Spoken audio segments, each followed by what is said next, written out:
Hi, welcome back guys. This is your friend, the Broccoli Fanfics. Back with amazing fanfiction. This is the series of What If Deku Had Zelda Gaming Quirk. Now before starting, please give this video a like and subscribe to the channel if you want more videos like this. Now let's get into the fanfic. The Goddess of Power, the top of the golden power of the Triforce. Always welded by the King of Evil, the wicked man known as Ganondorf. Nair, the Goddess of Wisdom, the left of the golden power of the Triforce. By the Goddess Hylia reborn, Princess Zelda. Far, the Goddess of Courage, the right of the golden power of the Triforce. Worn by the Goddess Chosen One, the knight who always protects the princess. The Boy in Green. The Master Sword fell to the ground, as the puddles on the ground splashed once the all-powerful weapon hit the ground with a loud thud. The Chosen Knight lay dead, right next to defeated King Ganondorf. Their lifeless bodies, laying next to each other, it was as if they weren't fighting to the death only moments ago. The long golden hair belonging to the princess, she looked towards the two fallen men, as her castle fell into ruins once again thanks to the never-ending cycle. The Triforce of Power left the dead hand of Ganondorf, while the Triforce of Courage left the dead hand of the Princess Knight and One True Love. Zelda's own Triforce of Wisdom left her hand, forming the Triforce as a whole. The mythical power of the gods can grant any wish. Zelda placed her hand on her chest, and as she let out a small breath, a tear escaped from her eye. She looked down towards her knight, fallen, his chest cut open as the blood-soaked Hyrule's lustrous green fields. "I'm sorry that it always has to end like this," Zelda spoke. Her hand gently touched the Triforce. The bright energy that came from the three goddesses that created the land of Hyrule pulsed as if it was a beating heart. "Oh, Triforce, grant my wish. I wish for this to end, for my heart to stop being played with, for my love to stop dying over and over. I wish for my knight to stay with me forever. Please, Triforce, I can't take the fate of the goddess for much longer." The entirety of the great kingdom of Hyrule, rivers and lakes of Zora Domain, volcanic Death Mountain, the Kokiri Forest, Gerudo Valley and the desert, and the snowy Rito Mountains. It all lit up in a bright golden glow. The complete world was disappearing as the golden light took away everything. Princess Zelda lay on her knees, her hands clapped together as she prayed to the goddess that her wish would be granted, that one day she will find her love, and he will save not only the world by himself. She just couldn't live another life knowing that her knight, her love, is meant to die over and over as time flowed on. "Please, goddess, don't do this to me again, don't make me watch him die," Zelda softly spoke. As the golden light surrounded her, there was nothing left of Hyrule anymore, only the patch of dirt that Princess Zelda kneels upon, her eyes shut, waiting for the light to take her away. The Triforce was gone, there was nothing left besides her. Soon, the golden light swallowed her up, eating away the last bit of Hyrule and the last host of the Triforce. Where Hyrule once stood was nothing now, everything was gone. It was as if the Triforce made all of Zelda's heartbreak leave, while the rain poured down to make water for the now missing world. Ding!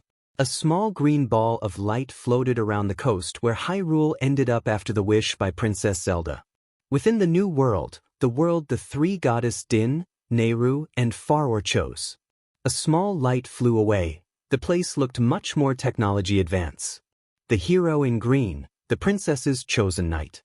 Her eyes to a child, his wild green hair grew her in, as he had green eyes, a cute face with diamond-like freckles. Large red shoes. Her sisters have already reborn their chosen ones, but this one is different.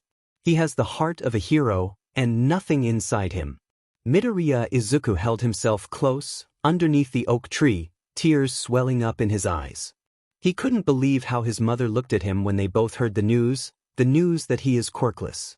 It was a look of pity, and almost disappointment. His tears dropped to the ground as he cried. Tomorrow, everyone would know the truth. The young child didn't know how anything would play out once that happened. Yet, Midoriya knew that nothing would be the same again. "Don't cry, my chosen one. Knights don't cry, they protect the ones they love." Far spoke. Midoriya looked up, to see a girl, a cute girl. Her hair is bright green, tied to look like giant ball, and her bright green eyes, and long elf-like ears. She had a long green dress, with bits of blue around her wrists, chest, and at the end of her skirt. Brown boots, as she had red stockings. This girl held a book in her left hand. "Who are you?" Izuku asked.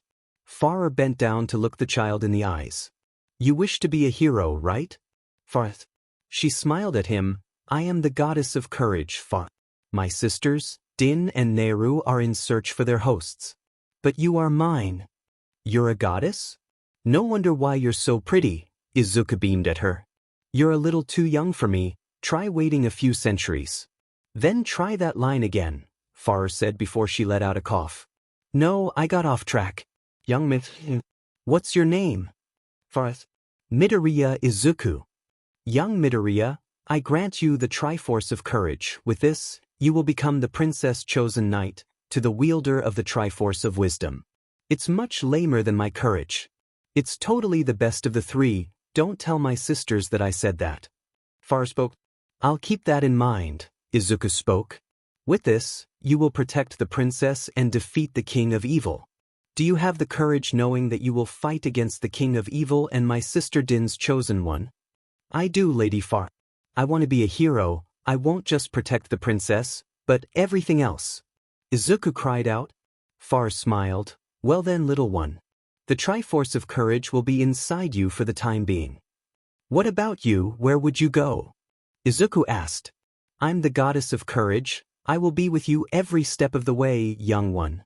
I might come out to help you train this weak body of yours. You can't hold or even use the Triforce of Courage with how you are right now. I bet you can't even hold a sword." Farah spoke. "I don't want to kill anyone," Izuku muttered. "Your sword, the chosen one sword, the master sword, is a special weapon, the sword of evil bane. It can only kill monsters created by Ganon and the king himself, Ganon." "Is your sister, Lady Din, evil?" Izuku asked. "Din away. She is like the nicest there is. It just she goes to whoever has the most power. I go to the one who has the most courage, and Nehru goes to the one with most wisdom. The princess, the king, and the knight. That's how this all works. But, little guy, I will see you again one day. Just train your body, so you can protect the princess at all cost. Only once your body is ready to become the hero of legend and you prove you are enough courage. That's when my Triforce would appear on your hand." Farah smiled, as the Triforce of Courage appeared within her hand. As it gently floated towards Izuku, the young boy spun around as he held it within the sky in his left hand. "You got the Triforce of Courage. You haven't earned the right to wear it on your hand at the moment. But only time will tell if you are truly the hero of legend." "Midoriya, what are you doing?" Farah looking at the boy. "Who are looking at?" "I'm over here, behind you," Farah kept questioning him. "I don't know, I can't move. Lady Farah, call someone." Izuku started to panic. "Who should I call?" The goddess of courage asked, looking around. "The police, the heroes, a scientist, call a scientist." Izuku cried out. July 17th changed the world because just after Izuku had turned 5 and had no signs of showing a quirk. That's when a whole other country appeared right next to Japan, connecting itself to the country. The country called itself Hyrule. Planes flew over the new land as they saw monsters and large machines that had octopus-like legs, as whenever they pointed their laser towards someone, one could hear the faint sounds of a piano playing. A large mountain with a volcano, yet no seas, only lakes, a snowy area, and a large desert. In the center lay a large castle. As the #1 hero in Japan, All Might land right in front of the gates. A small girl with elf-like ears, blue eyes, soft fair cream-like skin. Her white dress, followed by the front being mostly purple, a large red bird with 3 triangles below her belt. She only looked about 5 years old. As the woman behind her, the long white hair, soft fair skin. Her body is slim, and she looked light on her feet. Pointy elf-like ears as the girl in front of her, with a tattoo of the lens of truth on her forehead. "You are standing before the Princess of Hyrule, kneel." The lady spoke. All Might just follow her orders. His eyes never blinking. If so, he might lose sight of this woman, the Princess of Hyrule. She is so young. Where is her father? All Might have to wonder these things as he looked at the pair. I am Princess Zelda, ruler of Hyrule. My father and mother passed away. Only my servant Impa looks after me now. You may stand. I know you are not a wicked man, Zelda spoke. You can tell? All might ask. Princess Zelda nodded. I do not know why my kingdom appeared next to yours. All Might wouldn't call Japan a kingdom, but the lady, Impa as the princess called her, stood behind the young maiden. Is that woman only the princess servant? Our people wish you no harm. The monsters here follow the king's rule, but he isn't here, meaning that they shouldn't cross over, unless, Zelda explains, placing her hand on her chin in thought. You said your father died, your highness. All Might stated. Lady Zelda was talking about the king of evil that plagues our land, known as Ganon, Impa explained. Why would the monsters come, beside the order of this Ganon? All might ask. To kill the hero of legend, the wielder of the Triforce of Courage and the one that wields the sword of evil Bane, the only weapon that can seal away Ganon, Zelda explained. I sense that this will be a long conversion. All might chuckle. We don't have metal birds or anything like that, our kingdom runs on magic. This might be better explained another day. After all, your body can't hold on much longer. Zelda spoke. All Might's eyes could only widen. How did she know? Our people mean you no harm. There's no reason for us to kill each other. All Might took a deep breath. How do you know? About your time limit. I told you magic. I hold the Triforce of Wisdom, created by the goddess of wisdom, Nariu. The powers that it gifts towards me are what you would call a quirk. Zelda smiled at him. And this chosen knight, where is this person? All might ask. The hero of legend, the boy in green, we don't know. Farer might have already chosen a host, but he will appear when the world needs him, Impa spoke. All Might could only nod. This hero of legend, maybe he should be the one who holds one for all next. After all, he's already going to be fighting the king of evil, Ganon. He might be able to defeat all for one, once and for all. End of chapter text. Lady Far. The goddess disappeared once she gave Izuku Midoriya her piece of the Triforce. It wasn't on his hand, yet she did say he would have to earn the right to wear the Triforce of Courage as well as train his body to become the hero of legend. Izuku couldn't help but smile. He could become a hero and a legendary hero.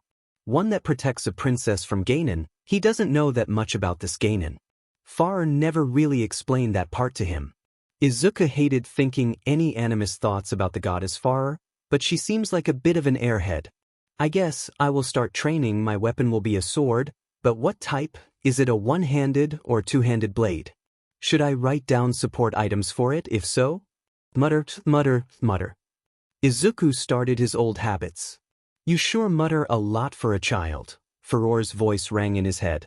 Lady Farer, wait, did you hear me calling you an airhead? Izuku asked. I did now. Listen, chosen hero. You are currently 5 years old. You're younger than the youngest legendary hero, the hero of time, who started his journey to save Hyrule at the age of 10. Then time travel, turn to 17, save the princess and so on. That sounds like a cool adventure to play. I like the sequel more about the moon. You can't wield the Master Sword until you are old enough. That age is around 16. So, you'll be starting hero school around that time. Far spoke. But I don't have a quirk. Izuku cried out. You have me, kid. I'm far better than a quirk. I am the goddess of courage. Farer replied. Izuku could sense that she was puffing her chest out in pride. Not power. He muttered. Shut it. Listen, Midoriya. You need to train, but start training at the age of 7 or at least 8. Your sword and guide will teach you more. Far answered him. I have a guide to all of this? Yes, she's waiting for you in the Lost Woods within Hyrule. Izuku looked. To the ceiling, the Lost Woods, that's where his guide would be, waiting for him. Wait, what the heck is the Lost Woods? He's meant to protect the land of Hyrule and stop this Ganon, but how can he protect a land he knows nothing about?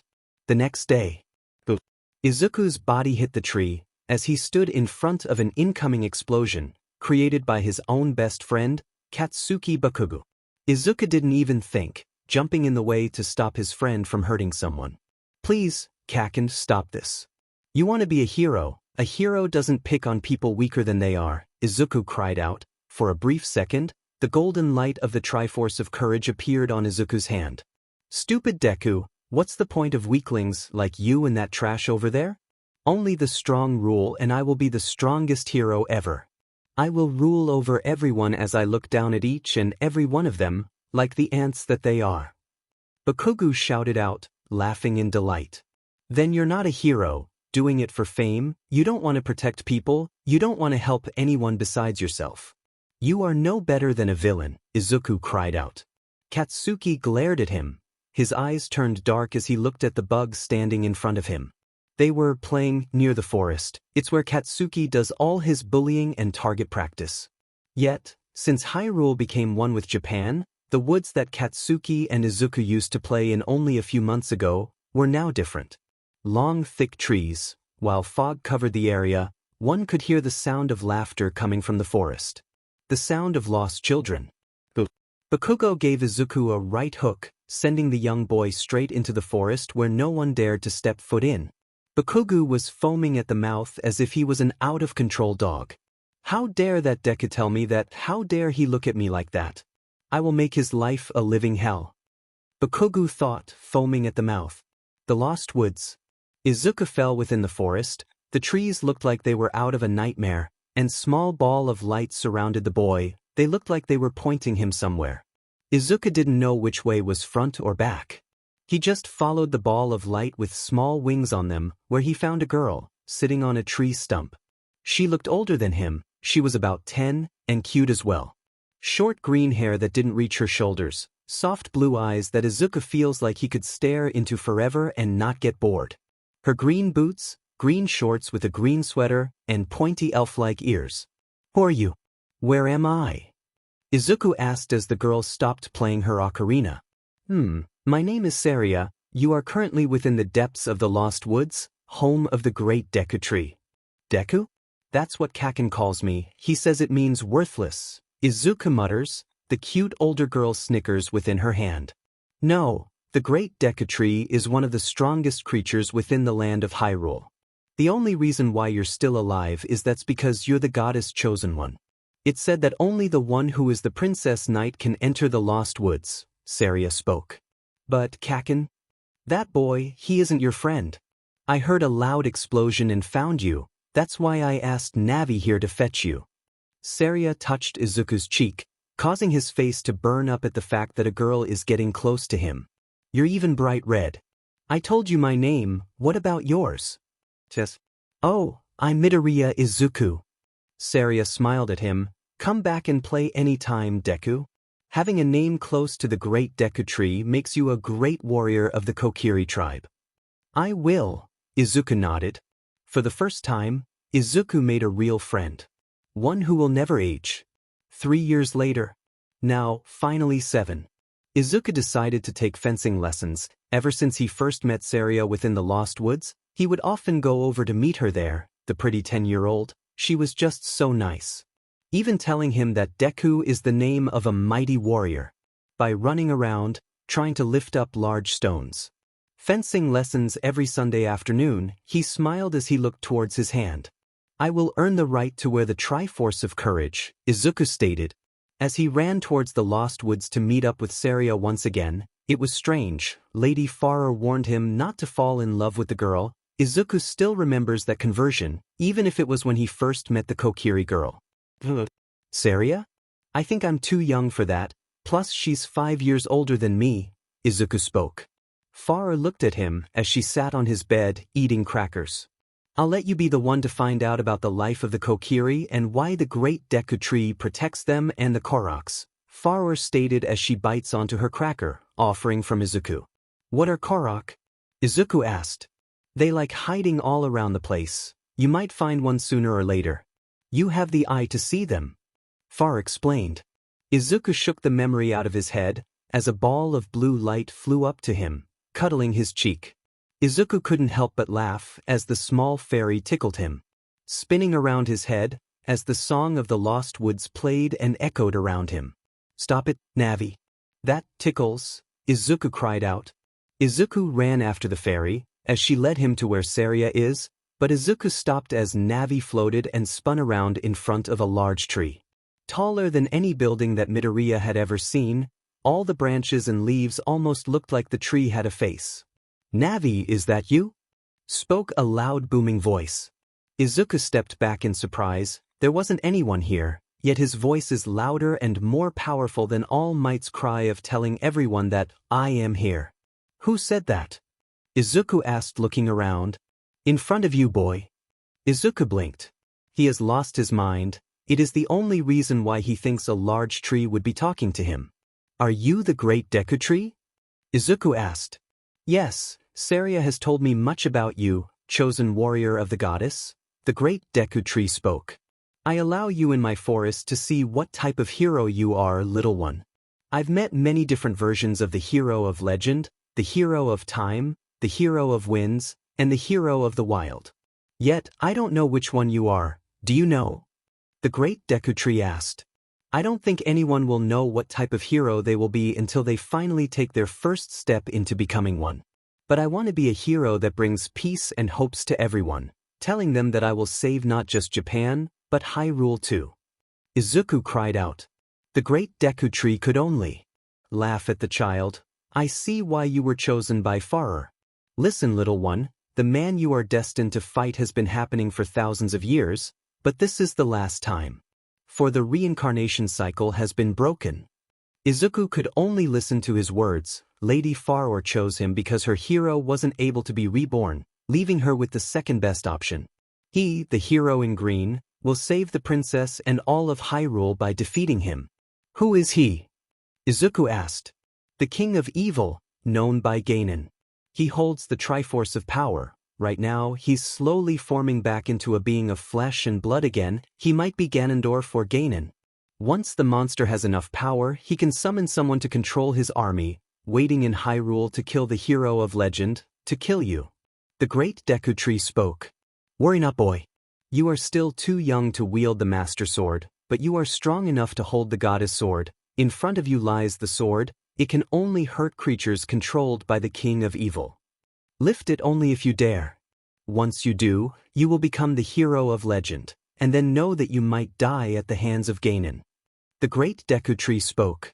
Izuku placed his hands onto the grip, his right hand above his left. Ever since he gained the Triforce of Courage, he felt like he could be a hero. He felt like he will save the world. He also became left-handed for some reason. He pulled on the sword. Navi, the great Deku tree, and even Saria, sitting on the trees outside the area, watched him. Inch by inch, Izuku pulled out the goddess sword, holding it in his left hand, towards the sky, as the golden light of the sun glimmered down onto him. "You got the goddess sword. It's dangerous to go alone. Take this." Saria could only smile at her friend. It wouldn't be long until he forgot all about her. As a tear escaped her eye, she jumped down from the tree as she walked further into the lost woods. "Well done, young one. I wish you luck, hero of peace." The great Deku tree spoke. Izuku could only smile brightly at the tree. It felt a little weird, but hey, this is his life now. Knight to a princess. Midoriya has to wonder what she is like. Within Hyrule Castle sat a 7-year-old Princess Zelda. She looked over her kingdom, through the stained glass windows, the guardians surrounding her castle. There were only 2, walking around like they owned the place. "Your Grace," Impa spoke, bowing towards the princess. "Yes, I know, my knight has pulled the goddess sword already. I thought that it would be too early," Zelda spoke, looking to her hand as her Triforce of wisdom glowed. "Impa, I want you to find the boy and bring him to me. I think it's about time we met. After all, I am the princess he's meant to protect." Zelda spoke. "Your Grace, this child hasn't even earned his Triforce mark yet, unlike you or Ganon," Impa spoke. Zelda looked at her only trusted friend. "Then study him, find out his name. Destiny links us together, makes us love each other. My heart can only beat for him. I wish to know what kind of hero he is or will become." Zelda spoke. "Right away, Your Grace," Impa spoke, disappearing from Zelda's view in a cloud of smoke.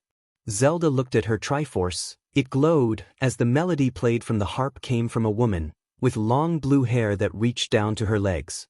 Soft blue eyes and long elf-like ears. Neu, the goddess of wisdom, smiled at her host. "Do you know who your sister Farer would have chosen?" I don't feel Link in this world any longer. Zelda asked. Farah as the youngest, her choice is interesting to say the least. He is a bit smarter than her normal chosen champion, you might even be able to hold a conversation with him. Nehru let out a laugh. I feel like this time, Din might finally be set free, Nehru spoke. I do hope so, Zelda softly spoke. Now, about that within you, Nehru looked at her. I don't believe Impa has noticed yet, but I'm sure that I can't hide it for too much longer, Zelda spoke. New world, new laws. Within Muzutafu, Japan. Impa hopped from one building to another, looking for the hero of legend. A boy in green, that's Farore's favorite color, and she picks her heroes from that and works with it.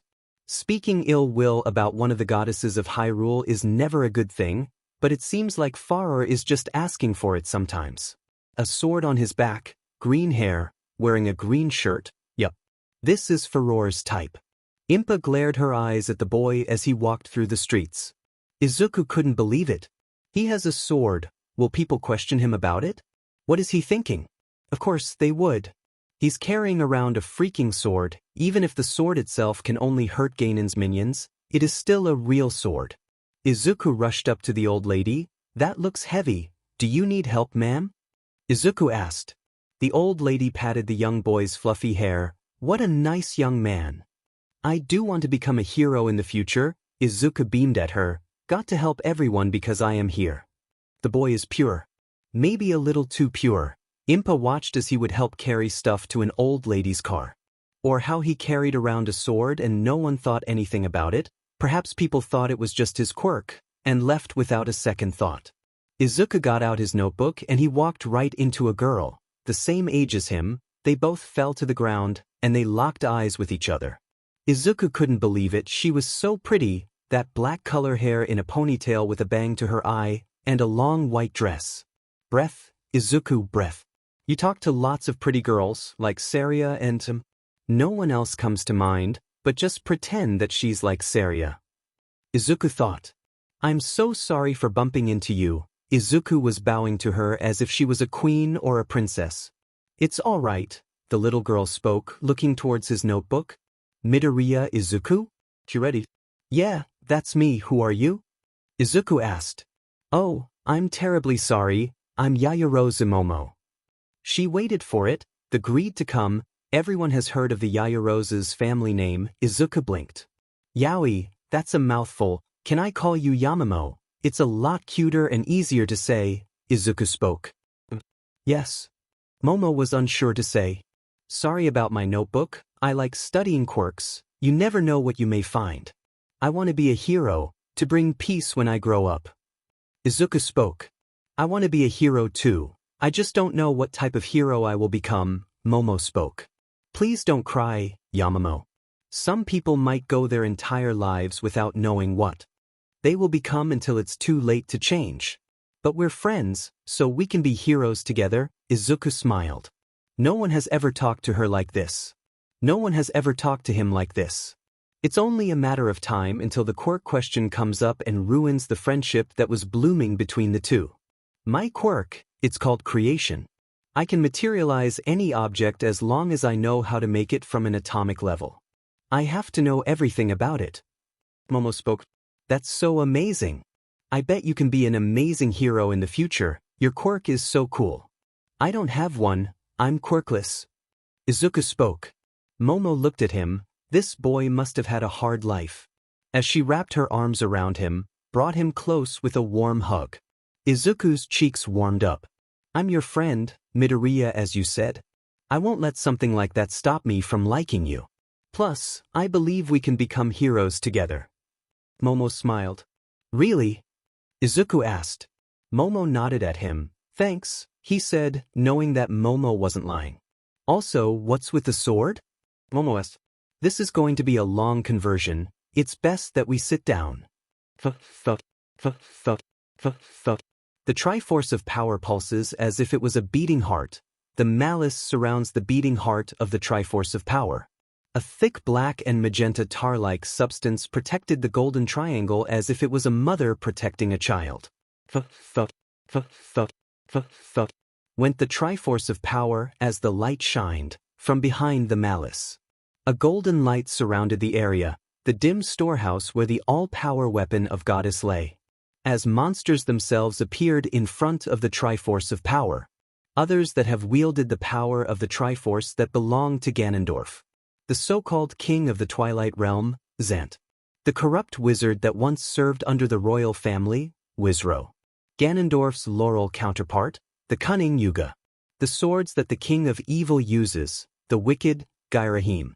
And finally, the alter ego of Ganon, the first one corrupted by the king of evil, Aghanim.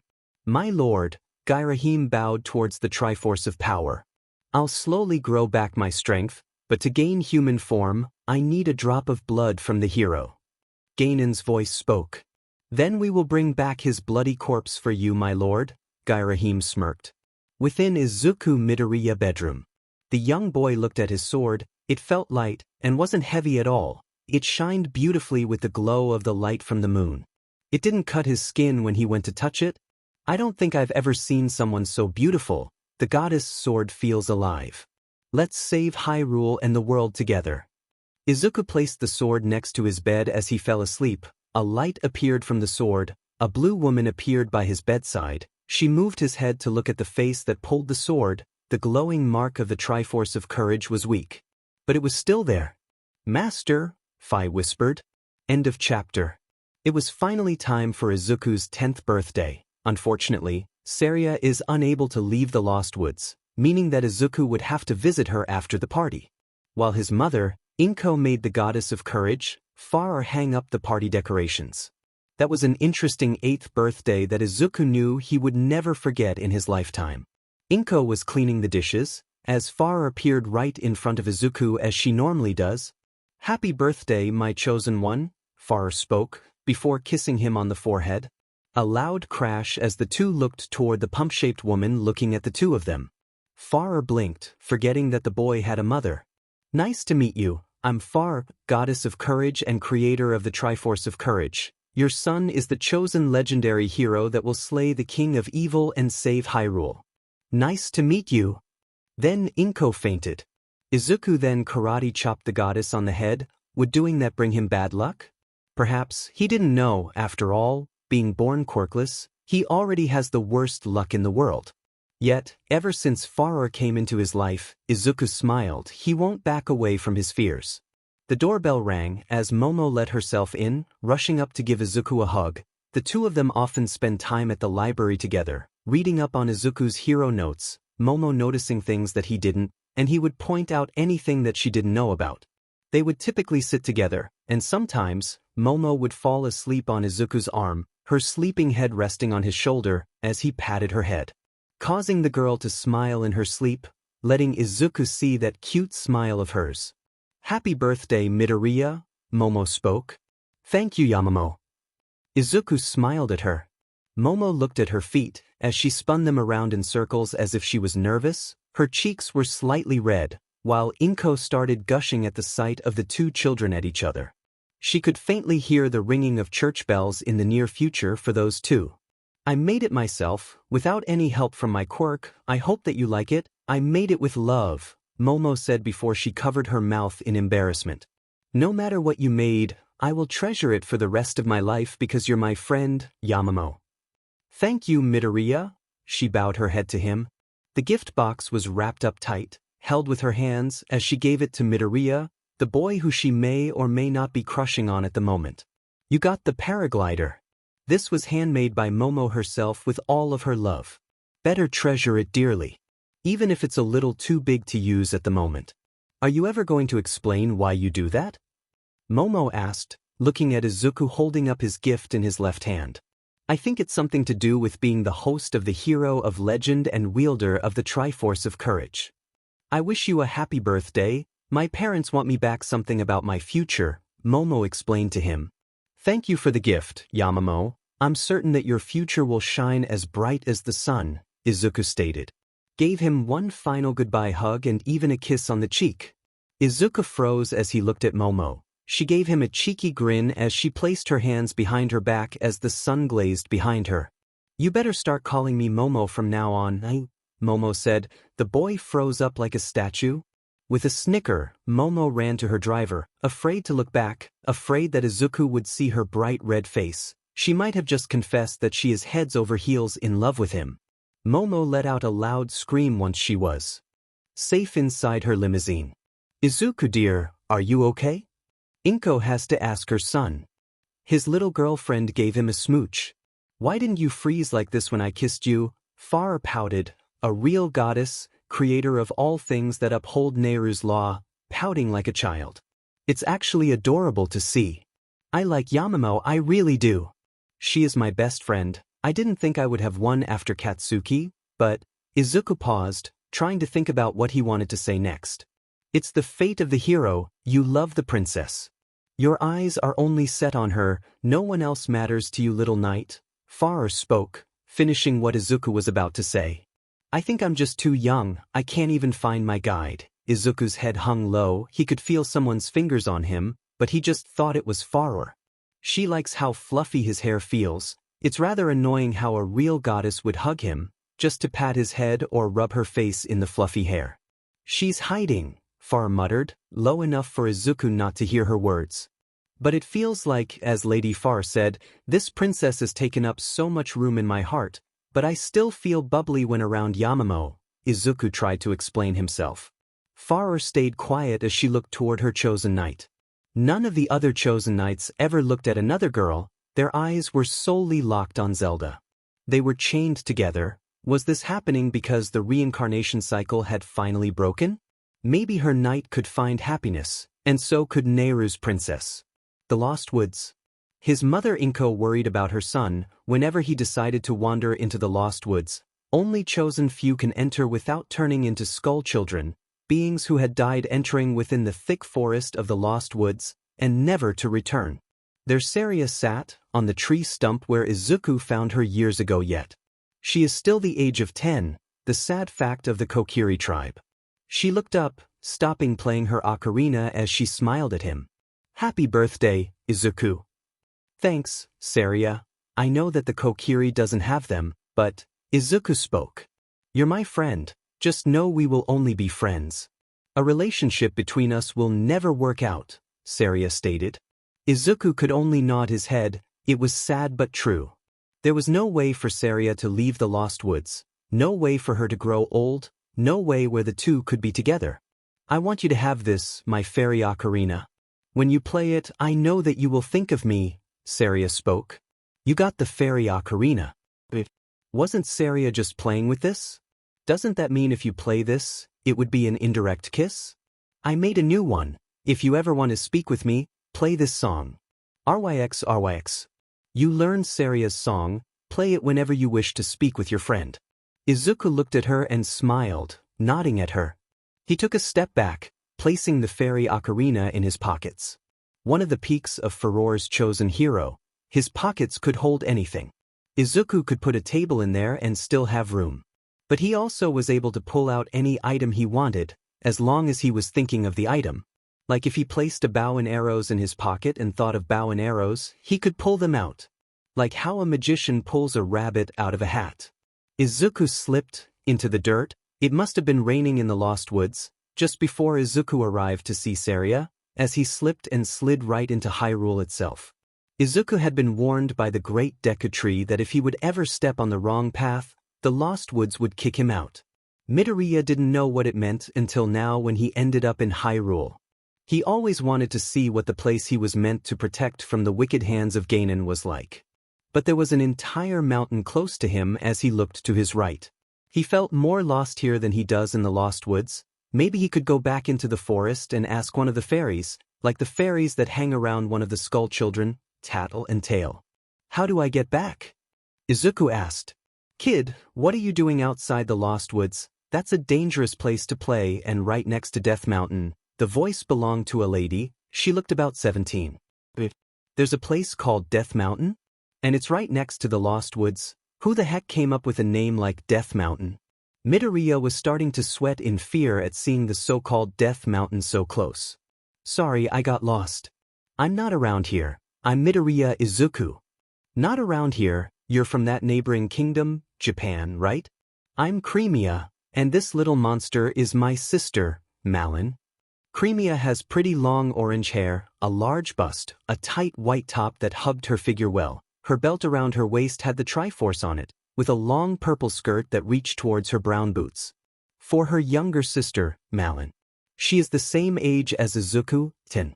Her orange hair is also quite long as it reached down her back, as she held a kuko in her arms with a long pale dress, brown boots, and a yellow scarf. Can you give me a ride? Izuku asked. I'm lost. Izuku sat in the back of the wagon, pulled by a horse. The road was bumpy as bottles of Lon milk shook as the horse pulled the wagon. Izuku jumped back as he saw Malin looking at him. She is somewhat cute. I never met someone like you before, Grasshopper. I'm calling you that because you're green, and saying your name is quite tricky, Malin spoke with a smile. Thanks. I guess, Izuku said, rubbing the back of his head as the bumpy road caused Malin to fall onto Izuku's arm. He will not blush at a cute girl leaning on him. He is strong.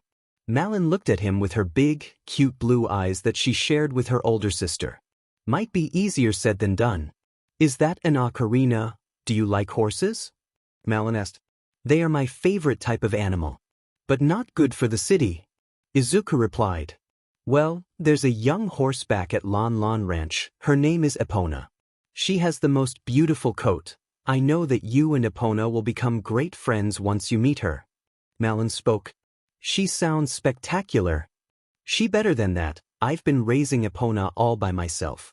With a little help from Pa and Sis. Malin looked away in shame. Looking after a horse must be a lot of work. If you only got a little help from your family, that is still remarkable. I'm glad that we're friends. Izuku paused, as it was now his turn to look away in embarrassment. He still felt strange calling someone a friend. Deep down inside him, he always feared that someday they might end up like his first childhood friend, Bakugo. You're dang right we're friends, Malin replied, slapping him hard on the arm. Cremia looked at the two children in the back, smiling.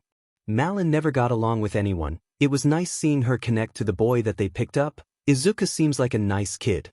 Say, do you believe in aliens? Malin asked. Hard to say, there's no proof, but I always have hope of seeing one, Izuku admitted. Well, I did. She placed her hand on her hips. They were trying to see our cows. Cremia knew that this would be a long trip back home, as the two children talked about aliens. Lon Ranch. Malin puffed out her chest in pride as Epona walked out and started to poke at her for food. Izuku giggled at the sight of them. The horse looked at the boy before running away. His jaw dropped. Just the sight of Izuku caused the young horse to fear for its life. Like it was fight or flight? Was it the sword? It has to be the sword. Lots of people looked his way whenever he carried it around with him. I know. How about I teach you Epona's song? That way, she and you can become friends just as fast as we did. XYAXY. You learn Epona's song. Epona slowly walked up to the boy, sniffing him as she liked his hands. Izuku couldn't help but giggle. It kind of tickled to feel her liking his hands. Until she started to poke him with her nose, wanting more treats from the young boy. Midoriya stepped back before he started to run away from Epona, chasing him for more treats. Malin huffs her cheeks at the sight of the two of them. That's not fair. She warmed up to you much faster than she did with me. I guess I'm such a fantastic teacher, huh, you grasshopper. Wait, Epona stopped chasing him. Malin cried out, rushing after the horse who was chasing Izuku. Hyrule Castle stood tall. It was only a few minutes away from Lon Ranch. Malin waved at him. Good luck on finding a way back. Someone at Hyrule Castle should be able to get you back to your home. Malin spoke. Izuku nodded. Thanks, Malin. For you and your sister's help. He walked towards the massive castle. Dangers lie around everywhere as a red creature of sorts. It looked like an orc in a way, shorter with a pig nose and long large ears, with a necklace with a small skull on it. Holding a wooden club in its hands. Izuku pulled out his sword. It started to glow as a voice rang in his head. A voice belonging to a girl. It didn't sound like Far. Master, watch out. That there is a red bokoblin. The weakest version of the species, but they can be dangerous in numbers. Yet, having a brain the same size as an acorn, one on its own could be even handled by that barking chihuahua that you call a friend. After an hour of sweating, yelling, and worthless explosions. Izuku glared at him. A wooden shield lay on the grassy fields, and as the bokoblin let out a loud scream, he rolled out of the way, picking up the wooden shield on the ground. He pulled out his sword, smiling at the creature. Izuku just knew that the beautiful voice he had heard came from the sword, as that mysterious voice told him. These bokoblin's creatures weren't smart, as the creature just waved its club around, trying to hit Izuku. Knocking away the wooden club with a shield bash, the bokoblin let out a scream as the creature watched its weapon smash against the ground and break into a million different pieces. Izuku did a jump slash into the bokoblin, as the creature died, disappearing in a purple-like smoke. That happened to all the creatures of Ganon before they reappeared on a blood moon. Then a bright light appeared from his sword. Good to finally meet you, Master. My name is Phi. I am a servant of the goddess, created to aid you in your quest to defeat Ganon. Phi spoke.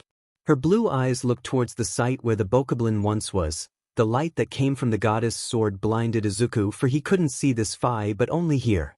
I was wrong. That buffoon, known as Bakugu Katsuki, if ever he would meet a bokoblin, they might think he was one of their kind, Phi stated.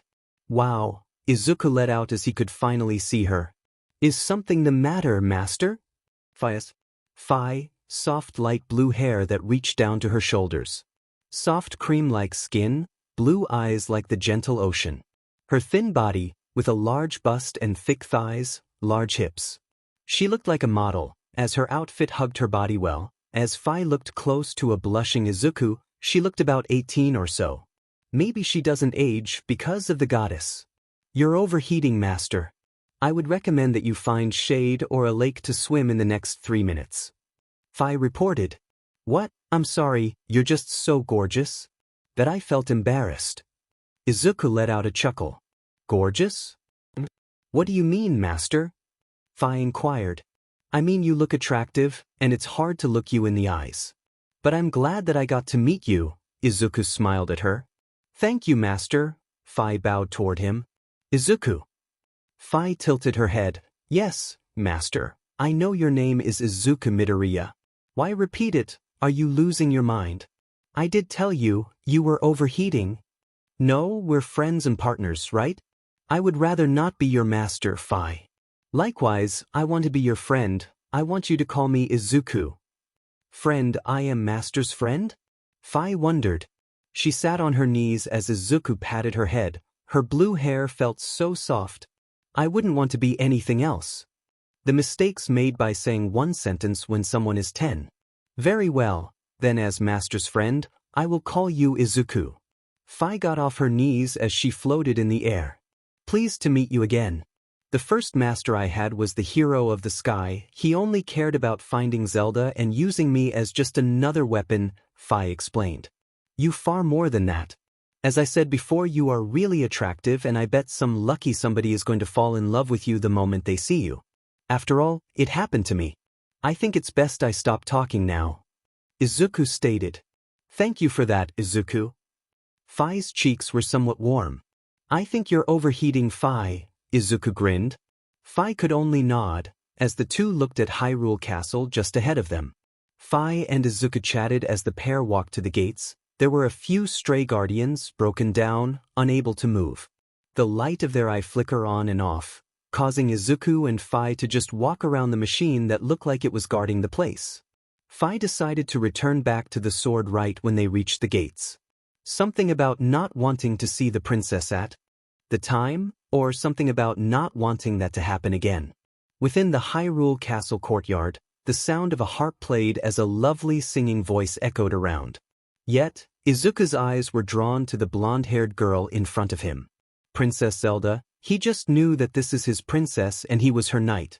She turned around, and she looked at Izuku as if a spark flew between the two. Like destiny before, the legend has been told over and over. The princess fell for the knight, as the knight fell for the princess. Princess Zelda, in Wind Waker outfit, smiled at Izuku as if she knew he would come and meet her. Welcome, my champion knight, I am Princess Zelda. She bowed towards him. Izuku was at a loss for words. Right, I'm Midoriya Izuku. Hiya, princess, don't worry about my knight here. He might not look like much, but I promise he's stronger than any other past night before. Farer spoke, popping out of nowhere. Right when the second oldest of the three goddess Nair came out of Zelda's Triforce of Wisdom and started to pull on the youngest of the goddess of the Triforce's cheeks, causing Farer to cry out in pain. You need to stop choosing the legendary hero based on your favorite color. Nair cried out, Hey, it always works out in the end, so I don't see where the problem is. What about that one time your chosen knight found the wand of Gamelon? Nair asked her younger sister. I don't know what you're talking about. Farer looked away. Princess, Izuku bowed towards her, sitting on one knee. I would love to spend more time within Hyrule and with you. But my mother will be worried sick if she isn't already. Izuku explained. Stand up, my knight. I'll send Impa over to your mother and bring her here. That way, you can spend the next 3 days in Hyrule. Zelda explained. Thank you, princess. Izuku smiled at her. Please call me Zelda. Say, Zelda, do you have a? Izuku spoke. So, you noticed, huh? Zelda leans closer to him as Izuku stepped back a bit. Yes, I do have what your world has dubbed a quirk. In fact, races around Hyrule have been gaining these powers. None of Ganon's minions can get them, but I can't say about the King of Evil himself. Zelda spoke. Momo's eyes widened as she heard the news. She felt like her heart was getting shattered into a million different pieces. No, Izuku is my friend. I won't leave him in the gutter. Momo cried out. That worthless quirkless nobody isn't even fit to clean your shoe, young lady. You are not allowed to see him any longer. Momo's mother cried out towards her only daughter. We are setting up play dates between you and the youngest son of the Todoroki family. You and he are going to end up married in the future. You're going to learn to love him, her father spoke, narrowing his gaze towards Momo through his glasses. I don't want to marry him, I want Izuku. I don't love or won't love anyone else. Momo cried out. Slapped. Momo's mother slapped her child. Momo's eyes widened as she stepped back in fear, before running away, out the door, and into the streets. Right after that, the mother of the Yaoyorozu family started to cry at what she had just done. End of chapter. This is the picture that Phi is based on. The room was dark. Izuku didn't know where he even was when a burst of fire roared around him. It went out just as quick as it appeared, as a spotlight shined onto a woman, a dark-skinned woman. She looked around in her early 20s, with her fiery red eyes and burning red hair, with large golden bracelets around her wrist. She wore a tight one-piece that hugged her small bust but showed off her perky butt. As this woman hoped, she left behind a trail of fire, spinning around and creating a vortex of flames surrounding her. Izuku gasped in horror before she leaped out of the flames, causing the vortex to become a large phoenix to fly over Izuku's head, causing the boy to fall on his but as he couldn't take his eyes off her dancing. The smirk that the woman gave him as she appeared next to him, giving a kiss on the cheek, backflip into a somersault with a ball of fire surrounding her body. She landed on the ground as the flames just turned into embers as they only highlighted her beauty more. Greetings, young Midoriya, pleasure to finally meet you. It seems I only have 5 minutes to speak to you, she spoke. Who are you? I am the oldest of the Triforce sisters, Din. The creator of the Triforce of Power. Ganondorf can't come back into this world until he gains a drop of blood from the chosen knight, Din explained to him. And what's worse is that the king used my power to bring back foes that have already been defeated by the hero of legend before, and they all want revenge and your head, Din spoke. I want to save you, Lady Din. You should have never been under the control of Ganon in the first place, Izuku spoke, as he felt her hand on his head. Thanks for that, little dude. But going to Ganondorf was my choice and my choice alone. It's the price to pay that fate gave to me. But I want to give you a gift, to fight back against all of those who intend to harm you. This is Din's fire. Show your power by enveloping your foes in flames. Cool, Izuku let out. The room started to shake. Time runs out, little dude. If I stay for too long, Ganon might find out where you are. I must never know when you return to the waking world. Tell my younger sisters that Ganon's army is getting ready. Din spoke as she began to fade. Wait, will I see you again? Izuku cried out. Maybe when I'm bored, I'll visit your dreams again, little dude. Until then, farewell. Din spoke, disappearing. Izuku awoke from his dream as his hand felt warm. It must be because of Din's fire. It wasn't a quirk, but magic. He had magic and could use it however he wished, as a maid let him know that his breakfast with the princess was ready. I can't believe my baby will be a hero, he's too young. Inko cried out as tears ran down her face. Zelda, Lady Din visit me in my dreams, Izuku spoke. I fear it's because of Ganon, Zelda replied, causing Izuku to nod. He explained back what Din had told him, and even her giving him Din's fire. Nehru appeared from the Triforce of Wisdom as she looked at the boy. Din would never give away a part of her power. It is normally the great fairy that would make a cheap copy. I have to wonder why my older sister did that, but if you can hold hers, I know you can hold mine. Nehru spoke. A soft blue light shot into Izuku's body. As he felt wisdom coursing through him, he was already smart enough to learn what a person's quirk is and its strength and weakness by just watching. But now, it was something different. He almost felt as smart as Momo. This is Nehru's love. Show your wisdom by shielding yourself or others when danger is great. Neat. Izuku smiled as he held his chest, feeling the power from Din and the wisdom from Nehru within him. That's not fair. Farah cried out. All eyes moved to the youngest of the three Triforce goddess. He's my chosen one. Izuku, I grant you my courage. This is Farore's wind. Show your courage by running away from fights. Izuku paused.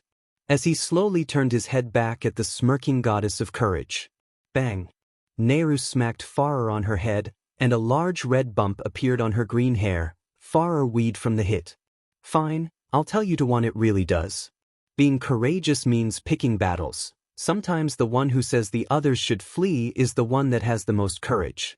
After all, it takes a lot of guts to pick out what battles you should win or lose. Farah folded her arms as she glared at Nehru. Take away all my fun, Farah muttered as she folded her arms as looked away in a huff. And like the child Farah has become, she went back into Izuku's Triforce of Courage. Nehru rolled her eyes at her sister before going back into Zelda's Triforce of Wisdom. Zelda and Izuku could only watch as the two out of the three goddess bicker. He could feel Farore's courage, Nehru's wisdom, and Din's power. He had to wonder what Din meant by that, what she said before. Don't worry, little dude, there's a power for you. In fact, that power wouldn't want anyone else, it would just reject them. Your time will come, little dude, Din's voice repeated in his head. Momo needed to run. She doesn't know where she would run to. Her family name had slowly become a curse. Her mother and father treated her like a princess, and people only hang out with her because of her power and power. She had enough, as her small legs carried her away, far away from the mansion that she had called home for 7 years of her life. Likewise, she knew that it was a rather sunny day, but the day felt hotter. The young girl finally noticed where she was. Well, she had no idea.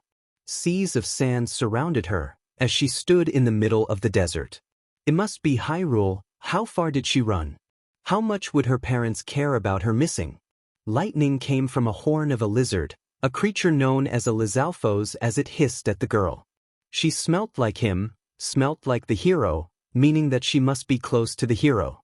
Momo backed away in fear at the large lizard in front of her. An arrow shot in the horn of the Lizalfos. As 2 tanned women landed in front of the little girl, the woman held out her hand. Little Vi, are you safe?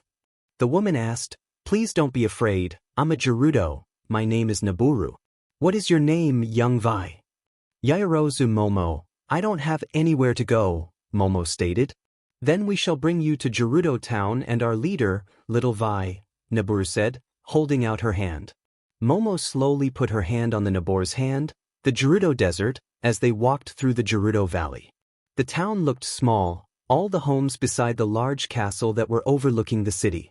Everything just looked small to Momo. After having known a rich life, anything would be small to her. There were no men here. Women guarded the entrance, women run the stores, even bird-like creatures that had a woman-shaped body. Only Vi's are allowed in Gerudo Town, Naboru explained. Vi means woman in your language, right? Momo asked. You're a smart one, young Vi. The Gerudo woman spoke. I was forced to study, private tutors for my power, Momo explained. So, you're like our leader. She has a remarkable gift, granted to her by the goddess Hylia. Leader? Did someone in Gerudo Town have a quirk, or something close to what is a quirk in Hyrule? Within the Grand Castle, sat the rule of the whole Gerudo. She looked so young, younger than the warrior who had saved her. The dark-skinned woman smiled at the young Vi. As she sat on her throne with her guards standing close to her, Momo believed that this woman might not even need them. How old are you? I'm sorry that it sounds rude, but you look like a 17-year-old. I like you, kid. I am Urbosa, leader of the Gerudo. My age is only 21. I control the lighting with just a snap of my fingers, Urbosa spoke. A loud boom echoed around her. Momo's eyes sparkled. I'm from Japan. I have a quirk. Because of this power, everyone has treated me like I was glass, because of my family name. I never had any real friends. They were either after the money of my parents or my power. Until I met my first friend, Izuku. My mother thought that just because he didn't have any powers, I shouldn't be friends with him any longer, Momo explained. Little Vi, please don't cry. That is one lucky Vo you found. I would love to meet him. You can stay here for however long you wish, but no men are allowed within the Gerudo city. Urbosa explained. My friend, my Vo as you would call him, he's the hero of legend. Laws are laws, little Vi. We'll send word to your parents that you're safe. But you don't wish to return. I can still be friends with Izuku here. People won't slap me just because I won't follow orders like a dog, right? Momo. Urbosa smirked. You have the spirit of a proud Gerudo warrior within you, little Vi. If I do, then I want to avoid running away from them. Momo placed her hand on her chest. I want to be like him. Urbosa could only smile at the young girl. The leader of the Gerudo had to wonder what the hero is like. She couldn't wait to meet him for herself. Urbosa held out her hand towards the young Momo. On the trip back to Momo's home, the young girl explained her quirk to Urbosa. Showing off by creating a simple wooden doll, Urbosa couldn't believe what she saw. The other Hyrule champions have outstanding abilities gifted by the goddess Hylia herself. For the life of protecting Hyrule, the princess, and the knight. Having divine beasts that only listen to them, but being able to create almost anything, Urbosa looked towards the young girl, as she slept on Urbosa's side. The world of quirks is truly a fantasy to see firsthand. Within Hyrule Castle, Izuku looked at the device in front of him. It looked like a smartphone. The Sheikah Slate is a mysterious power that can let the hero enter these trials created by the goddess Hylia. Held by the princess and the champions of Hyrule, it held strange powers and a map of the entire Hyrule. Izuku's hand was drawn to it as if he were a moth to a flame. He couldn't move his eyes off it. Zelda watched him. She grabbed his wrist, and he looked at the princess. As if she were stopping him from touching it. Shrines, dungeons, Hyrule itself. The Sheikah Slate has it all. You have already pulled the sword, but are you really ready to be the hero? Zelda asked. I swore that I would protect you, Hyrule, Japan, and become the future #1 hero. So I'm ready, princess. It's best that I learn everything that it takes to become the hero of legend. Izuku explained. She let go of his wrist. I wish that we weren't like this. It's always business between us. It's always that I'm the princess, and you're just my knight. Zelda explained. Izuku watched her. She looked sad, as if she couldn't face him at the moment. As she looked to the ground, the stone that made the castle was made from. Her head was low. Izuku placed his hand on top of her head. Zelda's eyes looked up at him, as his hand ran through her soft blonde hair. His hand felt nice on top of her head, as he smiled at her. Zelda could feel her ears burning as Izuku kept patting her head. It reminded her of her late mother and father, how they would pat her head, and how they would hold her close whenever she would cry. I don't know what to say, but it doesn't matter what people think of us when they see us together. We might be just a knight protecting his princess, or me fulfilling my role as the hero of Hyrule. But we know that we can help each other, right? Izuku asked. Zelda could only nod her head in agreement with him. I hope you know that I love you and always will. You're my knight and chosen hero. I have always loved you since the first time we had ever met. I know you're not my normal knight. You're not Link, but his spirit is in you. The goddess Far wouldn't have chosen you if that wasn't the case. Zelda grabbed onto his hand. I know it might take a while for you to believe that my love is true, but I will prove it every single day if I have to. She is far too close, and also smells far too pleasant. Wasn't she meant to have a bodyguard, protecting her at all times? Where was Impa? Izuku's eyes darted to the left and the right, as he tried to make sense of all of this. Izuku, Fi spoke. I suggest you head towards a location in Hyrule known as the Great Plateau. There is a 95% chance that you will find a way to upgrade your Sheikah slate, Fi spoke. Right, I should go and do that, hehehe. Izuku let out a small chuckle. Zelda looked at Fi, she was smirking. There was no way that the guide, living within the goddess sword, would come out just at the right moment to interrupt them, right? Then again, Fi would be the only person who would be with the sword's chosen one into the shrines. Oh, she just got played. The Great Plateau. 4 areas, 4 shrines, Jabage, Kingnamet, Oman-O, and Ow Dime shrines. Each of them made to upgrade the Sheikah slate for the hero of legend, and where Izuku would wander around, with Fi following next to him. Say Fi, I've been wondering, why do you look so much like a human? I thought you said that you were created by the goddess Hylia, but when I think created, I think robot. Izuku asked. I was once that, a machine, that just crushed the numbers and told the hero how high of a percent he would have. But after becoming one with the Master Sword, being wielded by so many heroes, and being held by the spirit of legend for so long, my body changed into what you see today. Are you displeased? I thought you said I looked cute? Fias. You do look cute. But I think every girl is cute in their own way, yet I know that I can smile at you, and I hope you can smile back at me, Fi. Izuku grinned at her. Fi's cheeks warmed at the idea, as she bowed her head towards him. Of course, Izuku. Izuku notices her pointing her head at him. Wait, did she want him to pet her? Like she was a dog or a cat? His cheeks couldn't be warmer as his hand reached to her blue hair as patted her head. It felt soft, it felt weird to do this, seeing how much taller Fi was than the 10-year-old Izuku. Maybe when he's in middle school or at least today, he could be taller than her and pat her head that way. Because this did feel nice, seeing a rusty shield on the ground, Izuku decided to take it with him, just in case. First shrine. Jabage Shrine, remote bombs.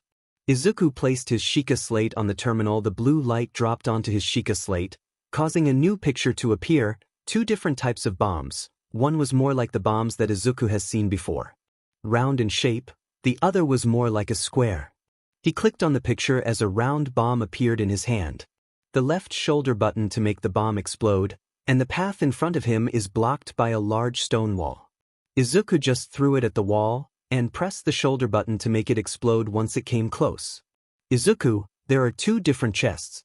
One of them holds an amber which can be sold for 30 rupees and the other one holds a traveler's bow. Fi explained, appearing as she knocked away one of the stray rocks flying toward her. Thank you again, Fi. Seeing his bright smile, Fi fled back into the goddess sword, as if she would rather not gaze at the sight of it for long. Reaching into a small chest, Izuku bent over to open it. As Fi said, it was a traveler's bow. Weapons like bows and shields could break. His sword is safe from it because it was made by a goddess. He finally reached the end, as his hand felt like it moved on its own, touching the blue light that shines so brightly. As the statue, there was speaking to him, through Izuku's mind. Young Midoriya took a step back as he heard this speaking to him. Your resourcefulness in overcoming this trial speaks to the promise of a hero. In the name of Goddess Hylia, I bestow upon you this spirit orb. Izuku soon felt a small orb go inside him. Right into his chest, he held the spot where the spirit orb entered as if a holy light had entered his body. Looking back at the speaking statue. May the goddess smile upon you. Then it disappeared, kicking Izuku out of the shrine. Pamano Shrine, Magnesis. It seems like Magnesis could lift, pull, or push any type of metal, no matter how big or small it may be. As the stone blocks with only one metal block all came crashing down, once Izuku rammed the metal block into them. with the Sheikah slate doing all the lifting? Izuku looked down at his new device in wonder. This was only the second thing that this small thing could do. These shines were small and compact. Master, watch out, 2 o'clock. Phi warned him as a laser shot at his shield. Izuku, those things are called Guardian Scouts. They once served the royal family, but after getting corrupted by Ganon's malice, they turned rogue and began attacking. Their weakness is their laser. One solid shield bash should destroy them for good. They and all other types of guardians dropped ancient gear, which can upgrade your Sheikah slate by Dr. Pura in the Hat Ino Ancient Tech Lab in Hat Ino Village. Phi spoke to him in his mind. The Guardian Scout's eye glowed blue once again. Getting to fire onto Izuku, he could see the red line pointing straight at him. Once the machine shot at Izuku, he moved his shield, causing the laser to fly right back into the Guardian Scout, causing it to blow up.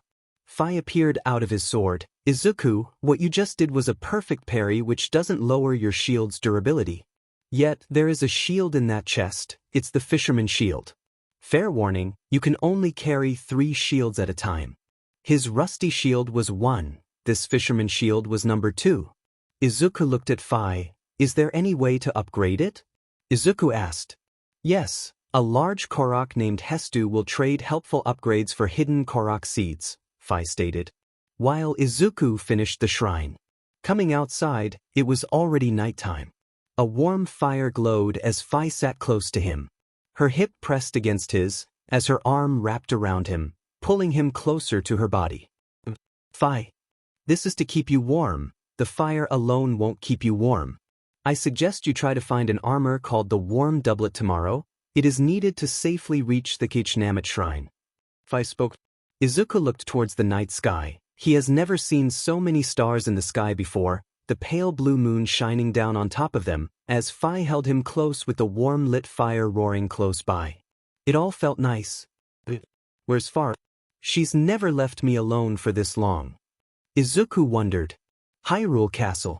Farah slammed down her bottle of Chateau Romani, as her older sister Nehru sat next to her, with a juice in her hands. I can't believe that the hero of the sky would do something like that. Oh, I'm going to jump onto the imprisoned. Oh no. I can't because he's climbing up the wall. Don't you think you had enough? Nehru wondered. No. I still have stories, like the one with the hero of winds. Farah went on. Nehru wondered when her younger sister would notice her hero was gone. Everything felt warm, his head resting on something soft and warm. He just didn't want to wake up until the thought came through his mind, what is his head resting on? Phi didn't need sleep, she could always rest inside the goddess sword. Fingers running through his hair, Izuku woke up, his head was resting on top of Phi's thighs.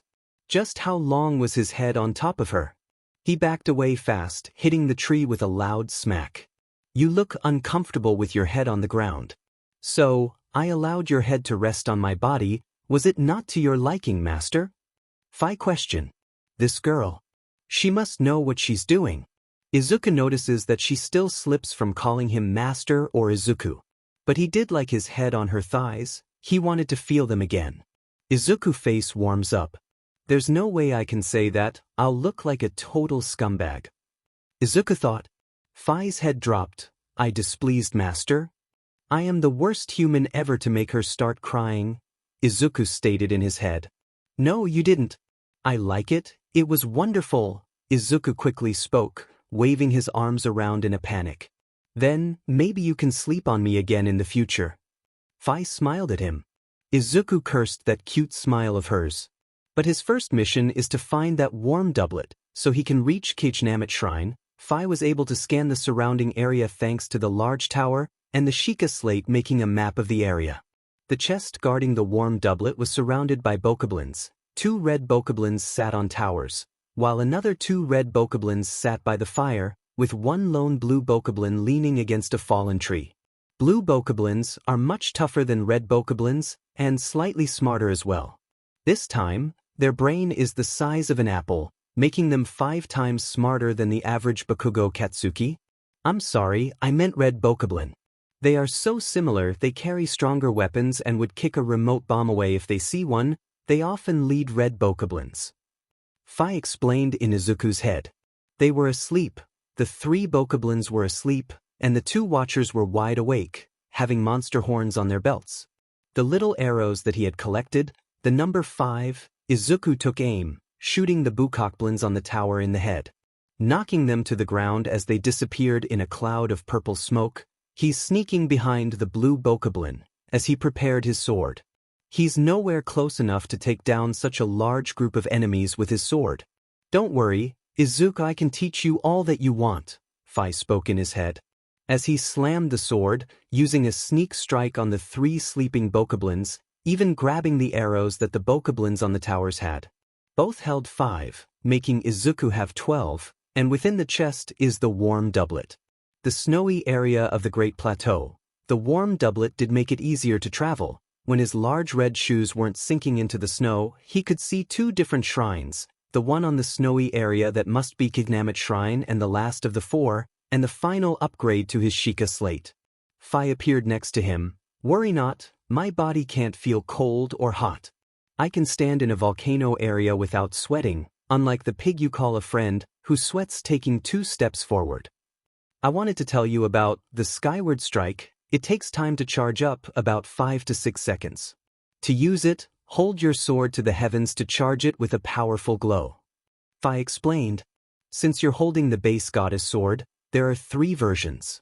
Once you become stronger, so will the sword, and so will the Skyward Strike. Is there any way for you to get out of the sword? Izuku asked. Fi blinked. I want you next to me as my friend, just not my weapon to use on my travels. Izuku explained. This way, I get to be with you every step of the way. Right by your side. I still want to find a way because I like you, Fi. I want to avoid saying goodbye once this adventure is over and Ganon is defeated. Izuku spoke. Fi patted his head. I feel the same, Fi softly said. Kingdom Shrine. Izuku once again placed the Sheikah slate on the terminal. The blue light dropped onto his Sheikah slate. Izuku pointed his Sheikah slate to the water. As a block of ice rose, it didn't even feel cold to touch. It was strange. As Izuku climbs it, using the cryones to make another block of ice, to lift the door. It seems like cryones could only be used on water, and the ice isn't even cold, making it if Izuku sees someone drowning, he could use it to save them. Another Guardian Scout could be heard. The feet were splashing in the water, as Izuku held up his sword, charging up his first Skyward Strike, as he did a jump attack, causing the Guardian Scout to move back once it got it. As it started smoking, Izuku slashed it once again, causing it to blow up. Fair warning, there is a cycle in Hyrule called a blood moon. It happens once every 2 weeks, that respawn all the defeated monsters back to life again. It is created by the malice from Ganon. Fi responded in his head, as Izuku opened up the chest. Another amber, which could be sold for 30 rupees. Perhaps more arrows, or armor in case he needed more attack power. As his 3rd spirit orb flew into his body, Izuku hugged his chest with his hands. He had no idea what these things even did for him. But the long walk to the last remaining shrine, Tobidayam Shrine, Stasis. It is finally time for the last power-up that Izuku's Sheikah slate can hold, Stasis. It holds the power to freeze things in time, but has to be upgraded to freeze enemies, yet it only works on creatures created by Ganon. The rolling boulders shot past Midoriya as he held his Sheikah slate, readying the right time to freeze the block. The boulder froze in midair, and a sound of a ticking clock could be heard. After 10 seconds, the boulder flew back down, narrowing, missing Izuku as he just moved out of the way in time. An iron sledgehammer. Izuku struggled to even lift the darn thing. After all, the goddess sword is where Fi called home. He wouldn't want to bash that home against a giant boulder while it is frozen in time. His legs wiggle as he lifts with his knees. With the slight muscle in his arms, Izuku was finally able to lift the iron sledgehammer in both of his hands. Freezing the large boulder in time, Izuku only had enough strength to hit it about 3 times before throwing the iron sledgehammer on the ground, causing a loud thud. Any object that is frozen in time will hold a large amount of kinetic energy when being stuck, as Izuku watched the boulder fly off the cliff as he claimed his final spirit orb. Getting sent out of the shrine, Fi appeared from the sword. Congratulations, Izuku. for completing the 4 shrines out of the 120 shrines hiding around Hyrule. You claim your reward, go towards the Temple of Time. Fi explained. Izuku groaned as he clicked on the tower of the Great Plateau. The large goddess statue of the goddess Hylia, as a light shines down onto Midoriya, it came from the heavens. A holy glow upon them. You who have conquered the shrines and claimed their spirit orbs. In exchange for 4 spirit orbs, I will amplify your being. So tell me what it is that you desire, a heart container or a stamina vessel. What? Izuku asked. Master, allow me to explain really quick. The goddess can give you more stamina or can allow you to take more hits before you go down, that is what she is asking, Fi explained, appearing from the sword. That made more sense, somewhat. Then I wish for more stamina. You wish to explain your stamina wheel, yes? The goddess Hylia statue asked. Izuku only nodded his head. I shall grant the power you seek. Izuku couldn't understand what happened, but he thinks it works. At the Yaoyorozu mansion, Momo stood outside. She couldn't stop shaking. Her heart beating faster, as her hand couldn't even come close to the door. Urbosa placed her hand on top of Momo's head. She looked up to the Gerudo woman as she knocked on the door. The silence between the 4 could be cut with a knife, as Momo's parents, Urbosa and Momo all sat in silence. The young heiress felt her rapid breathing. She couldn't even look at her mother. But her eyes glared at her parents. Mother, father, Momo couldn't even look them in the eyes. You don't respect my own choices, Momo explained. That's why I don't want to live here. I want to live in Gerudo Town, Momo finished. Momo's mother slammed her hand down onto the table as she glared at her daughter. There's no way I'm allowing that to happen. What about your future, all the work that I'm doing to make you? That's what you want me to marry someone I know I won't love, you want me to become you. I want to be a hero, I wish to protect the people I care about, I will still study, and be the top of my class. The schools I go to are close to the Gerudo Desert. I'll watch over your daughter, but how about a deal? Urbosa spoke. What type? The father asked. By the time she gets into Ude and loses in a fight between a vo you wish this Vi to wed, then there will be no back-talking or anything. But if she wins, then you have to accept her for her. There's the Udata Sports Festival, everything will be decided there, Momo's mother agreed. At an unknown location. Aghanim, Wizro. Ganon's voice called for them. The 2 wizards appeared in front of their master, the Triforce of power still beating like a heart, but now a large single eyeball looked at the pair. Unblinking, the sages have been reborn. Go to Zora Domain and Dragon Roost Island and kill them, even if they don't have their sage's powers. I won't allow them to live. Ganon spoke. Yes, my lord. Answered Aghanim and Wizro. End of chapter. Next time, dungeon crawling. Zelda sat with 2 out of the 4 champions of Hyrule, the Zora's champion Mipha, and the Rito's champion Revali. The young princess Zelda sips her tea, as she looks out her window. The air carries pieces of Ganon's malice as it gently flies through the air. Princess, Dragon Roost Cavern, and Dragon Roost Island have been taken over by Ganon's malice. The Rito trapped there can't get out, and no one can get in there. Revali explained. Even I, the great Revali, can't into the island. The island protector Velu won't allow anyone inside. And if I can't get in, then there's no one that could, after all, the might of the great Rito champion. I'm afraid to say that Ganon's malice has even taken a hold of Lord Jabu. Jabu, causing the large creature to swallow my dear little sister, Ruto whole, Mipha spoke, cutting off Ravli for her and Zelda's sanity. He wants the hero. Setting a trap, I'm afraid that we might have to rely on him, Zelda spoke. Hero? Please, who needs him, when you got me? Mipha and Zelda both shared the same expression from Revali bloating. I'll have the hero travel to Zora's domain and Dragon Roost. Zelda cupped her chin. But your highness, isn't the current hero in the Great Plateau? Travel between Zora's domain where Lord Jabu Jabu calls home and Dragon Roost Island is almost 2 whole weeks away, even on the fastest of horses. Mipha stated. That's why our hero won't be taking a horse, he can get there in less time than 2 weeks, might even be able to save both the Rito and the young Princess Ruto on the same day. Those jets that Japan calls them are extremely helpful. Revali let out a huff, while Maifa looked curious. The land of Japan had lots of poisonous water for them. All the Zoras within the domain couldn't survive in Japan's ocean. It would turn them into the mindless river Zoras that plague the land and serve under Ganon. I just have to call in a favor. Zelda smiled. Within the Great Plateau, sitting outside the Temple of Time, Izuku pondered the question, how was he meant to get back? He could see just how far away Hyrule Castle is. As Midoriya looked up to the sky, he did wonder about his first friend. How are Katsuki and Momo doing at the moment? Were they safe?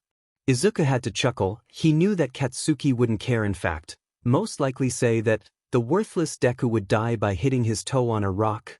The thought of him, even if he is a bully, did make him smile. Perhaps it was the drive to prove him wrong. Deku? Having a name or even a nickname close to the great Deku tree would make you a strong warrior in the Kokiri tribe. Saria's words and her smile ran through his head. Phi, how many Kokiri are left within Hyrule? Izuku asked. 1, the rest decided to turn into Korok. Phi answered his question. Then Saria is truly alone, and she can't even leave the forest. Izuku sat as he looked across the green fields. Do you wish to call her? With the fairy ocarina and Saria's song.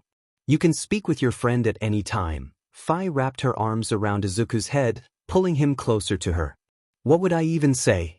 That I'm sorry that she has almost no one left in the world, or that I know what it feels like to be alone. Midoriya wondered. She has you. I'm sure Saria is happy being your friend. Phi patted his head. Would that really be enough for her? Maybe one day she would just disappear from his life.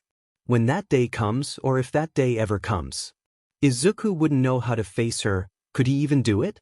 Looking at his left hand, perhaps it was these times of thoughts that kept the Triforce of courage from appearing. A black jet, the wind blew as Phi returned to the sword. The jet landed, blowing away a lot of the monsters that surrounded the area as well as the trees and grass. As Princess Zelda stepped out of the jet once, it clammed down. Sorry for all of this. But it seems like you are needed within Dragon Roost and Zora's domain. But I will help you, Zelda smiled. Wait, are you certain? Izuku asked. I do need to practice with my quirk, and I want to save you from time to time. However, I am unfortunate to tell you, I can't help you with Zora's domain if Lord Jabu Jabu would swallow me. Did you just say swallow? Izuku wasn't sure if he heard that right. Then the peace between the Hylian and the Zora will end. So, I can only help with Dragon Roost. Zelda finished talking. So, about that swallowed part, Izuku held out one of his fingers. I fear that only people blessed with the Triforce can enter. I never stepped foot inside these dungeons, yet I did have a favor, so I asked for a ride. Zelda looked at the jet. I'm still curious about the swallowing part. Are you planning on feeding me to a fish? Izuku wondered. Never fear, because now I am here. To give you a lift. The sun glimmering on that large smile on that man's face. Hands on his hips, a mountain of a man, the deal between Zelda and All Might, give them a ride to Dragon Roost and Zora's domain, and she would share with him where All for One is currently hiding. Izuku's eyes could only widen and shine as he finally met him. Oh my gosh, All Might. I'm so glad that I can meet you. Can I please have your autograph? Izuku asked, pulling out hero analysis for the future volume. All thoughts about getting swallowed by a giant fish exited out of Midoriya Izuku's head. Anything for a fan. All Might let out a healthy laugh. Izuku's eyes couldn't stop sparkling at the sight of his hero's autograph right in front of him, the grin wide on his face. Phi looked at him. He is just so cute. She just couldn't break the news to him. It wouldn't be long until he reached Dragon Roost Island, looking out onto Hyrule. Zelda, could you leave All Might and I alone? Izuku asked. The Princess of Hyrule could only nod. Can I really be the hero of legend that everyone says that I should become? Being a hero isn't what is shown on the T.V. One has to risk their lives each and every single day. Never knowing which one would be their last, All Might respond. I just think that Farah got it wrong. That she shouldn't have chosen me. I haven't even gotten my Triforce mark to appear yet. Zelda and I are the same age, yet I feel like I'm just in her shadow. Izuku tried to explain himself. Tell me, young Midoriya, do you care about people? Do you want to see those people smiling and spread peace around Hyrule? All might ask. I do. Izuku nodded.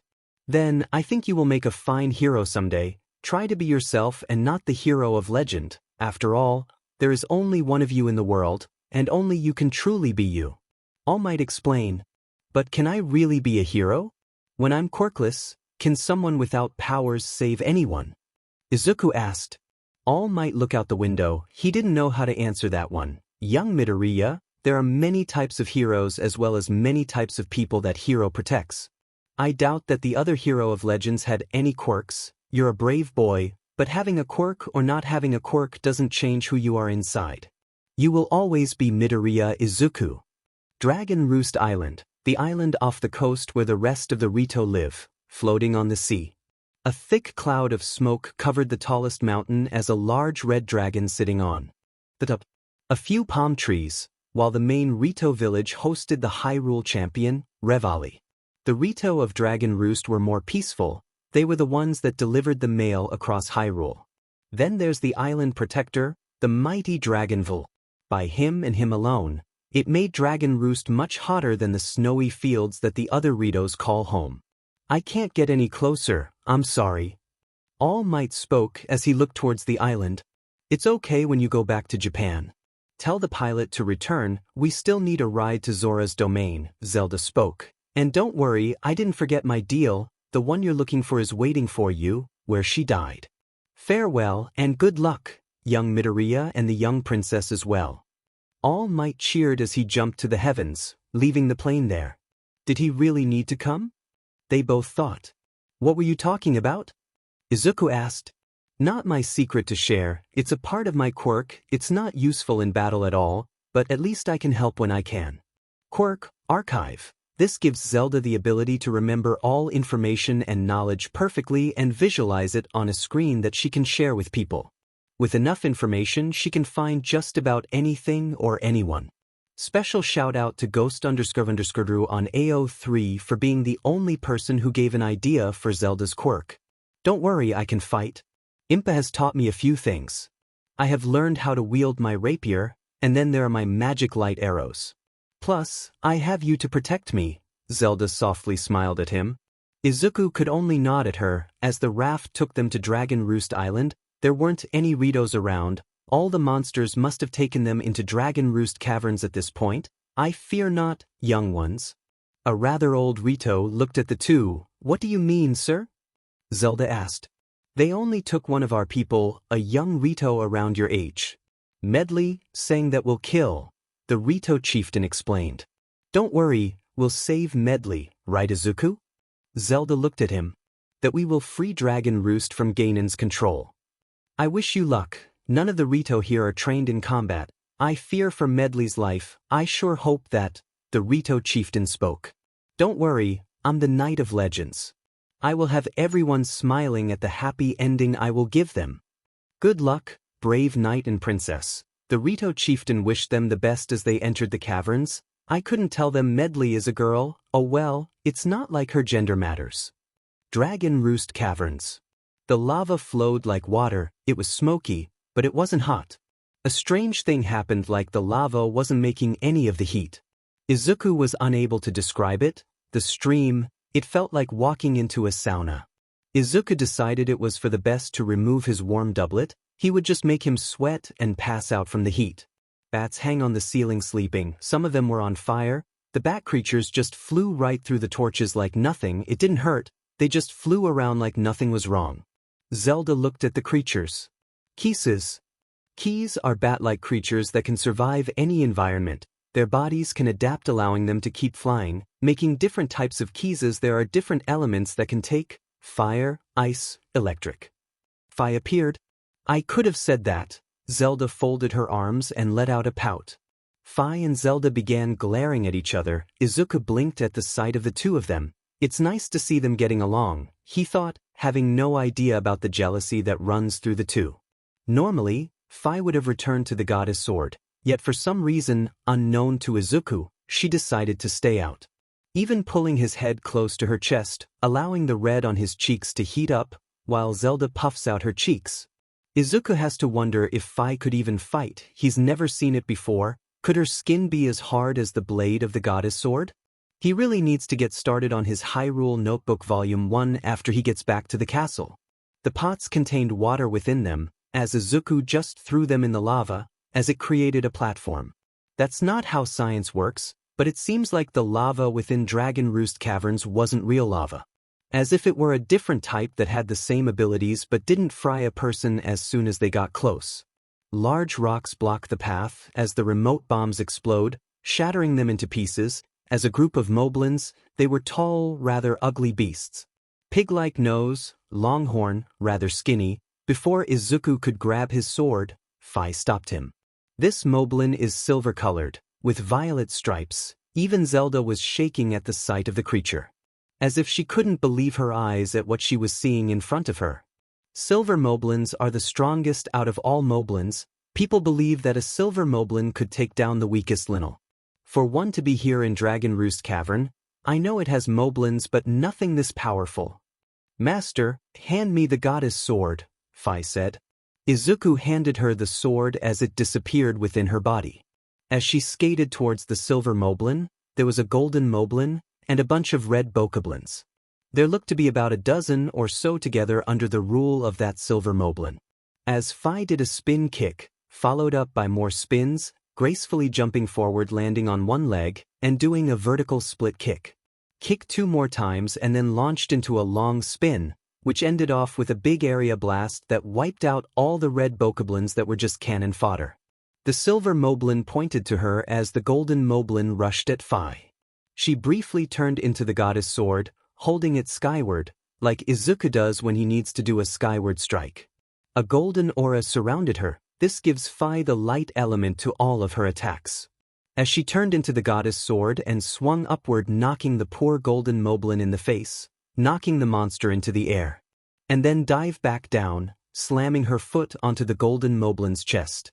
As she stood still, creating a rainbow around her body, gathering the golden moblin in and forming a flower-like pattern on the ground that created a small upwards explosion, causing the golden moblin to turn into nothing but purple smoke.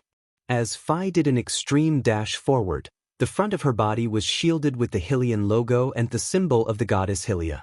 As she caught on, the silver moblin, doing a simple flying spin upwards with an explosion of pure light at the end.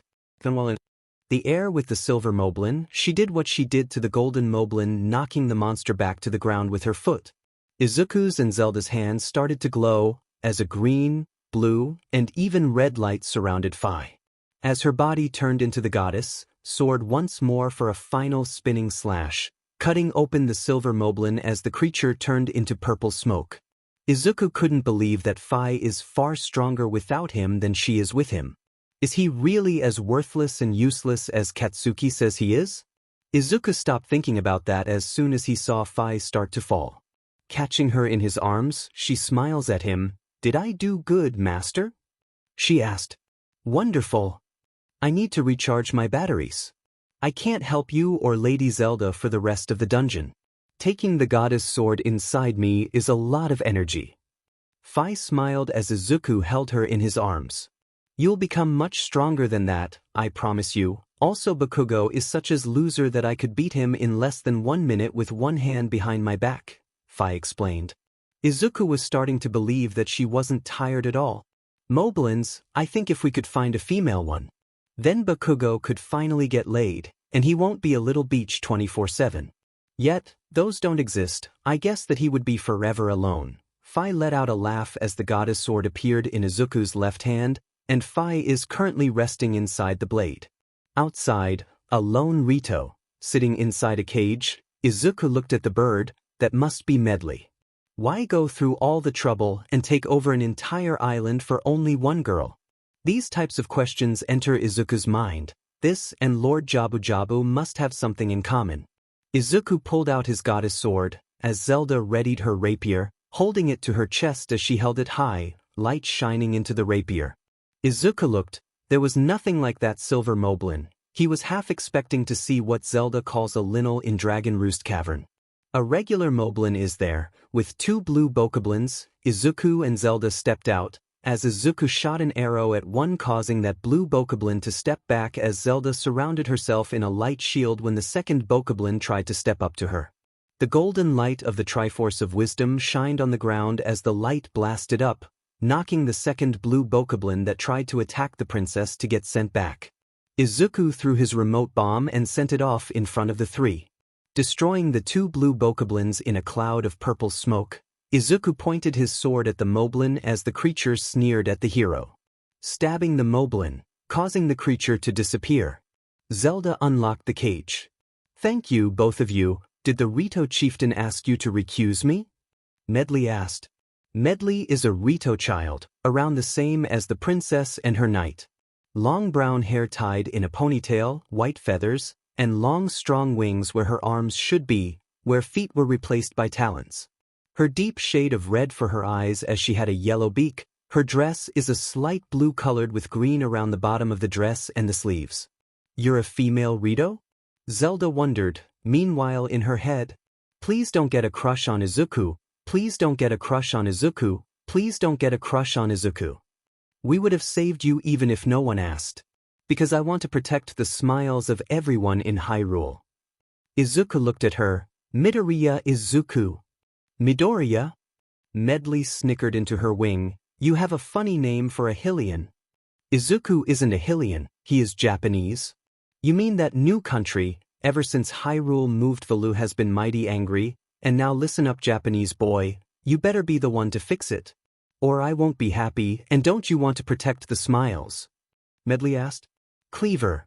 Izuku placed his hand on her head. "After this is all done, let's be friends." Izuku cried out, noticing the broken sacred harp close to her. As Medli looks at her, "I'll even fix your harp and get you smiling again," he thought with a smile. Within the deepest, darkest cave of the Dragon Roost Cavern, a fire shot up, forcing Izuku ahead as Zelda stayed behind. He looked at her as she nodded. "I'll take Medli back to the Rito tribe. You take care of the evil lurking inside this dungeon," Zelda said. Midoriya could only nod. As he stepped forward, the light from the outside shining through some holes in the ceiling, where he saw a large spider, larger than anything he has seen before, a large single eye leading its head, looking down at the hero. This monster had 10 legs, 5 for each side, and gray fur around the face with 4 smaller eyes and fangs it had. With the large abdomen, it stood tall, long, as one single eyeball locked onto Izuku. Versus Goma, Twilight Princess version. That's the Spider Queen, Goma. The large version, even in Izuku's head, Fi still sounded tired. Crawling on the ceiling, covering the light, Goma's eye showed itself. Izuku shot his arrow, causing the large spider to fall to the ground.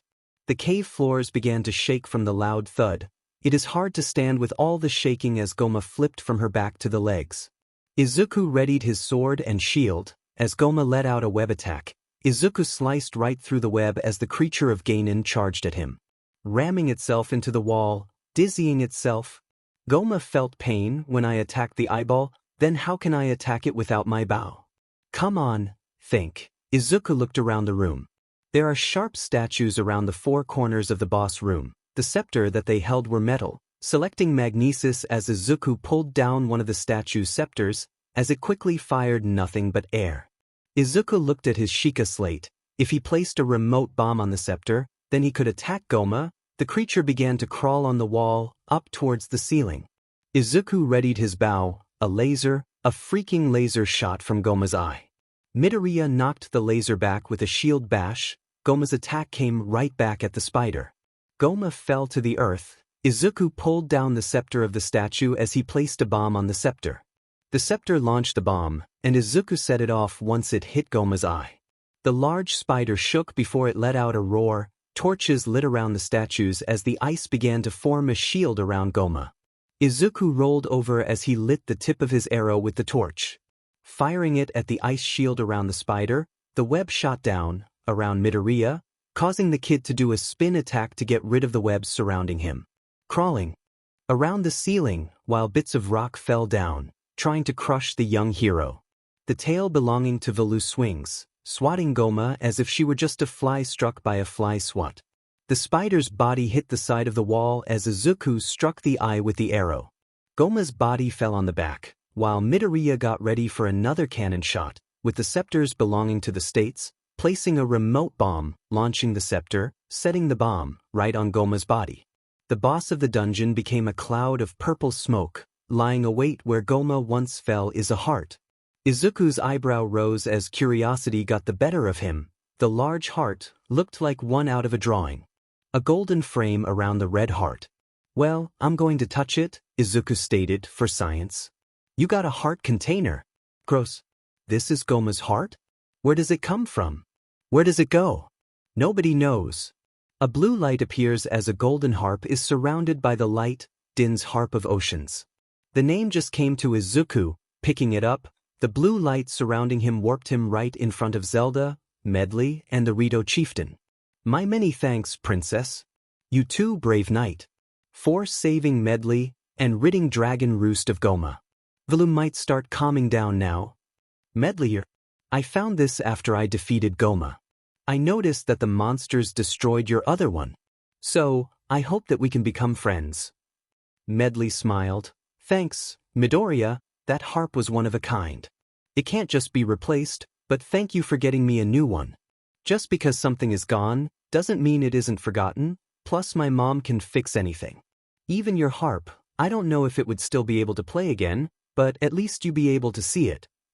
Izuku said. Thank you again. The Rito girl bowed to them. While Midoriya and Zelda were walking back to the jet for the ride towards Zora's domain, are there many Gomas? There's the small one that roams the fields of Hyrule, the medium one that lurks in caves, the large one that lurks in dungeons, and the extra-large version one that is controlled by the Guardian of Time. Zora's domain. Zelda bowed toward the pilot, the bridge leading them to the great city, surrounded by water, waterfalls, the Zora's champion, Mipha. A taller, slim fish woman, a blue cloth around her body showing that is one of the 4 champions, as well as her light-scale trident. Her younger brother looked around 14. He shared the same red scales as his older sister. There were blue and red colors of Zoras running around. It turns out that the red ones are the ones that age more slowly. It would take 100 years for a red Zora to reach adulthood. Meanwhile, the blue Zoras age at the same pace as a human. They would be 17 at the same as a Hylian. My little sister is inside of Lord Jabu Jabu. Inside, everything came back to him, now. Glaring at the whistling Zelda, who couldn't face him at the moment.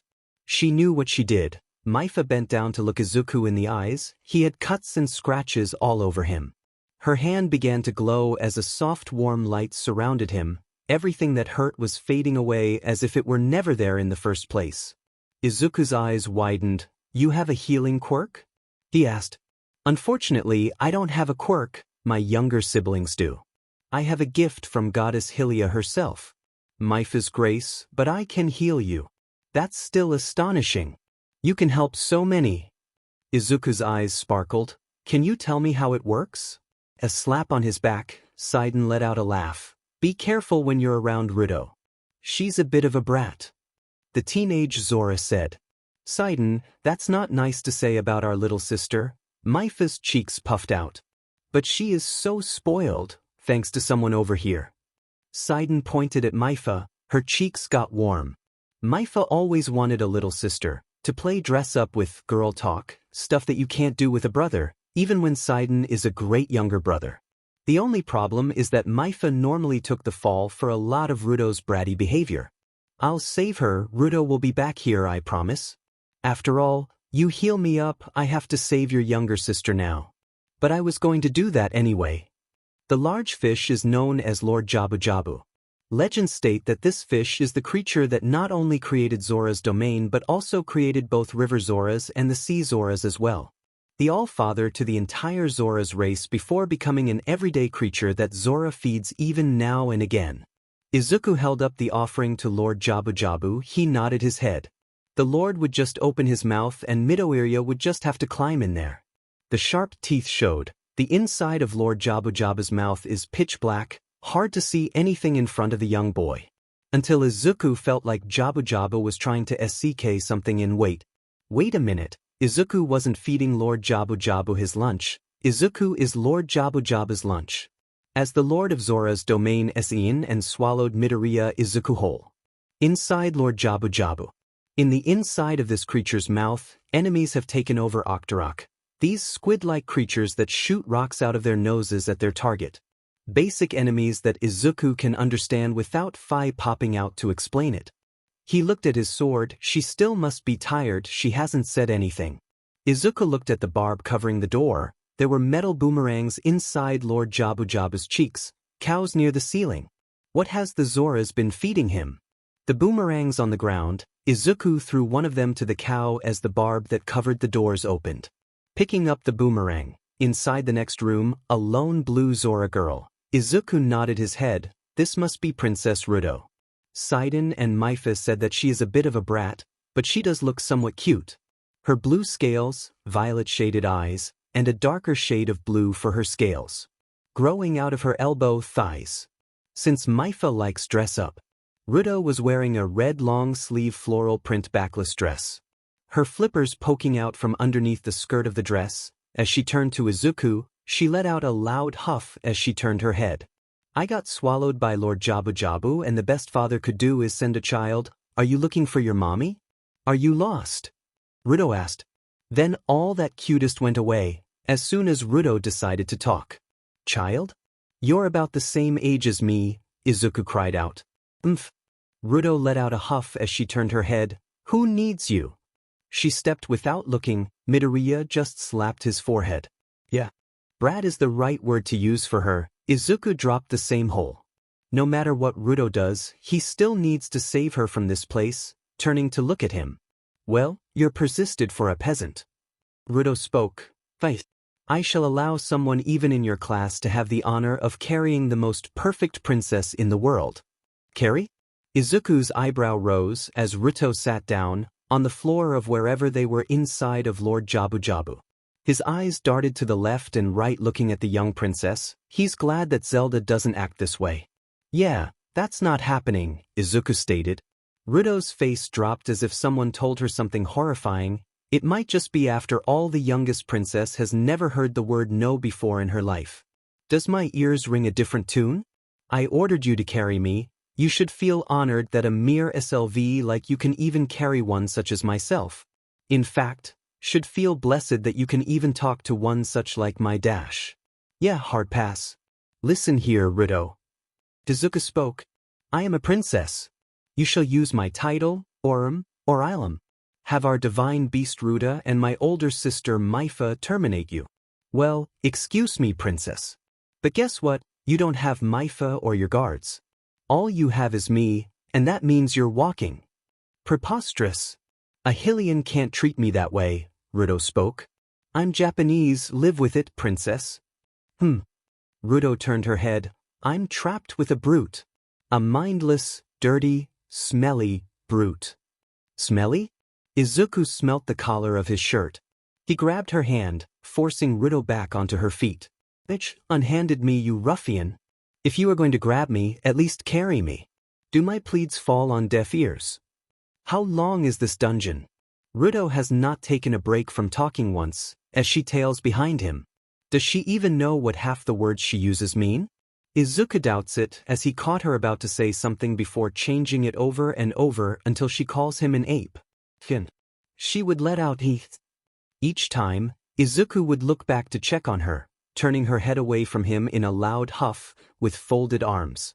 As she pushed Midoriya to the side, the sword on his back, with a shield and a bow, the child considers himself to be a knight. Do you like to play pretend? Ruto asked. Pretend? What do you mean? Izuku wondered. Answer the question, as princess of the Zora tribe. I order you to do so, Ruto demanded of him. Izuku looked at his hand. When I was young, I wanted to be a hero so much it hurt. It was everything we ever dreamed about. Ruto's head turned. That's until the quirks started to appear. There are people who are just remarkable, but power can change someone. You have a quirk too, right? Your sister said you did. Yes, I can control tidal waves. I can even create them on dry land. Go on, bow before my greatness, Ruto explained. See, that's wonderful. All quirks are, regardless of what they do, but for someone like me, anything would look spectacular. Because I was deemed quirkless. A person without power, I couldn't stop crying when I heard the news. I even ran away to the park. No one would look at me the same way again, it would always be out of pity.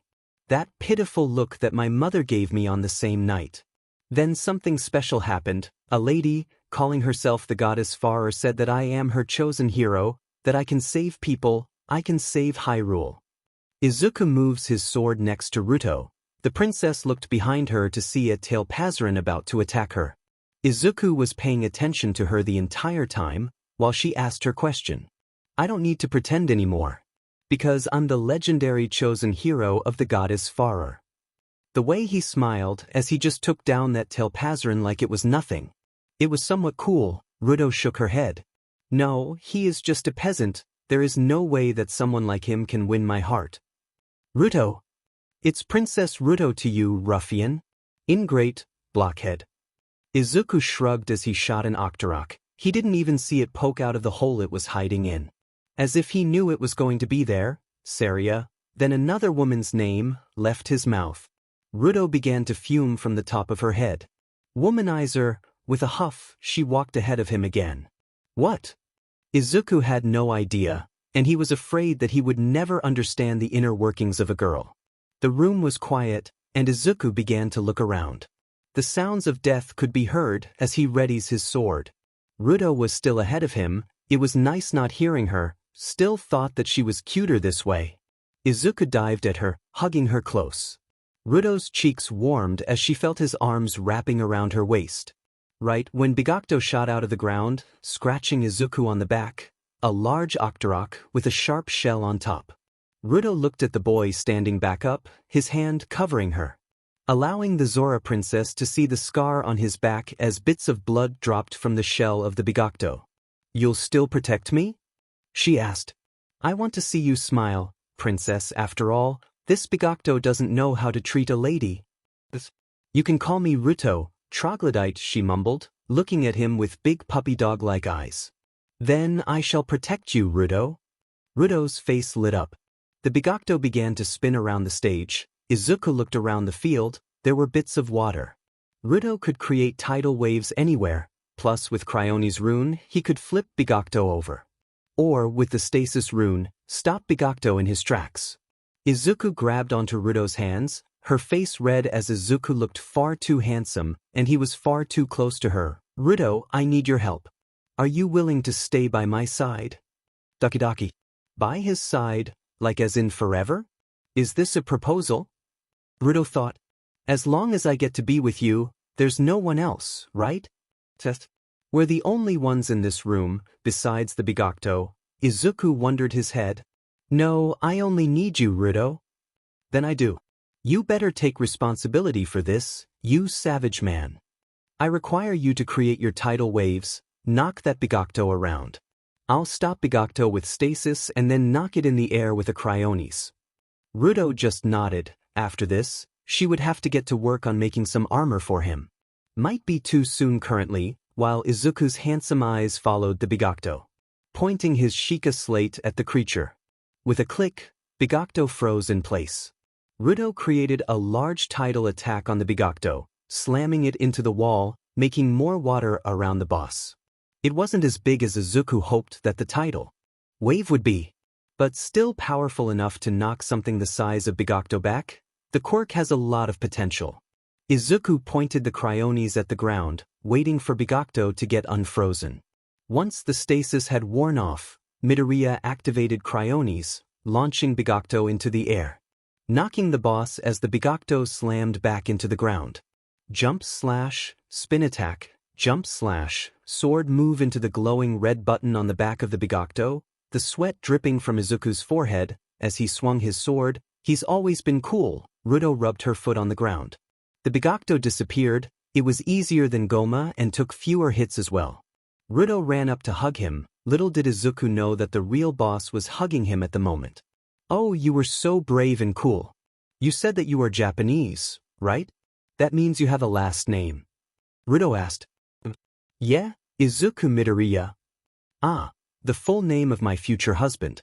Ruto Midoriya, yup. It works. Say, how many kids would you want? Huh? Izuku let out, he's afraid that he misheard her. Oh, nothing. We can work out all the details later, darling. A shiver went down Izuku's spine. Something is telling him to run, it might be far now thinking about it.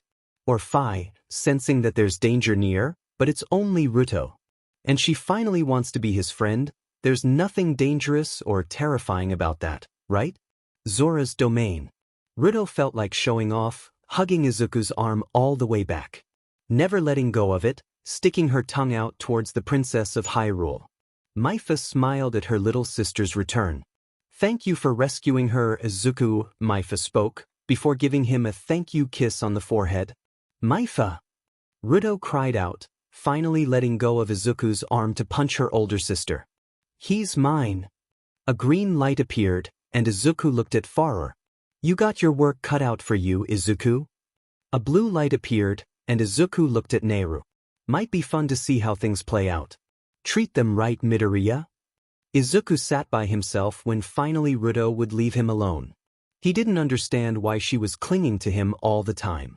Maybe it was because he saved her, that must be it. As he got out his fairy ocarina, playing Saria's song. Oh, I haven't heard from you in a while. Miss me that much? She asked. It's strange to talk to someone in an ocarina like it was a phone. Yeah, I did. Hey, listen, Fiam. She told me about the other Kokiri, so... You were wondering if I wanted to become a Korok as well, huh? Well, that's too bad for you, as your older sister, someone got to look after you. Saria said. What, older sister, since when? Izuku's question, looking at the fairy ocarina. Well, I know that you're just a danger hazard waiting to happen. Knowing you, whenever you get powers, the first thing you'll do is break your arms and legs. That's why as the older girl I am. I will be your older sister from now on. Sora explained. Plus, I have seen Ruto. The great Deku tree has been watching you and your journey, Deku. Lucky catch there, huh? He could feel Saria poking him. Nice pun, Izuku muttered into the phone. I try my best. The great Deku tree is working on something special for me, so we might see each other outside the forest. But make sure to visit or, as your big sister and your friend, I'll be mad at you. You want to avoid seeing me pouting, right? Saria asked. Izuku let out a laugh. I will do, big sis Saria. End of chapter. Breath of the Wild style medley, that she's based on. AO3 readers are going to be so upset at me for learning how to add pictures. Bonus. All for One versus the ultimate creature of Hyrule. All for One, floated there like he was showing off. The symbol of peace, all might, could only glare at him. You based it? All for One. All Might cry out, oh, you're approaching me? Instead of running away, you're coming, right to me? Even though your sidekick Sir Night Eye told you the future, what would happen if you faced me like a speedrunner scrambling to reach the goal before the next frame rule? I can't kick your butt without getting closer. All Might yell. But I know I can never defeat you. But he can. All Might move out of the way for his secret weapon. The Kuko. A small white chicken from the Lon Lon Ranch. The Kuko began to run around the battlefield that used to hold two powerful creatures of themselves, now it belongs to three. All for One could merely laugh. Do you jest? A mere chicken has the great symbol of peace truly lost his mind facing the ultimate evil? All for One could only grin as he readied his air cannon quirk, one of the many quirks that he has stolen over 100 plus years that he has been alive for. Firing it at the Kuko, blasting it at his max strength. The Kuko slapped away the air cannon with its wing as it made a noise, a cry while flapping the wings. Like the Kuko was trying to fly, before All for One knew it. He was surrounded by thousands of Kukos, and a Kuko army appeared and all began attacking him. Pecking at him, ruining his face, in a mere matter of seconds, All Might couldn't believe that it only lasted 30. All the Kukos left, leaving All for One, lay defeated on the ground. Even with victory, the basted villain still destroyed his stomach. Thus, the world was saved thanks to the Kukos. End of story. This is a joke, by the way. 13-year-old Midoriya Izuku is currently on a summer holiday, waiting for the first term of his middle school to start. as Ruto clinging to his arm as if she is a koala. Medli walked next to him as well, taking a drink from her smoothie. Showing them around the streets of his hometown, Ruto willingly wanted to see his hometown, something about it being her future home. Whatever that means, men and other teenage boys looked at Midoriya walking next to two cute girls, with one hanging off of his arm. Groaning in annoyance, even muttering the words, "Filthy harem protagonist." Ruto glared at the Rito girl. Her future husband invited her and her alone to see the sights. She might be living here in the near future with him. With 3 children, 2 girls and 1 boy, then her visions of the future got broken as soon as Medli appeared. Bird girl, the venom that Ruto spat. It's Medli. I'm a princess. It is not a princess job to remember the names of the lower life forms. Tell me, why are you here? Ruto: because Midoriya asked me if I wanted to hang. He's cool, so I said why not, as long as I got a smoothie, Medli explained, taking a sip from her strawberry flavor smoothie. Izuku looked at the two. Ruto didn't get along with anyone. She complained to Zelda, and to Fi, and she started to complain to Inko until Izuku pointed out that she is his mother. Then her attitude changed on a dime. He was hoping that she and Medli would get along. He heard from Zelda that a lot of the River Zoras changed and turned into the Rito tribe, and a part of Izuku hoped that Ruto could have more friends. Yet, that bratty nature of hers seemed to stick around. Midoriya couldn't understand why the youngest princess of the Zora kingdom didn't get along with any of his other female friends. Ruto even glared at Far, a freaking goddess of all people, as if Midoriya Izuku belongs to Ruto, and Ruto alone. He guesses Medli is just another girl that Ruto can't get along with. I shall add you to the ever-growing list of annoyance that will stand between me and my darling happiness. Ruto spoke. Medli blinked. Meanwhile, Izuku heard whispering in his ear, a strange voice calling for help. Like a siren song that drifts sailors to their doom. Midoriya followed the strange noise, leaving Ruto and Medli alone to work on their own problems. Oh, you think that I like him? Prince. Midoriya is cool and everything. He got my old harp fixed. But he's just a friend, someone I can play games with. There's no romantic feeling for him, Medli whispered into Ruto's ear. Truly you don't jest? Ruto: nah, he's just my best friend. You know, Medli explained. Well then, congratulations, you now have the honor of being my friend. Ruto spoke. When Ruto turned to saw that Midoriya wasn't there any longer. She stomped her foot on the ground as Medli patted her back. I'm sure that he's close by, but it's best if we don't move. Don't want to get lost, Medli spoke. In the alleyway, Fi appeared from the sword. Ruto was no longer hugging her master's arm, that alone made a small smile appear on Fi's lips. Izuku's stare is blank as he just walked forward like a mindless zombie. Waving her hand, even snapping her fingers in front of his face, nothing got a response from him. Until Midoriya just stopped. The area around them is dripping down, a strange dark mist falling down like snow. It is different from Malice. The air did feel thicker. Izuku's left hand began to glow, as the Triforce of Courage appeared on his hand. Farah let out a yawn, clearly still sleepy, even with a nightcap on. She was blinking at the sight of everything happening in front of her. Huh, that's new, Farah muttered in a sleepy tone. Grabbing Farore's shoulders, Fi shook the goddess of courage awake. Do something. With a snap of Farore's fingers, Izuku's eyes became bright again.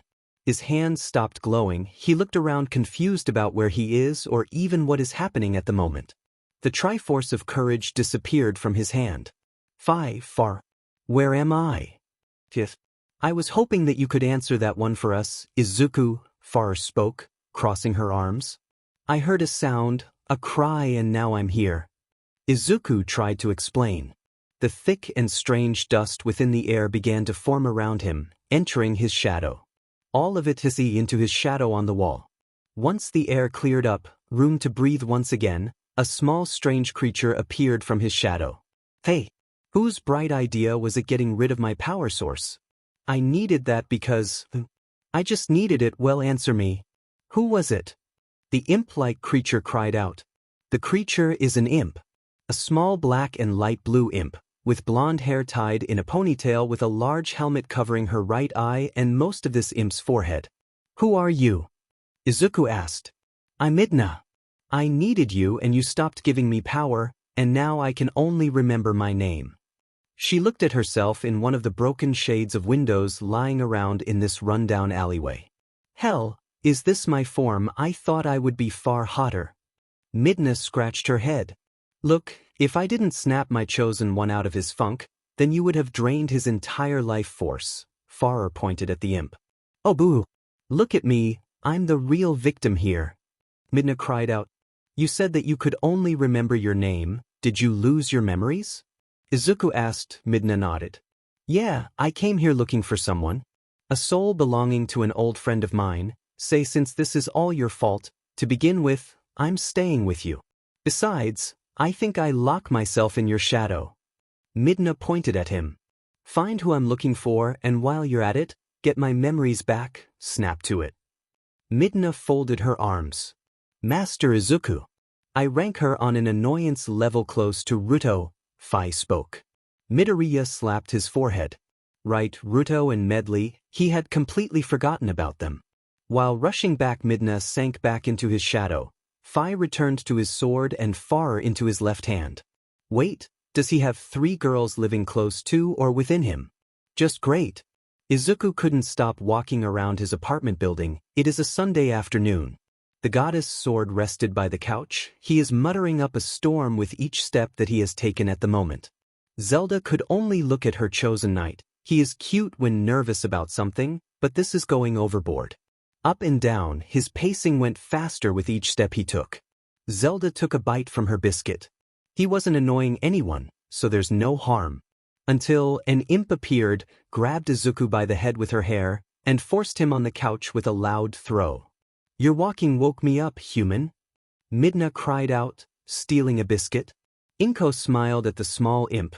Midna's eyes looked at the pump-sized woman. Well, Izuku Midoriya using the word pump wouldn't work anymore. She's been trying to lose weight ever since Izuku turned 12. Still worried about her baby in the strange world of Hyrule, but after 8 years, most people still don't understand how a lot of the enemies work. Good afternoon, Midna. I see that you're finally awake. Inko smiled at her. No thanks to this useless human whose pacing woke me up, I was having a nap. Midna snapped at him. Midna? I feel like I heard that name before. Maybe it was in one of the older Hyrule history books, Zelda softly said. Lady, if you know anything, do share. Midna was far too close to Zelda. I don't know, I'm sorry, neither would the goddess. They all fell asleep until now.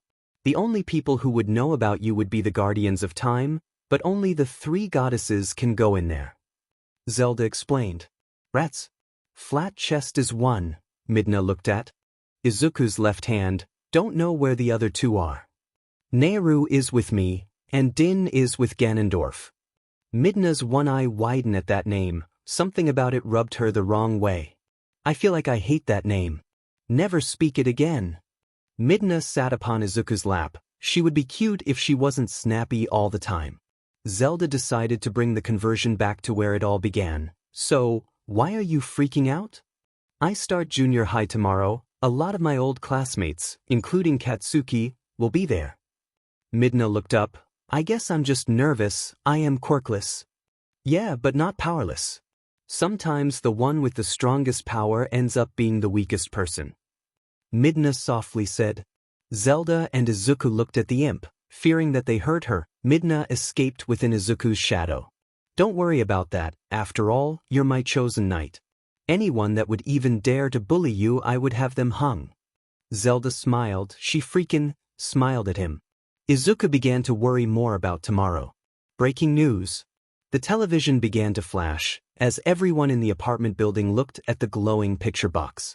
The screen showed people running away, and Izuku's eyes began to glow at the sight of a villain attack. Where's there a villain, there's a hero. Within Tokyo City is where all this chaos is happening, a laser beam shooting at the roads where people once stood. This machine, one of the 6 tentacle legs that it had smashed a car with ease. The head turned as a red light pointed toward a normal person. A guardian? Zelda asked, wondering what the heck it was doing outside of Hyrule. It seems that this machine is one of the monsters from Hyrule Fields. The reporter spoke. clearly scared at what they were seeing. It has not flinched once at all with all the shots taken toward this machine. Makes sense, under Ganon control, normal weapons won't do much. It's not impossible, but it would take a long time. Only the Master Sword would be able to take one down rather quickly. It's best to cut off the legs and then destroy the rest. Zelda explained. Izuku looked at the goddess sword, the base form of it. Will he ever be worthy of Fi's true power, or is he just a hero wannabe? On the television screen, several different pro-heroes had shown up, such as on Rescue Duty the Wild Pussycats. The heroes fighting the Guardian were famous heroes like Edgeshot, Endeavor, and Ryukyu. A hard kick in the head caused the laser from the Guardian to shoot toward the building. Mirko rubbed her nose as she looked at the other pros. Leave it all to me, I'll turn this hunk of junk into scrap metal. The camera caught it all, even the cocky grin she had. One of the Guardian's legs kicked away a hero and started crushing Edgeshot underneath, aiming a shot at the male ninja theme hero head. The Guardian is about to fire, only a close few seconds away. The Delaware smash. A mighty blow knocked the Guardian into the air, and back within Hyrule. All Might smiled at the cameras. Never fear, even threats from Hyrule won't threaten the peace, because I am here. Aldera Junior High. Middle school, sitting in his class. Paper ball got thrown at the back of his head. Fi is at home. His mother states that he shouldn't need to bring a lady such as Fi to the first day of school. Something about making the other boys jealous of him. Bakugo growled at him, what is he, a dog? Who in their right mind decides to growl at someone? The teacher talked about something, a transfer student from another country. The only spare seat is right next to him. Meaning the new kid would get to be the closest to pick on him. Izuku wanted to slam his head against his desk right now. The golden blonde hair shines like the golden sun. The emerald green eyes that softly sparkled, her soft fair skin, her slim and perfect body. Princess Zelda, every single boy's jaws dropped at the sight of her, and on top of everything she was wearing the school uniform. The black blazer with the black skirt reached to her knees. With knee-high stockings, and a red scarf around the collar of the uniform. The teacher looked bored with just about everything, the fact that he most likely thought that she is just another transfer student. Even though I'm the princess of Hyrule, I hope that we can all become friends. I hope that you can treat me and my knight with respect. The attack in Tokyo, where a guardian entered the city and soon started creating chaos. Pro-heroes fighting that guardian was quite the sight to see. Took a lot of the top 10 pro-heroes to fight that thing. Even then, All Might appeared to knock it back into Hyrule. The students began to whisper. Finally, Bakugo decided to pay attention to the blondie standing at the stand, smiling to himself. Dumb beach, I'm the only person here who's worth a DMN. I'll stomp whoever her worthless knight is, and this chick would be on her knees bowing to her new husband. I always wanted to rule a country, Bakugo thought, grinning as he prepared his hands. How does Hyrule work? One student asked, raising his hand. Hyrule is broken off into flower groups, Zora's Domain, Gerudo Desert, Rito Village, and Hyrule Fields. Because there's no war between us, think of Hyrule more as a democracy over a dictatorship. Izuku had to think for a moment. What would happen if he would marry Zelda? Ruto has been chasing him around a lot, and she's a Zora princess. But he never met a Gerudo before, didn't even know what they look like. Is he close to ruling over Hyrule? No, Medley isn't a princess, right? Excuse me, princess. But who is your knight? A girl asked, raising her hand. Zelda could only smile. In about a year, I would say he would be able to take down a Linnell and Guardians. My trusted knight is Midoriya Izuku. Zelda just made middle school far worse than he hoped for. End of chapter. Location, Valley of the Seers. A grand hall, pillars made out of marble, statues of former heroes, all of the heroes known as Link. A mysterious man, a wolf, a child, a man readying his bow, taking aim. One statue from each adventure, and each time he had proven himself worthy of the title, Hero of Legend. In the center, lay a crystal ball. This is how the Guardians of Time saw how everything happened, yet they must never enter the world of Hyrule. Until one day the whole Colosseum began to shake, and the marble pillars cracked and fell. The two ladies in charge looked around, everything looked broken, worn down, as if a war happened within a room where only they are allowed. The good witch, Lana, and her dark counterpart CIA. Once, they were a complete person, until the wickedness of Ganondorf twisted Ze, forcing her soul to be split in two. A green light, a blue light, and a red light all shined, on top of the marks on the ground of the three goddesses. Far, Nehru, and Din appeared in a flash of their colors. Farar smiled at seeing the oldest sister of the Triforce goddesses. Far, Nehru and Din? What are you here for? Honest. She wore a white dress, while CIA wore a dark purple one. Nehru noticed that her sisters were looking at her. After all, it was all because of her chosen one. Princess Zelda made a wish on the Triforce. That the reincarnation cycle would end. So, it did, and all of Hyrule moved with it. Warping it close to a place called Japan, Nehru explained. What about the hero? Link couldn't be reborn. His spirit was too weak after his battle and death at the hands of Ganon. But he found such a cutie for his spirit to live with, Midoriya Izuku. I smell so much promise from him. Plus, his hair is green. Farar acted smug. Lana and C didn't know how to feel about that. They both fell in love with the spirit of the hero of legend. Knowing that he was now inside someone new and that the reincarnation cycle has came to an end. It is just a lot of information. Trust us, little dude will make for a fine hero. He has a big heart, he has a crush on not only Zelda but one of his friends too. You two might have a real chance, unlike the others who only chase after the princess, Din smirked. I don't deserve to see the hero again. No matter what body he rests within, how can I ever look him in the eyes after everything I had done? I created a war across the timeline, and almost brought an end to everything. Just for him to love me, Sis spoke, she fell to the ground. I'll check out the new hero. I'm sure that he forgives you, Lana smiled at her twin sister. You could ask the hero of warriors, yourself, Farar mentioned. Lana and Cie looked at Farar.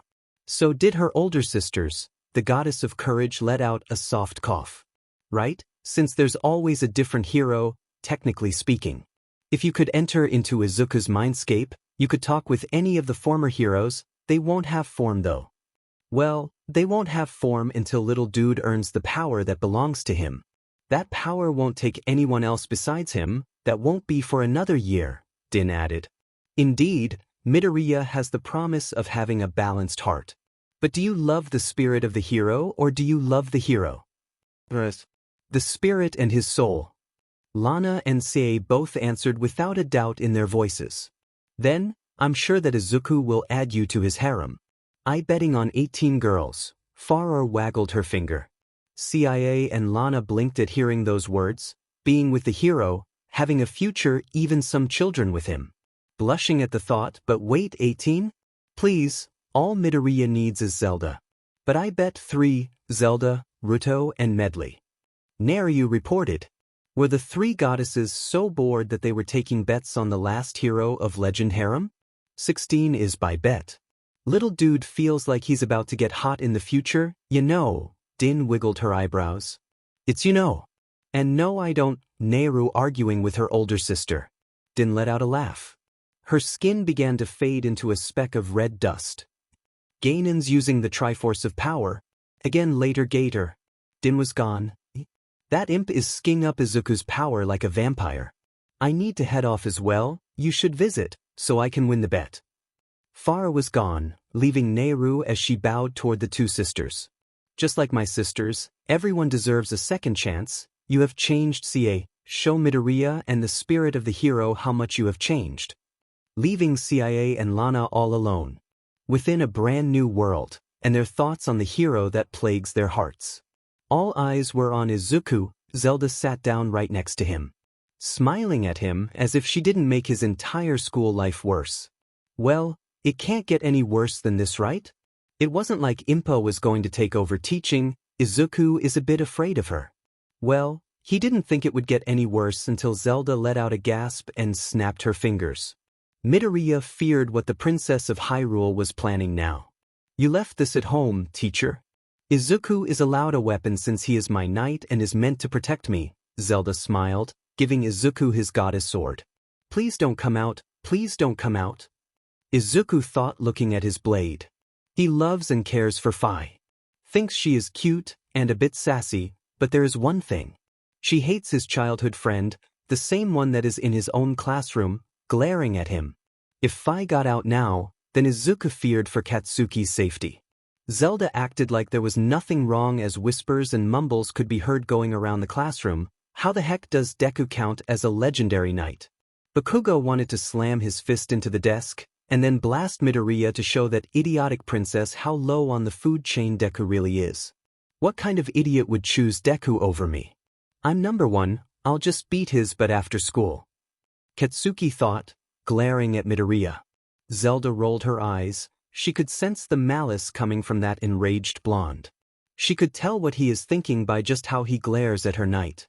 The loud and angry hound wouldn't last long against one of Hyrule's more dangerous creatures. The teacher didn't care, should she call Impa? She would be a better teacher than this man. He looked like a rat. Buck teeth, balding hair, the gray showed the toupee that moved to the right or left. Right, so the events of history.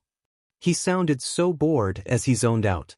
Does anyone know about the first person to have a quirk? Normally Izuku would sit in the corner, away from everyone else. No one would really look at him. All the noises and the chattering, if he could help it, he would normally eat on the rooftops. But now, people were staring at him.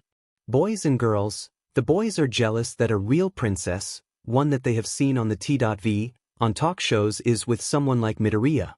Zelda has always boasted about her so-called legendary knight. As someone that could take down any monster that lies within Hyrule. The girls are more jealous of Zelda and how she bewitched every guy as soon as she stepped into the school. It has only been half a day, and yet Izuku is on the top of rumors floating around. One of them is that Izuku is blackmailing Zelda because he somehow found dirt on her. That one made Izuku chuckle and for Zelda to roll her eyes. Do you? Then the howling could be heard. Katsuki Bakugo stormed up, his feet stomping against the ground with each step he took. Zelda let out a huff. Is he really going to whine and complain about not being special like a spoiled child? How the hell do you count as a knight? You're useless but couldn't even sweep floors right, Katsuki yelled, using his quirk to damage the cafeteria table. That a really bad idea. I would refrain from doing that. Izuku's warning fell on deaf ears. For Bakugo, the only person he should listen to is himself. In his own world, he is number one, where he is special. Katsuki grabbed Izuku by the collar. Even Zelda shook her head at the sight. His back hit the wall. The attack came out of nowhere. As the students saw another beautiful woman just appear out of nowhere, she looked better than Zelda. With all the noise that Bakugo was making, it echoes throughout the school hallways. Loud and booming footsteps began to stomp towards the cafeteria once those noises reached his ears. If you place your dirty hands on my master again, I would slice you in two, like the cheap piece of meat that you are, Fi said. She is kind of scary. The students let out a gasp as a single eye glared at them. Everyone rushed to their seats and began to quietly eat their lunch. Fi, it's been 3 years, please just use Izuku. He begged her. I will try my best, Fi bowed towards Izuku. Bakugo exploded, his quirk destroying a part of the wall. As a loud cough, Izuku and Katsuki stopped in their tracks. The two boys looked up to the tall man whose mere glare could freeze a person in fear. The man is tall, reaching close to 7 feet tall, having lost his right arm and replaced by a machine gun. No one knows if that is a quirk or just a real machine gun. The principal of Aldera Junior High. White hair, rather buff. Students rumored that he used to be a former pro hero, having his left eye covered by an eye patch with a scar on his left eye. Showing that he used to fight, the older students know to fear him, while the first years didn't understand his wrath. Midoriya, Bakugo. My office now. He cried out. Principal office. A small room, everything one would normally see inside of a normal principal office. Bookshelves, framed photos, piles of paper on his desk. Principal Higasu shook his head. First day of school, for 2 first years to start a fight. Higasu glared at Bakugo. Misuse of a quirk, starting a fight, threatening a princess. Bakugo, you should know by now you can't get away with everything in your life. Higisu shouted. As for you, Midoriya, you can't always have someone else fight your own battles. If you really want to become the princess's knight, then you have to man up and fight them yourself. The punishment, Bakugo, this will go on your permit record, unless you can go the rest of the school year without a fight as well as a page of apology, Midoriya. What the hell? I never had to do that sheet in my old school. I'm going to be the #1 hero. You can't look down at me. Katsuki yelled.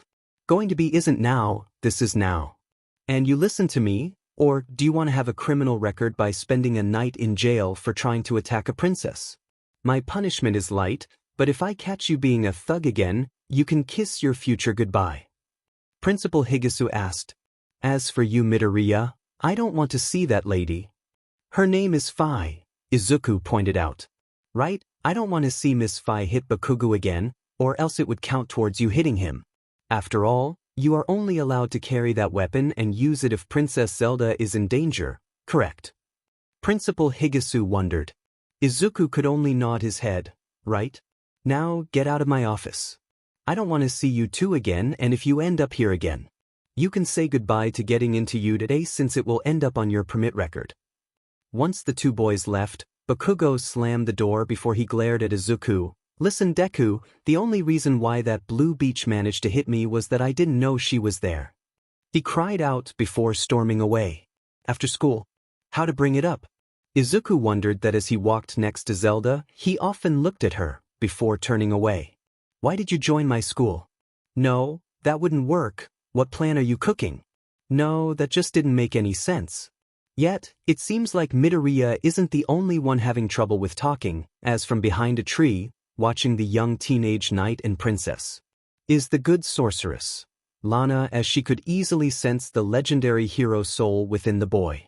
Her heart thumping at just being near him. Lana let out a deep breath. It was just best to rip off the band-aid. She just hopes she isn't weird. It's good to see both of you again. Zelda and Izuku looked at the blue-haired girl. You won't remember me, but I fought alongside Princess Zelda and the legendary hero to save Hyrule once. Zelda looked at the girl. There were no lies or mistrust, yet her power is crazy. Those numbers can't be right. The young princess learns quickly that she can judge a person based on their strength, and Lana is very powerful. He looked at Zelda. She just nodded at Midoriya, telling him that they could trust her. If you say we did, then I'm sorry that I don't know. I'm Midoriya Izuku. Who are you? Lana, one half of the Guardians of Time. Ever since the last Princess Zelda destroyed everything. I'm out of a job. Sorry about my previous self. Zelda bowed her head. Looking at Lana, she carried around a copy of the Sorceress Tome in her hand, a Sunfaron spear strapped on her back, and a small gate on her hip. Zelda bets that Golden Gate could become much larger at any moment Lana wishes. Why not become a pro hero? That way you could become a teacher and help people. Are you strong? Izuku wondered. Lana let out a chuckle. She didn't feel like answering that question. I guess it's night classes for me, or at least the test. I have an appointment with Principal Nizu. We can talk to him together. I want to learn more about you, Lana. And what we fought together against. Zelda smiled at her. Lana looked back at Izuku before leaving with Zelda. Was she nervous? No way. Lana looked close to 21. Maybe she doesn't age since she is a deity? Izuku, please report to the Lost Woods. It's time, Fi spoke within his head. The Lost Woods. Stepping up to the block where he pulled out the goddess sword, the great Deku tree. Stood in front of, with Saria smiling at him. It's been far too long since he has last seen her. Saria looked at the great Deku tree and nodded before jumping off to go to her secret place. The Forest Temple. Midoriya Izuku. It has been 3 years since you have pulled the goddess sword out. This is your final warning. You can place your blade and partner into a deep sleep, or you can upgrade your sword and Fi by taking the trail of the sword. What do you pick? The great Deku tree asked.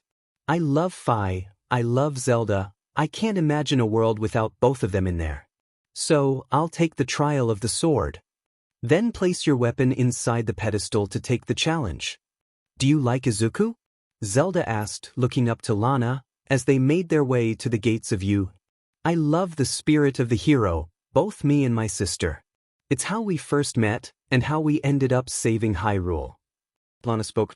I have a crazy plan. I talked it over with Fi. There's a thing in manga called a harem, and I was thinking of making one of Izuku. Only for the girls who truly love him. So far I see myself. Fi, there's Ruto, but she isn't up for sharing. Zelda spoke. Ruto's alive? Princess, I love the spirit of the hero, but I don't know if I love the person yet. Lana answered. Take all the time you need. I feel like Izuku is going to win you over soon. Zelda smiled. Lana couldn't help but think as they walked to Principal Nizu's office. After all, it's hard to pinpoint one's feelings when three goddesses are placing bets to see how many girls the last hero ends up with. End of chapter. Next time, Trial of the Sword chapter text. The symbol of the goddess of courage Farer was on the wall. Izuku didn't know where he was at the moment. He had no goddess sword or Fi, no shield, no bows. There appeared the goddess of courage herself, Farer. Welcome Izuku to the death area. Farer spoke. Izuku finally got to see where he was. He's inside a forest. There are trees and the green grass against his toes. Farer shook her head at the sight of the peaceful and calm forest where one would like to have a picnic or just sleep underneath the shade. So, it isn't a death area. My chosen one, this is the trial of the sword, where you do 3 challenges. 1 to test your courage, 1 to test your wisdom, and 1 to test your power. Now choose your weapon. Farer waved her hand. 3 stone pedestals rose from the ground. The crackling of the ground as the blocks of white stone rose to shake off the dirt and grass. Then with a bright flash of green, the 3 pedestals glowed, weapons forming on top of them. On the far left pedestal lay the forest dweller's sword, shield and bow. In the middle lay a guardian spear, a linnel bow and a guardian shield. On the far right lay a scimitar of the 7, a twilight bow, and a traveler's shield. These are on loan. They will never break but will disappear once you complete my challenge. The challenge is to survive. I'm testing your courage. You don't need to defeat these enemies. But you do have to survive for about a minute. That sounds okay. Wait, are you just making this up? Izuku cried out. I can't hear you. I'm going through a tunnel. Good luck, Izuku. I need to get everything ready. Farer gave him a thumbs up before disappearing, leaving only sparks of green in her wake. Why did he get this goddess? He looked between his 3 choices. All the knowledge about what these weapons were called was already in his head. Was it just so he could choose faster? The forest dweller set on the left looked like it was made out of wood, meaning it would burn easily. He only needed to last about a minute, unless Farer changed the rules at the last minute. Then there's the middle row, 2 guardian weapons, and a linnel weapon. That must be good. Those are some of the more dangerous creatures in Hyrule. But those weapons might have come from a weak version of the enemy type. Last is a bunch of random weapons together, some good, some great, some middle of the row. The rule is to survive. If there is any fire, then the forest dweller set would be worthless. Izuku reached for the right row. The scimitar of the 7, the twilight bow, and the traveler's shield. Midna appeared from his shadow, grabbing his shirt. Stopping Izuku from stepping forward, he turned to look at the imp. She has been rude ever since the day they met. Midna floated around the blue light before turning to face Izuku. Human, I want you to know that when you die in there are several thousand others that can take your place, Midna spoke. Then back she sank into his shadow. Was that her strange way of saying good luck? A blue light appeared in front of him, right on top of the symbol of the goddess of courage. Izuku swallowed. As he stepped into the light, the bright blue colors surrounded him, and he looked around to see the area changing. The area didn't change. He is still inside the forest. Wings flapped as a large-scale dragon flew down. The twilight dragon, Argarok. It let out a breath of fire into the air, and a large timer appeared on the wall. 1 minute. Wait, it hasn't started counting down yet. As the plants began to move and shake, growing large jaws began to form as this deadly Venus flytrap woke, looking at Midoriya. The deadly houseplant, Manhandla. The ground itself shook as if there were an earthquake inside, as the ground broke apart. From the ground, large white toes, and sharp shark-like teeth. The imprisoned roared into the sky, and these three bosses all looked at Izuku. "Hey human, what did you say about that dragon?" Midna asked in his head. "Twilight dragon, that's what it's called." Izuku thought to her. "Impossible, hey human, if you die I will never forgive you, prove that you are different from all those other worthless humans. I might even remember your name," Midna smirked. Izuku knew that she was smirking at him. "Begin." With each stomp that the imprisoned took, waves of red energy shot out of the feet, wiggling on the ground like it was a worm, biting anything that got in the creature's way. Izuku climbed the tree to avoid the teeth. The body of the imprisoned smacked against it, causing the tree to shake. Izuku jumped onto the imprisoned back, to avoid the snapping jaws belonging to Manhandla. The pike on the top of the imprisoned head, Izuku held onto it as Argarok flew around, breathing fire at Izuku, hitting the imprisoned. Long arms grew out of the imprisoned sides, smacking away Argarok like the dragon is an annoying fly. Manhandla let out the toxic breath, breaking away the toes. The imprisoned began to shake and fall. Izuku jumped onto the incoming Argarok. Argarok let out a loud roar, spinning in circles to try and get the kid off his back. Izuku rolled against the ground, as Argarok flung him off close to the ground. He looked towards the timer on the wall. It readied, 30 seconds. Izuku pulled out his scimitar of the 7. The toes are the imprisoned weak point, the mouths belonging to Manhandla must be the weak point of that boss. And the glowing tail, whenever Argarok attacks with a gust of air with the large wings or when breathing fire. I have no way of attacking the tail, I can't get Argarok out of the sky, but the imprisoned can, Izuku smirked.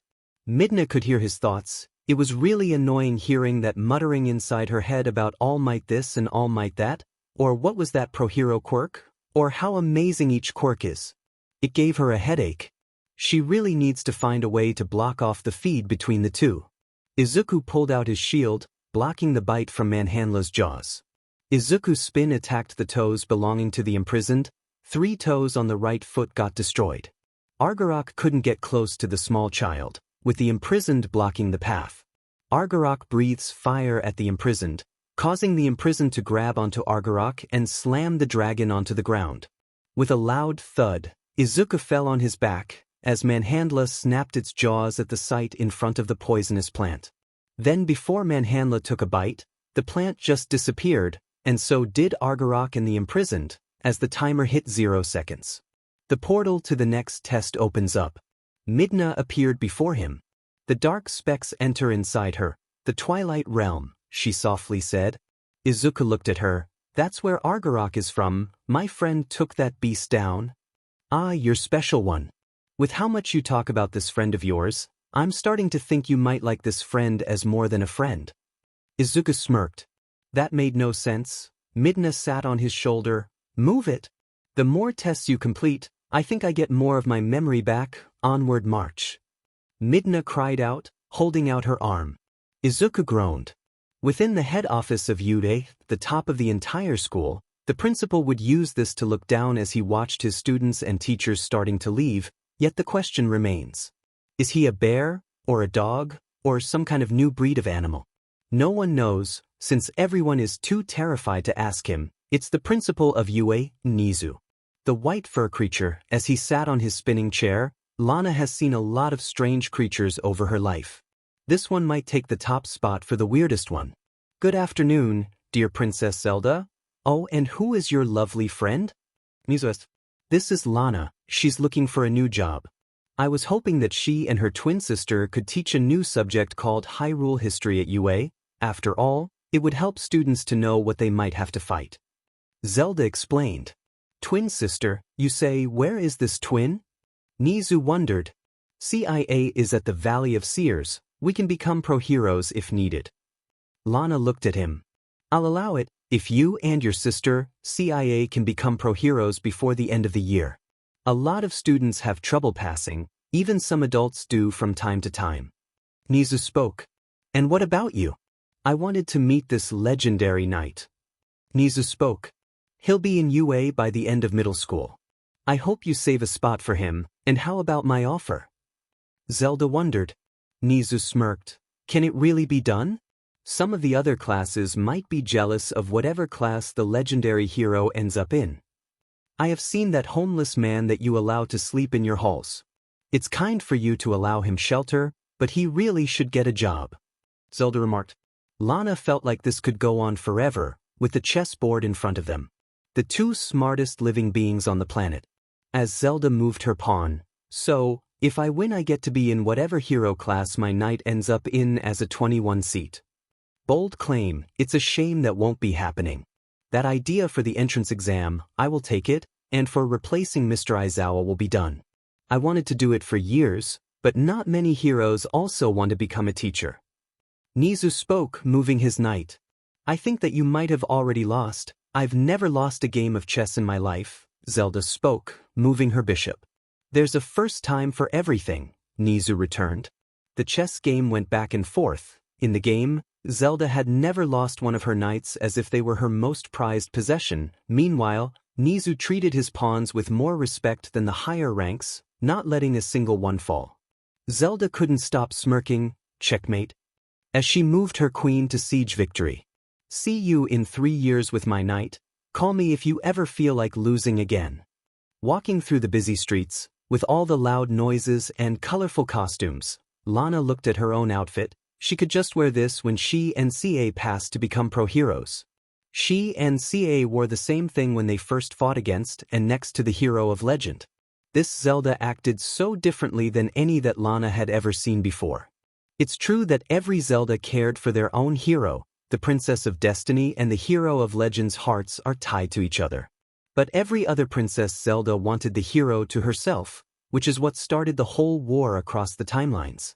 The jealousy that used to brew within CIA's heart and the princess who sometimes wouldn't even reply her love to the hero.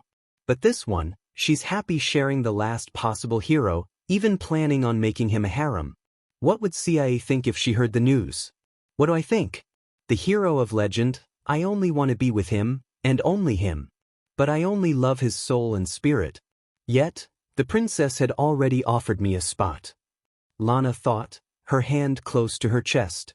Bakugo kicked down the trash can that was standing in his way, his eyes locked on the Princess of Hyrule, with no Deku in sight. He gave a smirk. Zelda knew everything about him, even if Izuku has never told her about the past that the two share. But it's clear to anyone with eyes that Katsuki Bakugo is just a bully that would grow into a dangerous villain. Hey babe. Zelda didn't hesitate to punch him right in the face, breaking his nose with a single punch. Bakugo fell in the trash as she shook her fist. What a creep. If he tries that again, I have Impa deal with. Him, Zelda explained. Isn't Impa around 67? Lana asked. Impa's ages are always different across the timeline. The one she fought with was in her 50s. And she still has more power in her index finger than he would have in his entire life. There on the stone pedestal was one weapon, a great eagle bow, yet there stood different stone pedestals behind it. 3, each set had regular arrows, but the one on the left had bomb arrows and fire arrows, and the one on the left had ice and shock arrows. And the center had light and ancient arrows. Well done on passing Furor's challenge, Midoriya. Now for the wisdom challenge, each set of arrows is different in strength. For your challenge, you must make it to the goal without getting spotted by any of the enemies. Each set of arrows has a different number to use. Move on once you are ready, Nehru explained, before disappearing. Midna appeared looking over the choices. Well, this is a no-brainer. Light and ancient arrows are the strongest types. Just take those and destroy anyone that even tries to look at you. I have to reach the goal. The one on the left would make too much noise, Izuku muttered. Duh. So hurry up and pick the middle. Midna cried out. There were no other choices for bows besides the Great Eagle Bow, a mere copy of the bow that the champion of the Ritos, Revali, uses. Taking the shock and ice arrows, the teleporter to where the challenge would take place, Midna let out a huff. Her eyes drifted towards the light arrows, placing the single light arrow within the Izuku's quiver. I'm saying that you made the wrong choice. I would have just blown away all that dared to cross me, Midna spoke, before sinking back into his shadow. Midoriya entered the blue teleporter, and everything spun around. As he arrived at the bottom of Death Mountain, towers with bokoblins, moblins walking around with spears, a Stalker Guardian and Guardian Skywatchers flying around. Izuku had 50 normal arrows, 15 of both ice and shock arrows. The heat from Death Mountain turned any normal arrow into fire arrows. He's glad that he didn't pick bomb arrows. He needs to get to the top of Death Mountain. The spot where he needed to get to is glowing yellow. Shades where Izuku could hide in, boulders on the cliff sides, to try and crush the Guardian Skywatchers. He had the powers of his Sheikah Slate. There was no water around to freeze water and make walls to hide behind. But bombs could destroy those watchtowers. Izuku stepped out of the safe zone. The test of wisdom has begun, and several different towers, lots of powerful enemies, like silver colors for every single enemy. Seeing those Guardian Stalkers up close, the red light searching for a target. Izuku hid behind some rocks, just out of sight of the first tower, with a Guardian Skywatcher above, the silver moblin scratching itself, and one of the silver bokoblin was picking its teeth. Izuku fired his arrow, hitting the silver bokoblin in the head. The other monsters looked at where the bokoblin fell, allowing Izuku to sneak past. He climbed up the wall to avoid the Guardian Stalker, and Midoriya sat at the top of one of the cliffs. It's a straight path. The only problem is everything that's in the way. The monsters didn't attack each other, and Izuku couldn't be spotted either. He pulled out a remote bomb, throwing it away from him. The explosion caused the Stalker Guardian to move so Midoriya could sneak past the machine. Ever since Izuku had seen the attack on Tokyo by a Stalker Guardian, he didn't want to ever fight or meet one of those Stalker Guardians. Izuku shook his head. He can't protect Zelda with thoughts like that. Shooting the shock arrows at the metal close to the silver color enemies, letting Izuku sneak past them, freezing the ground to cause the Guardian Stalker to slip down the mountain. Using magnesis to lift up metal boulders to smash those flying Guardian Skywatchers. The enemies near the top were only using wooden weapons. Izuku knew that he could still use his shock arrows or the ice arrows, but he could spend the shocks between the enemies if all of them were only using wooden weapons. They had too much health for a simple bomb, plus Midoriya knew that the silver color types of enemies were the smartest. They would just kick those bombs out of the way. Izuku knew that they would notice him, but they were close to the edge. If there was some way to push them off, then he could sneak past with no problem, moving away from the red light of a passing Guardian Skywatcher. It would seem like he's between a rock and a hard place. Even with his back pressing up against a rock, say, "Human, you want to pass this, right?" Midna spoke in his head. Izuku nodded his head. "Then will you be a good dog and follow my orders?" The way Midna spoke made Izuku a little scared. He nodded his head once again. He could just see the grin on Midna's face. A shackle appeared on his ankle. Heh. Midna's laughing in his head. He's starting to reject ever listening to her. Wait, did the shackle do anything? He shook his leg. He knew that Midna rolled her eyes at him. Midoriya could just feel it. "Listen up, human. I thought ahead. Inside your quiver is a single light arrow." "But that's cheating." Izuku cried out. His voice sounded so much louder. "Humans are all the same and rather boring. This is a test about wisdom. Wouldn't it be smarter to find loopholes and cheat?" Midna, "I can't." Izuku cried out. He had pulled out the light arrow. It looked like a normal regular arrow, but the tip is a bright yellow. Shining like the sun, this would blind those monsters, even one hit KO any single enemy as long as the light arrow would strike. "You are in my debt, human."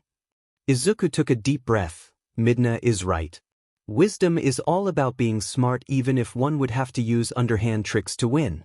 Life doesn't play fair. Izuku knew that better than anyone else. No one can stop earthquakes from happening, or stop a villain attack before it would strike. None of the enemies would play fair against him, as Izuku fired the light arrow at the center of the field of monsters. The bright form of light burst from the ground, the heaven rays that were held within the light arrow. They said light arrows were just normal arrows, but with the blessing from Princess Zelda and the goddess Hylia. Izuku ran past before those monsters could get their sight back. Then right before his goal, stood the last test. Standing guard at the top of Death Mountain, a silver Linnell. "Good luck. Human, you're on your own. I don't have any cheats this time." Would Far Wind work? It is meant to teleport him. Could he possibly teleport himself towards the goal? Whenever Izuku had tried to use one of the goddess's powers, Farore's wind, Neryu's love, or Din's fire, it always failed. Only Farore's wind would turn on for about a few seconds. A green glow surrounded his body. It felt easier to tap into Farore's wind than it did with Din's fire or Neryu's love. The silver linel let out a roar once Izuku's feet touched the ground, and a large blade almost swung at him. He found himself back as Neryu looked at him. Congratulations, Midoriya, for passing the test of wisdom, even if your imp friend helped you out. It is wise to rely on friends. A knight is nothing without an army by his side. But if you always cheat, you will never learn, Nehru explained, looking down at him. I will have to tell Din about your little helper. She should have your test ready. Far had said to me that she fully planned it out, and Din has stated that she had your challenge of power finished for a few hours now, Neryu spoke. I guess we got busted, Midna snickered. In the final challenge, there is only one choice for Izuku to pick. 3 swords, 3 bows, and 3 shields. The weapons are a mighty linel sword, a Zora sword, and the sword of the 6 sages. The bows are the falcon bow, the golden bow, and the ancient bow with fire and shock arrows. While the shields are a savage linel shield, a Gerudo shield, and a radiant shield. Little dude, Din appeared. She is sweating as if she was rushing to get everything ready. As you can clearly see, I got everything ready for your cage match. Izuku looked off to the side before back at her. This is a show of power, to see how to handle yourself when fighting someone stronger than you. So, little dude, are you ready? Izuku could only nod, picking up the weapons. Din smiled. Right, to make this fairer. With a snap of her fingers, Midoriya felt something within him. This will allow you to use the goddess's powers easier than before. A soft glow entered within him. Izuku held his chest. Din only nodded before leaving. A one-on-one duel? These were a lot of weapons for only one opponent. Izuku gathered his weapons as he stepped into the blue portal. Din sat behind Nehru and Farer, looking at the Colosseum. She is panting as if rushed everything. She sat with her hands behind her back as Din leaned against the wall. Oh, I can't wait to see Izuku fight against a dark version of himself, Farer spoke. Din blinked as she looked at the youngest of the goddess's sisters. Indeed, it will be a sight to see Midoriya handle seeing how he could end up if he takes the wrong road in life, Neryu replied. Din, looking at the middle sister. Wasn't I meant to just grab a random monster? Din asked, scratching her head. Really? Neryu raised her eyebrow. It's always fighting first, thinking later with Din. To be fair, I made my challenge on the spot, just last a minute against some classic bosses that the old heroes of legend fought. I was thinking of adding Phantom Ganon as well, Farer admitted. Fine, what monster did you pick off the streets of Hyrule? Neryu asked, glaring at her older sister. Imagine if it was a linel, just, oh, I need a strong monster, I know a linel will do. Farer let out a laugh. Din looked away. It would be rather unfair if I'm not mistaken, but no hero has taken down a linel at Midoriya age, correct? Neryu asked. Yeah, the youngest was 15, that was the new hero of Hyrule though. So, let me explain myself, it's the weakest one from Zora Domain, you know the one that shoots shock arrows, that one. I got that one, Din tried to explain. Did you at least weaken the beast? Neryu wondered. Din awkwardly looked away. My chosen one is going to die, Farer mentioned. Just as she said that, Izuku Midoriya appeared. The blue light warped him here. Behind that gate is whoever or whatever his opponent is. Izuku readies his Zora sword, eyes locked towards the gate. All the while Farer and Neryu were glaring at Din, and all she could do was let out a nervous chuckle. I made this at the last minute, you can't blame a goddess for trying now. Besides, this is a true show of power. A linel walked out of the gates when they were lifted. The beast is a lion centaur-like enemy. It's rumored to be one of the strongest monsters in Hyrule. The roar from the beasts made the grass underneath Izuku's feet begin to shake. If this is how Din tests his power, then he'll fight. And win. Midoriya's eyes narrow at the linel. Blindly attacking won't get him anywhere. He will have to study the movements of this monster. Little did he know about those bickering goddesses, Farer yelling at a rather relaxed Din. All the while Nehru shook her head and watched Midoriya. The linel charged at Izuku, getting out his sword. Midoriya felt the blue aura surrounding him. Nehru's love blocked away the slice from the blade, carrying around linnal weapons. A linnal sword, linnal bow, and linnal shield, most likely carrying shock arrows. Izuku noticed that the linnal tried to sweep the legs, wanting to knock Midoriya on his back. So this monster isn't just a mindless beast. It's rather intelligent. His hoof rubbed against the ground, as his breath came from his nose. It's clear that the linnal is mad. Charging at Izuku, the young boy dodged out of the way, his Zora sword clashing against the linnal sword, the two creating sparks once they clashed. Midoriya pressed his fist against the ground. A ring of fire created around him, burning the linnal. This must be Din's fire, the burn marks on the fur of the linnal, which caused a roar from the creature. Farah raised her eyebrow at the sight as she placed her hand on her chin. He's not afraid, even though he doesn't stand a chance, Farah mentioned. Midoriya's body is ready for the Triforce of Courage, so why hasn't it appeared yet? Nehru asked her younger sister.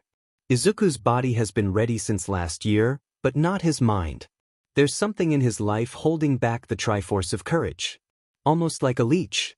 Meaning that as long as the boulder is in the way, Izuku can never unlock his true powers as the hero of legend. Farah crossed her arms. Din scratched her head at everything. I say that he passes, even if little dude loses. The other heroes needed far more training and had the Triforce of Courage to back them up. The kid impressed me. Nehru looked at her older sister. Did Din really not know Midoriya's name? Or was she just not paying attention to them when speaking about him? I agree, Midoriya has earned the right to wield the goddess long sword. Then I can give Izuku all the kisses for rewards. Farah cried out. Izuku had to look at the loud cry. The only ones watching him were the goddess trio. Midoriya rolled out of the way, and Shock Arrow came out of nowhere, the grass and dirt getting over his clothes. I have only metal weapons. If those shock arrows hit me, then I might lose. His thoughts were rushing through his head, sweat dripping down his forehead. He couldn't stop panting, breathing getting heavier. Just how long was he fighting this linnal? Din shook her head at the sight, as Nehru rubbed her head, with a final sigh from Farah. It won't be long now. Midna couldn't stop watching the human. The odds were stacked against him. No way to win, but Izuku kept standing. His legs might be shaking. The Zora sword felt much heavier now than ever before. Almost all of his energy was drained. It must have been using Din's fire and Nehru's love. Izuku pondered about it. Using anything that he hasn't trained would take a lot out of him. With each step he took, his leg shook, and his blade hitting the linnal fur did nothing. The beast didn't even bother to block the attacks from Midoriya. Izuku passed out, his back hitting the grass. Through the seeing crystal, this powerful item used to be able to look through and watch all the timelines. It is how CA first fell for the spirit that belongs to the hero of legends. Now all this crystal ball could do is lock on and watch Izuku Midoriya. CA liked her lips at the sight of Izuku. Mommy likes. This felt warm. Also familiar, as if Izuku felt his head resting on this before. He knew that his head was no longer against the hard ground. His eyes coming to, seeing Phi again made him smile. And he was on her lap again. She was giving him another lap pillow. Midoriya, it seems like the goddess didn't understand her mission. You weren't meant to fight that linnal, but a dark version of yourself. But you did well, proving your courage, wisdom, and power. Any hero needs a balance of all three, so Midoriya Izuku. Once again, pull out the goddess sword to claim your destiny, the great Deku tree spoke. With a cute and small smile on Phi's lips, his legs still felt sore. He didn't even want to walk at the moment. Izuku's hands gripped the handle of the blade as he pulled out the goddess sword from the stone pedestal. You got the goddess long sword. Now, you can do more damage to enemies that are under the direct control of Ganon. Good luck, Midoriya. And I hope you get rid of that standing in your way, the great Deku tree said. What is standing in his way? End of chapter. Next time, Gairahim chapter text. Izuku looked at the goddess longsword. He held it in his hands, the thoughts plaguing his mind, as he sat in the park in the cold morning before school would start. The wet grass underneath his shoes, the sun behind the gray clouds that covered the blue sky, the metal shines and sparkles. A heavenly glow came from when the light bounced off. I don't deserve it, Izuku could only mutter in a low tone. His head hung low. Even if Din's trial and test were unfair, he was meant to complete all three, then Midna helped him finish Nehru's test. Meaning that he just cheated with the second one. Yet, here he is because the great Deku tree took pity on him. Is that what happened with Far as well? She just saw someone quirkless and took pity on him. He shouldn't be having these thoughts, plus that there's something in his way, blocking his path from becoming a hero. I hope you get rid of that standing in your way. Midoriya didn't know what that even meant. As someone sat down next to him, Izuku could hear that soft groan from their lips. Some hero I'm turning out to be. You're a hero? But you're younger than me. Oh, I get it, you got some quirk that makes you look younger. Is it powerful? Is that sword a support weapon? Are you allowed to carry it around? If your quirk makes you look younger, then why are you wearing a school uniform? Wait, are you a creep? Izuku leaned back. She was far too close and super cute as well. With that long sky blue hair, her bust is large as well. Shaking those pervy thoughts out of his head, she looked to be a third-year middle schooler. How much did she hear? Izuku knew he mutters out loud sporadically. I am younger, I'm a first year, and I don't have a quirk. Izuku looked away from her. She is just so pretty, but the fact remains, no one really cares for some quirkless kid like him. Until he heard the super cute older girl let out a gasp, her hand covering her mouth. If you're a hero without a quirk while being in your first year of middle school, that makes you even better than before. What kind of hero are you? What's your name? How did you get that sword? Are you single? What school do you go to? Are you planning on going to U today? Wait, what was one of those questions?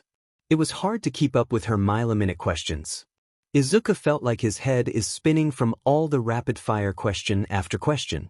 Then she decided to get closer and closer to him. She is almost on top of Midoriya. If his face isn't burning bright red at this point, then there might be something wrong with him.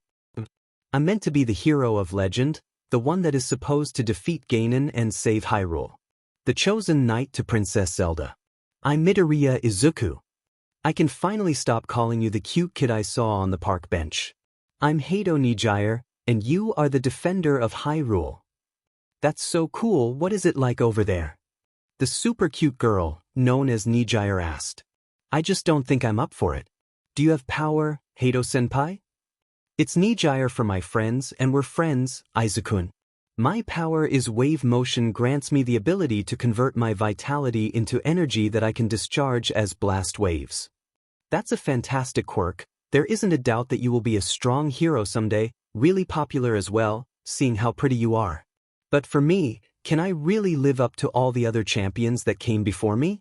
I'm standing in a shadow, and I don't know how to see the light. Nijire placed her hand on top of Izuku's head. It felt nice having her hand in his green locks. She leans back to look at the dark and cloudy sky. Midoriya could see a smile on her lips. With the soft and sweet smile she gave him, Izuku felt strange. Someday we'll be in the same hero school, I just know it. If you can't see the light, then just make your own, because I believe that you can become the hero that you are meant to become, Izuku-an, Nijire spoke. Nijire got up, and she placed her hands behind her back. As she spun around, the water on the grass sparkled around her. The rain from last night only added to her beauty. From behind the large tree, Princess Zelda could only watch. She was about to go over to her knight. But there weren't any words that she could say. She would have to thank this Nijire girl later. Later, Izuku-an. Next time we meet, it will be in you. Take me out on a date then. She cried out before rushing off to her middle school. Date? Zelda had to giggle. She did tap her chin in thought, wondering if Nijire really liked her knight as the person he is and not because he's her knight. Zelda tapped Izuku on the back as she gave him a smile and a wave. Ready for school, I just got here. Zelda lied as naturally as she breathed. Yeah, let's go. Katsuki kicked an empty can of soda down the footpath, his loud footsteps as his hands pants. Some people might think that he is a thug, with how sloppy his uniform is. Deku is a hero, to a princess. His nose is wrapped up after getting broken by that stuck-up princess yesterday. She doesn't even deserve him. When he hits you at A, that princess would be after him. Stupid Deku, and his wear of a princess. I'll beat them to the ground. I show everyone that I'm the number one. Even that brain-dead principal. Bakugo cried out. A hard kick into the can, a strange man appeared to catch it. His short white hair and pale skin, like this person, had never seen the light of day. With a thick red coat over his body, Bakugo pushed right past him. Don't you want to see him fall? Midoriya Izuku. Bakugo stopped, glaring at the strange man. This strange man flipped his hair, his eyes glimmering as he looked at Katsuki. Listen up, whatever you are. I'm better than Deku in every way. Bakugo cried out. With that sword, you'll always be one step behind him. All you need to do is tell me where he is, and I'll make Deku disappear. Then, everything will be yours, fame, riches, the Princess of Destiny, all belonging to you. Just tell me where he is. The grin on this man's face. Who the hell do you think you are? Katsuki asked. Lord Gairahim, he gave a bow. That girl inside Deku's sword, I and she are the same. Please, like I need your help defeating Deku, but he always goes home the same way, close to Dagoba Beach. Get the hell out of my way. Katsuki shoved right past the demon. When you are ready, just say my name. When you finally feel like killing Deku for real. Gairahim's words caused Bakugo to pause. He turned to face the strange man yet. Gairahim was gone. Actually killing Deku? The idea of the lifeless body of Izuku Midoriya lying in front of the growling in rage, as Izuku's eyes were looking at him as if those dead eyes were staring into Katsuki's soul. P.S. off, all he is just a pebble on the side of the road. Bakugo thought, even with the seed of the thought planted within his mind. The bell rang for class, a test first thing in the morning, and the rain started to pick up again. The heavy rain hitting the glass windows, Izuku's thoughts were everywhere. Just how many monsters were out there in Hyrule that were out of his league? His eyes drifted to Zelda. Could he protect her? All he knew is fencing. He took a few classes, but it became too much for Inko to afford. The soft snores from the teacher up front, the wind had started to howl outside. It was as if the weather is controlled by a demon itself. When lunch finally rolled around, Zelda sat with her knight, having rejected another confession of love towards her. Are you okay? Did something happen during your trial? Test. The great Deku tree told me that something is blocking me from getting the Triforce of Courage, Izuku explained. Zelda placed her hand on her chin. The noise around the cafeteria made it harder for her to use her quirk. The Princess of Destiny wanted to know what was really bugging her knight and to find out what was blocking him. Then again, if she solves all of his problems, then would she actually be helping him? Well, at least Bakugo is leaving them alone, even though he still hasn't written that one-page apology yet, but since he can't fight with Izuku. The mad dog had just stayed away, fussing to himself to his followers. How did you unlock your power? Izuku asked. I was born with the Triforce of Wisdom. It might be because I'm reincarnated from the first ever Princess Zelda. The soul of the hero is in you. I know that you can find it, she smiled. Izuku looked at the dirty and sticky floor. Zelda noticed how fake that smile Midoriya gave her, those empty words that he spoke to her. For the rest of the day, Izuku just did the motions. She couldn't get what happened during his trial. When the day finally ends, the rain poured down. Zelda's shoulder brushed against Izuku as he held the umbrella over their heads. There has to be something on Izuku's mind. He isn't panicking when she would brush close to him. His thoughts were so deep that he didn't mind Princess Zelda's touch. Her eyes look towards the beach each time she sees it. The golden sands were covered by junk, broken machines, or just rubbish. We meet once again, fair hero of legend. Gairahim appeared quickly. His body seemed to sparkle with the rain and puddles on the roads. His hair flipped to have those raindrops shine, and with the way how Gairahim moved around, none of the dirty water in the puddles got onto him. There's no doubt that you would forget one of your most dangerous foes. Gairahim placed his hands on Izuku's shoulders, liking his cheek. My lord needs your blood. Now, can you bend over and die for me? And I'm not asking, this is a demand. Gairahim's eyes darken. That's Lord Gairahim. He's Ganondorf's right-hand man. Furthermore, we are the same, nothing more than a weapon for the Chosen One. Fi spoke into Izuku's head.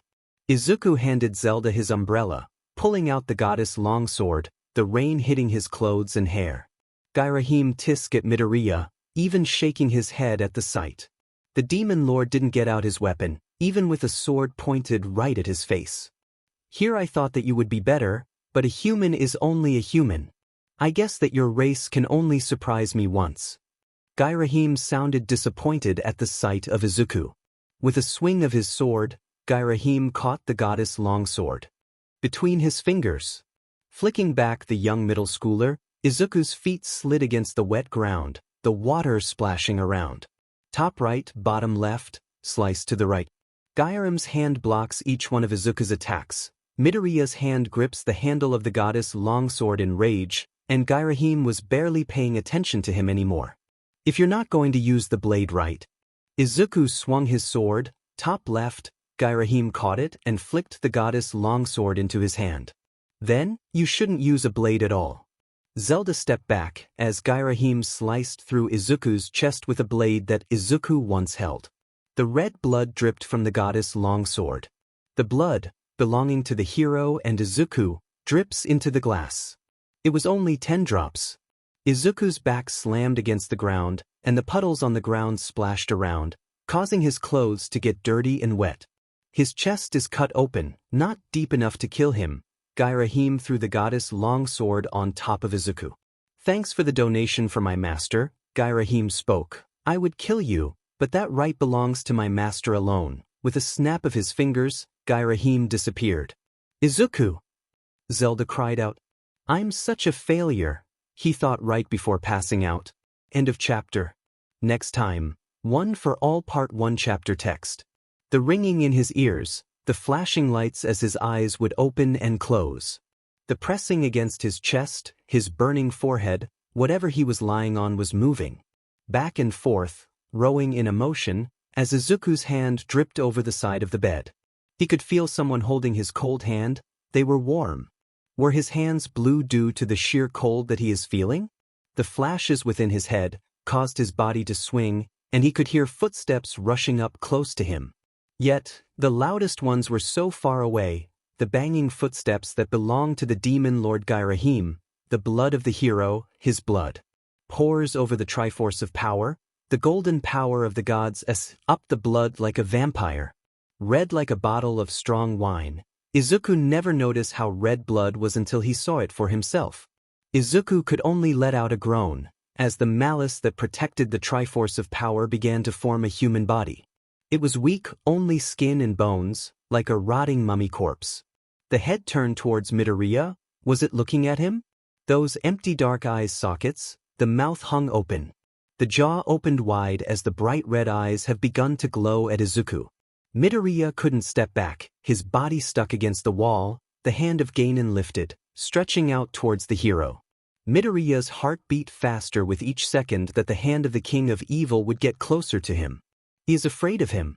Izuku, who is meant to be the hero of legend, and the holder of the Triforce of Courage, is afraid. The Triforce of Power beating, acting like the heart for the moving corpse. The hand of Ganon couldn't or wouldn't reach him. Izuku breathing is heavy, as a cold sweat drips from his forehead. There was only Izuku and Ganon. The corpse smiled at him. It was as if he were mocking him. Izuku awoke with a shock, the window with the curtains slightly covering them. Looking in the starry night sky, the room was dull and gray with white. The blankets that covered him were thin, the mattress is hard as a rock. He's in a hospital, his hand pressed against his chest. A large scar cut across his chest, from his left to his right. The goddess Longsword sat close to his bed, and there was Princess Zelda. Her head lay on his bed, her body shuddering in the cold hospital. Wearing his jacket from his school uniform. Izuku gently moved from his bed, trying not to wake Zelda up. He had no idea what the time was, as his legs would wobble, as he stepped towards the bathroom. Slapping his face with water. Looking at the scar across his chest, the stitches knitted into his skin. Izuku let out a sneeze. Right, fighting in the rain, of course, he would get a cold. Staying a night at the hospital, he had to wonder if this is the same hospital that held the doctor who ruined his dreams. Was that doctor still here? Breathing as his chest pushed out and in, hurting with each breath that Midoriya had taken. He looked at the goddess Longsword. His mind is made up, lying on the hard bed. The pillow wasn't even soft, yet his eyes were heavy, sleep overtaking his body. The moonlight shone on his face. The sun glared into his eyes, causing his head to turn. There was yelling in his room. "You think you are superior to me? I don't think I am because I know I am. You might be a princess, but you're not even the next in line for the throne.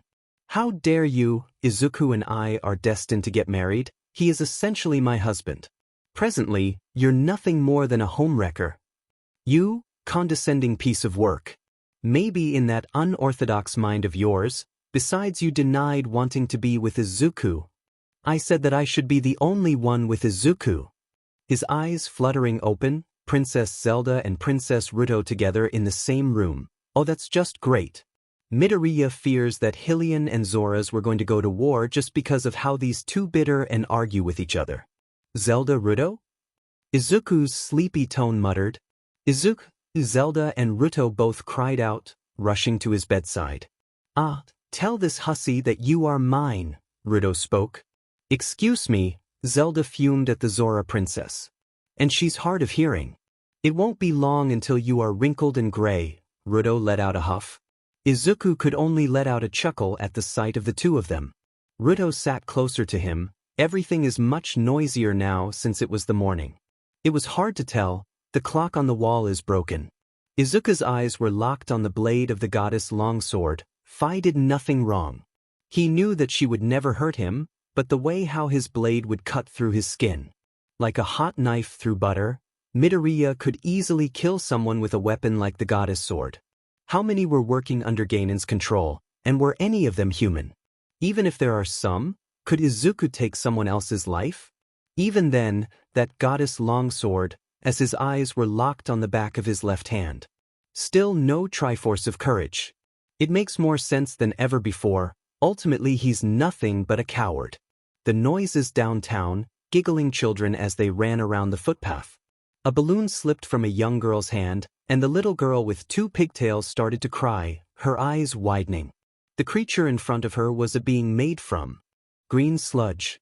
Bright white sharp teeth, a liquid-like body, made from sludge, muddy green. Bright yellow eyes locked onto the little girl. She felt like her body couldn't move. "Never fear."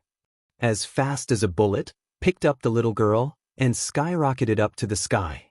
Grabbing the balloon, the little pigtail girl smiled at seeing the large man standing in front of her. The sludge villain hissed at the sight, even shaking in fear.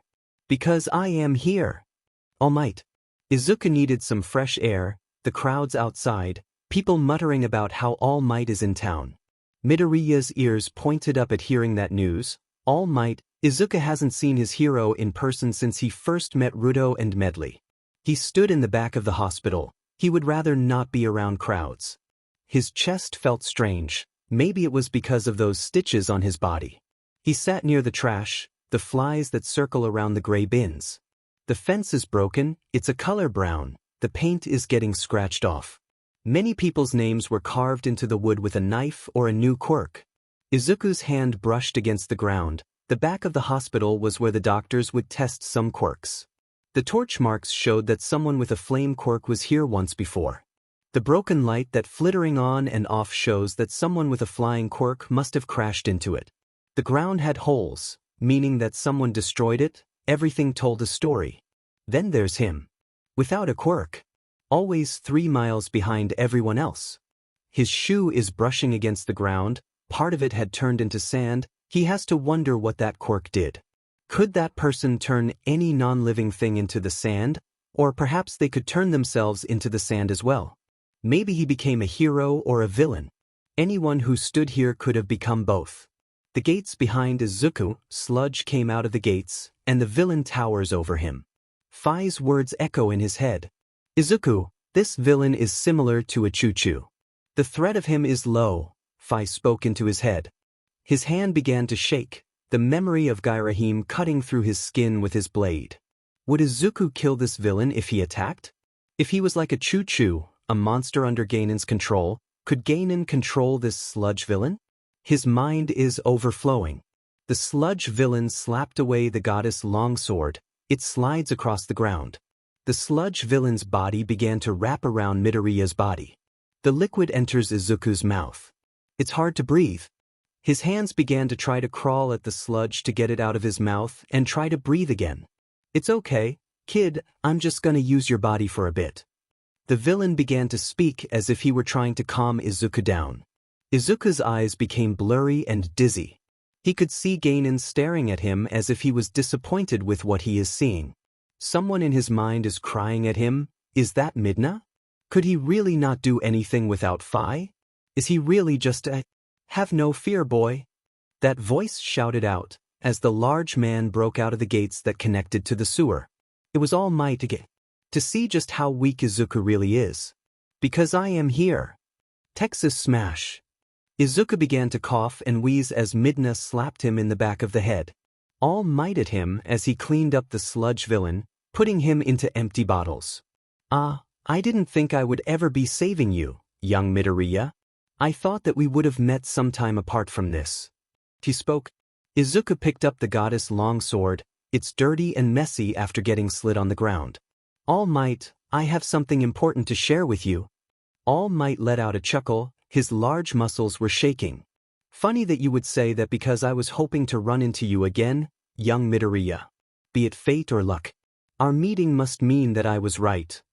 The roof then. When All Might jumped, the bottles escaped from All Might's pockets and began to roll away. They land on the roof. Izuku wondered if anyone heard them. Someone with those elf ears and long blonde hair looked up as she made her way towards the roof. All Might. Young Midoriya. I want you to take my power. Izuku cried out, holding out the goddess' long sword. He didn't hear the door open, or perhaps it was always open. As the girl who stood in the frame narrowed her eyes, Izuku? Princess Zelda stomped her way over to him. She is furious. With each step that she took, the Princess of Hyrule got close to him. Zelda lifted her hand as she struck Izuku straight across the cheek. His cheek was bright red, and tears began to roll down Zelda's eyes as she looked at him. Does this mean nothing to you? Does Hyrule mean nothing to you? Do I mean nothing to you? How about Fi, Rudo, or anyone else? Has this been nothing but a game? Test. I can't do it anymore. I'm scared, all right. I can't be anything with courage if I begin shaking in my boots when I see Ganon or Girahim. Likewise, I want to protect everyone. I love you, I love Fi, I love Rudo. But that's just me and my feelings. Zelda didn't want him to finish. Izuku shut his eyes as he saw her raise her hand once again. He just was waiting for another slap for her.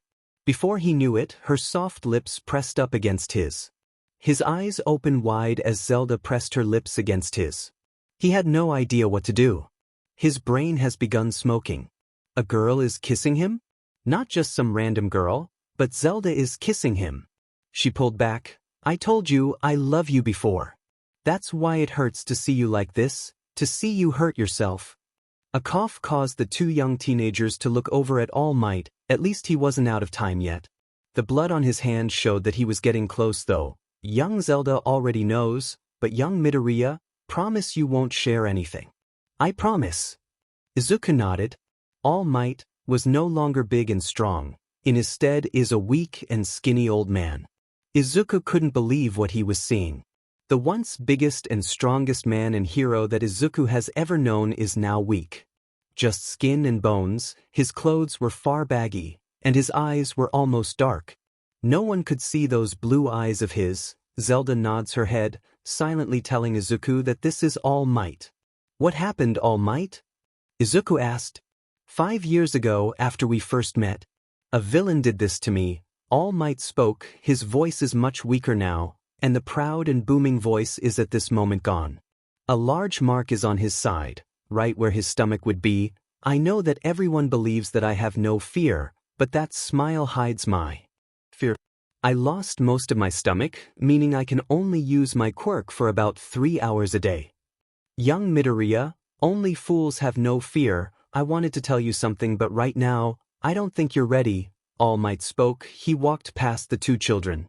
Wait, All Might, I'm not the person you need to apologize to, so hold your tongue and bow to the person that you hurt. All Might words wounded the young Izuku Midoriya. Zelda held on to Izuku's hand. Never give up, learn from those mistakes. As long as you are still alive, then you can improve. With that, All Might left walking down the stairs to the hospital. Izuku let go of Zelda's hand, his head was low. Please, Fi. Forgive me, I'm nothing but an idiot and a fool. The light from the goddess' long sword, as Fi stood in front of the bowing boy, his tears were hitting the ground. I don't deserve you or Zelda. But I love you, Fi. I can't choose between you or Zelda or anyone else that I have feelings for. Fi picked up his chin, the tears on his cheeks, as Fi pulled him into a kiss. It was short, but the small smirk on Fi's lips and the flustered face. Zelda let out a giggle at him. No one is asking you to pick just one. Hyrule laws are different from Japan's. It's rather common for most people to have more than one partner. Royalty would normally have 2 or even 10 wives or husbands. Perhaps both. It was outlawed because people buying others for their quirk. Those were called quirk marriages, and the children of those wouldn't last long. Thanks to quirk poisoning. But it is really okay to date both you and Fi. Izuku asked. The door banged against the wall. Was that thing busted, or did no one close it? Princess Ruto fuming at him. Wait, how much did she hear? Did she know about All Might as Zelda does? Izuku began to sweat. I will not be 3rd, 4th, or last place. Simpletons that are lower than me, you have already promised me your hand. Then you go and cheat on me? Izuku has no idea what is going on right now. Fine, I'll join, but only until you figure out that I am superior. Izuku turned to Zelda, rather confused about what was even going on. Ruto states she wants to date you too. Ruto just nodded. Izuku leaned forward, as Ruto stepped back. Incongruousness, fool. It's not proper to just kiss a lady such like myself. One has to go through the established steps before one could taste my royal lips. Ruto is just shy. As her face was rather flushed. Zelda, I need the best person to help me train using a sword. Impa lessons can be a bit dangerous for children. A lot of the men have trouble with her. She only had 2 students, myself and some other kid. But I can ask. Please do. It is not my intention to hurt anyone else ever again. Izuku spoke, his eyes shining bright. Somewhere in the alleys, rather close to the hospital that Izuku Midoriya is staying at.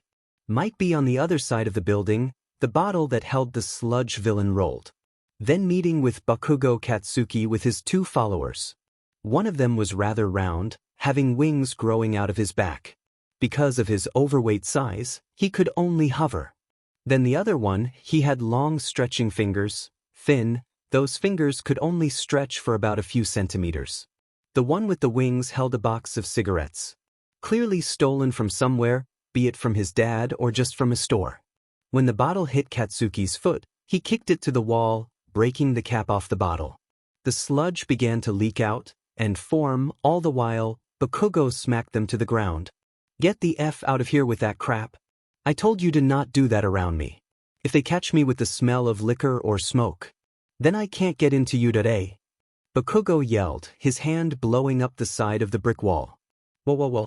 A new human suit. With a powerful quirk, you'll do nicely. You're allowed to go home now, Midoriya Izuku, spoke Dr. Reno.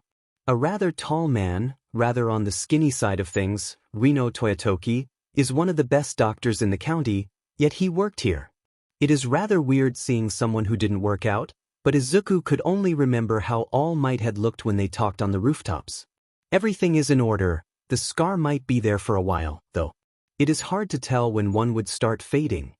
Dr. Reno spoke, as he pushed up his glasses with his palm as if he wanted to avoid touching anything with his fingers. It could relate to his quirk, Izuku quickly thought, but he didn't want to go into more detail and ignore what else he said.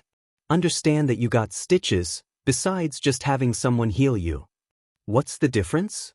Izuku asked, scratching his head. Stitches cost less. Someone with a healing quirk is rare. There is only one in each hospital. Meaning that we are forced to have the cost rate higher. Yet people have the choice. Dr. Reno explained. Princess Zelda decided to pay for you. Rubies were how Hyrule paid for things. They were their version of yen.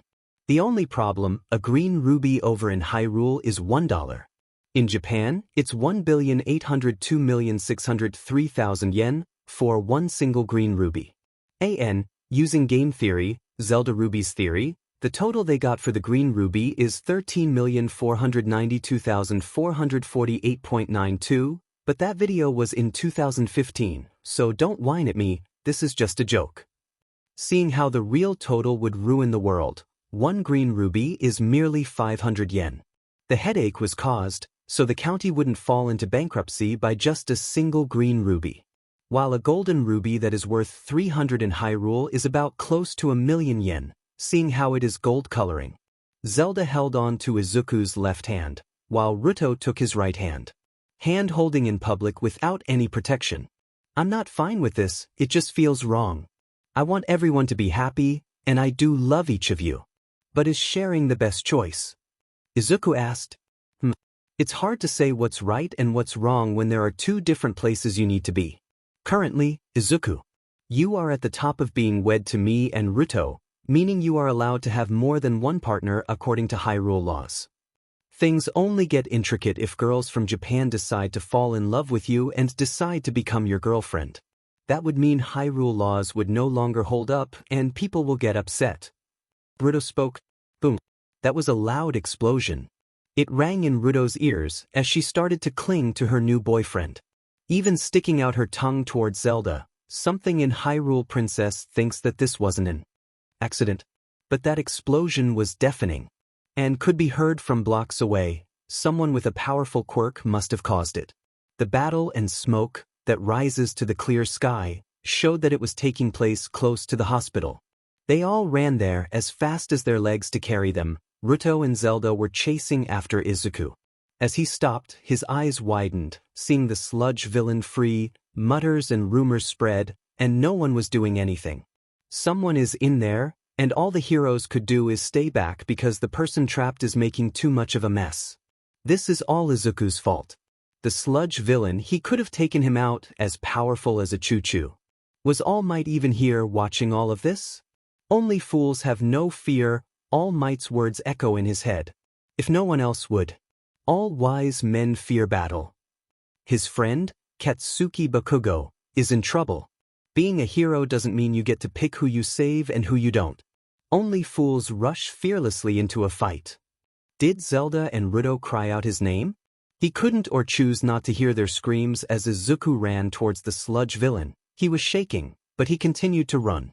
The true warrior is not he who feels no fear, but he who conquers fear. The goddess longsword sliced through the sludge villain, allowing Bakugo to breathe once again. The sludge villain let out a growl as All Might could only stand back and watch. Kaken! Izuku cried out. Katsuki hasn't heard Midoriya call him that in a long time. I couldn't stand back and watch you die. I'm no longer going to hide my fears, but fight them head on. You demon kid, that hurt. The sludge villain cried out. Izuku's left hand began to glow, and Zelda could only smirk. The symbol of courage, the Triforce of courage, finally appeared on his left hand and began to shine. Even blinding the sludge villain and Katsuki, the surrounding fire created by Bakugo's quirk stopped anyone from getting closer. Yet, it didn't stop All Might from bulking up, powering up one for all even past his limit. I'm nothing more than a hypocrite. Allowing a young hero such as you to do something and teach me that I'm just an old fool. A mark of a true hero is to go past your limits and face your fears. All Might begin to speak. His body is smoking, that can't be good. Delaware smash. With a powerful punch, it pulled Izuku and Bakugo away, right when his fist hit the sludge villain. The villain without a name cursed out All Might's name. A raindrop hit Izuku's forehead as All Might's powerful Delaware smash changed the weather. You demon kid, what the hell were you thinking? Death Arms cried out. Zelda was about to speak up until Death Arms pushed Izuku out of the way to lean over to glare at Bakugo. You are such an idiot. If it wasn't for you overusing your quirk, we could have saved you, and you wouldn't have to recuse by a kid. If you're acting like this, perhaps wait a year and get that temper under control before even thinking of going into a hero school. Death Arms yelled at Bakugo. And you, don't do something like that again. Not until you get into today. When internships come up, I'll love to have you. Izuku couldn't believe that the heroes were praising him. He was still shaking about that. He was alone now. Zelda left with Ruto to go back to Hyrule, and to get Impa to start teaching Izuku as the sun started to set. Deku! Bakugo cried out. Izuku looked at his childhood friend. He stood tall. Midoriya is afraid, but he will face it head-on. Not hiding behind Fi or anyone else. Katsuki, I'm standing up for myself. I'm the legendary hero of Hyrule. I will become that man one day and the top-ranked hero. Not only that, but I just hope that you grow up soon. Izuku stared at him. Grow up? Piff, you just got in the way. If only I had a sword like that. Bakugo slugged himself away. A loud slide passed, as All Might slid right in front of Izuku. All Might, how did you get past all those reporters? Because I am. A cough there and smoke. All Might is now back in his true form again. I said to you on the roof, I wanted to tell you something. Now is the perfect time to share it with you. Midoriya Izuku, I have chosen you to become my successor. You're the worthy one to inherit my strength. Huh? Izuku's face is blank and shocked. It's my quirk, kid, ever since I first met you. Something has been telling me that you were the right one for my quirk. This power can be passed down from person to person, becoming stronger each time. There are 8 holders, with me being number 8, and the name is One for All. All Might, I will work to take your power. I want to protect all those close to me. All Might let out a laugh. Kid, when I'm in this form, it's best to call me Yagi, that way the whole neighborhood doesn't find out my secret. Right, sorry. I mean Yagi. Midoriya rapid-fire those words out of his mouth as he started bowing to the man. Yagi Toshinori shook his head. This might take a while to get used to. Wait, I almost forgot. Zelda's advisor, Impa, is meant to teach me about swords and weapons. Calm down. Just send a message to young Zelda. When you get home, I want to meet you on Dagoba Beach at 8 o'clock hours on the dot. Right, thank you, I mean Yagi-sensei. Izuku spoke, before running back home, to message Zelda about the change. Wait, Izuku stopped in his tracks, his feet sliding across the ground. All Might looked at the young boy. Can I tell Zelda? Izuku asked. She already knows, but no one must, Toshinori explained. I mean Fi does, and there's Farer, and then there is Midna she's been listening to. I wouldn't be surprised if this quirk is all about power. That means that Din knows, and if Din knows, that means Ganon could know about it too. If Zelda knows, then Nair does. I mean Yagi-sensei, do you not know how to keep a secret? That one hurt. It is true that more people learned about One for All from him than any of the other scene holders. His master only trusted 2 people, Yagi and Gran Torino. But this might just be the biggest record that people knew about One for All, well, as long as they don't know how to pass it on. Unknown location. Power. More power. Ganon's voice is broken. He found it hard to speak. The Triforce of power was losing some of its golden glow, as Din appeared, looking at the man who is her master. Garahim, Zant, Yuga, Wizro, Aghanim. Hey G-Dog. Yuga, Aghanim, haven't seen you two in forever. How you been? Din asked, wrapping her arm around. Yuga. Come here buddy, look how cute you are. Who wants to put people in paintings? You do, yes you do. Din mocked him, even pitching his cheeks. Din, enough? Give me all of it, Ganon spoke. No way Jose. Sorry, but there's a reason why we limit the power the chosen ones draw from each piece of the Triforce. Having that much power running through your veins might make your whole body explode. Death would be the least painful way to go. Din explained. I gave you an order. Did you miss the part where I said that it would kill you? Look G-Dog, I don't like you as my chosen one. Soon the hero of legend will fill in the role of power better than you.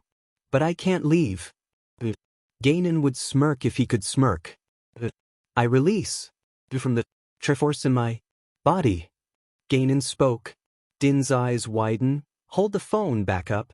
You know what that means, right? I would be as weak as a kitten. Your body can't handle all that power.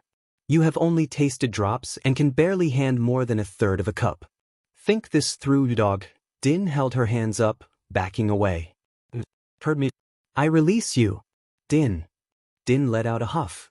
Fine then, a snap from her fingers, and a golden chain appeared from Din's body to Ganon's. She needed to make sure that he didn't kill himself.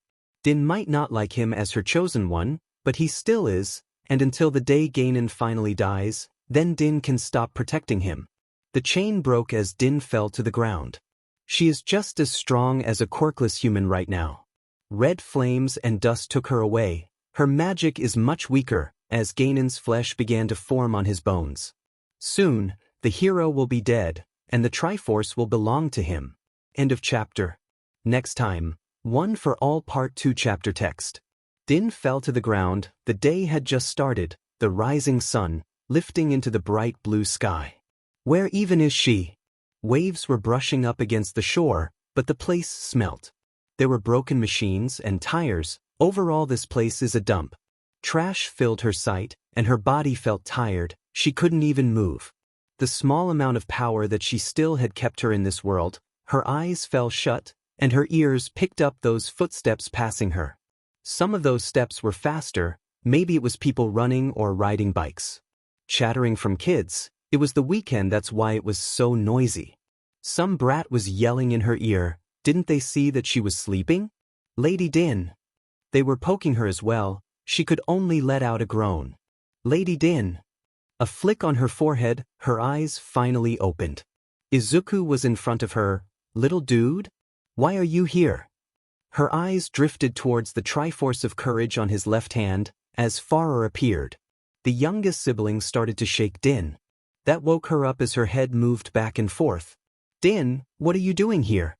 Where's Ganon? First, Din slapped far away to have her world stop spinning. Ganon, he stole my power. The old fart drained most of my power. He wants his body back. Izuku, I'll take Din to Nehru. She can rest with either me or Nehru. Din should slowly get her powers back, but defeating Ganon would do the trick right. Izuku finished. Farer nodded her head. Nah, there's another way. If someone proves that they are stronger than Ganon, then the Triforce of Power will go to them. Din took a closer look at Izuku. Never mind, it might be faster to kill Ganon. Farer grabbed onto her older sister's shoulder, powerless. Izuku could only look at his hand. Did yesterday really happen? Did All Might really tell him that he could become his successor and gain his power? One for all. The footsteps on the beach. Cause Izuku to turn to only see Impa. She carried a few different types of weapons, spears, double-handed swords, shields, and bows. Training in a dump like this. Well, All Might told me to come here, so I did. But I don't want something like that happening again. I feel like I'm just swinging my sword around. Izuku explained. Listen, kid, this is your last chance. Everyone besides two said that they rather face the King of Evil rather than get trained by me. Please, Master Impa. Izuku bowed his head. Fine. When you scratch my cheek, you pass. Until then, I'm going to break you down, build you back up, and do it all over again until you become an even stronger warrior than you would have become. Impa explained. A laugh, followed by shoes clicking against the stone steps that lead to the beach, turned into a dump. Impa and Izuku's eyes turned toward the man causing the noise. You sound like my teacher. Yagi Tashinori, All Might. So, yesterday and meeting All Might wasn't some fever dream that Midoriya had. Impa looked around the dump. She could feel the golden sand, even though the garbage covers almost every drop of sand. Young Midoriya. Presently, your body isn't ready to hold my power. That's why I wanted to take you here. This was once a beautiful golden beach. It holds many memories for me. It's just sad what happened to this place, so I want you to clean it up. With my plan, your body will be ready before the end of next year. I can't. Izuku spoke but stopped when Impa slapped the back of his head. Don't be idiotic. With my training and Yagi's training, your body will be pushed past its limits. Now get to work. Impa spoke. She threw him a spear. Give me the goddess sword. You have no skill with any weapon. Currently, I don't think you're worthy to hold that blade. Not until you have mastered each weapon here. Fi appeared from the goddess longsword to Impa. She just watched him hand over the weapon. Izuku smiled at his girlfriend, which still felt weird to think about, but overjoyed that it was true. Don't worry, Fi. I'll make sure that I become the hero that I'm meant to be. Izuku hit his chest with his fist. Izuku, Fi kissed his forehead. I'll be cheering you on, and watching. I've been next to every hero, and all of them have treated me as nothing more than a weapon. I'll be honest, Fi, I do see the goddess sword as a weapon. But I see you as a person, someone that I hurt, and I want to do everything I can to never hurt you or anyone I care about again. Yagi nodded his head, as Impa let out a huff. You got work to do, kid, so hurry and do it already. Impa cried out. The garbage truck that Yagi drove here was parked next to the stairs that lead to the beach. Only a few steps were there, about 6 or 8, but having to run there while carrying 2 tires on each of his arms. Doing bunny hops with a large 2-hand blade on his back. Impa could only watch how Izuku handle a spear. The DMN kid was just winging it around and sometimes doing a move with the weapon. He's never going to be like her star pupil, but he did have a drive to him. Kid, you're doing it wrong, put everything back and try again. Unless she kills him first, as Yagi looked over at her. I don't know which one is worst. Her or Gran. His thoughts mislead his trust. It might be a good thing that he has a backup, just in case young Midoriya dies before he even gets one for all. Move that spear faster, all I want to see is a blur. Impa yelled. Izuku only nodded. He might be ready for my powers sooner than I thought.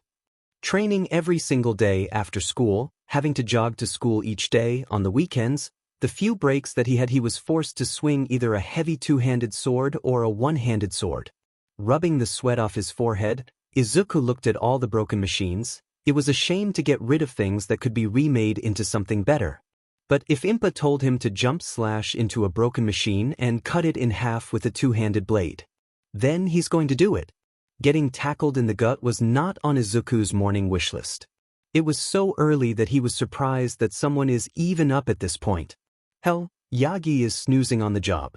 Izuku blushed, a pretty girl, shaking his head of all dirty thoughts.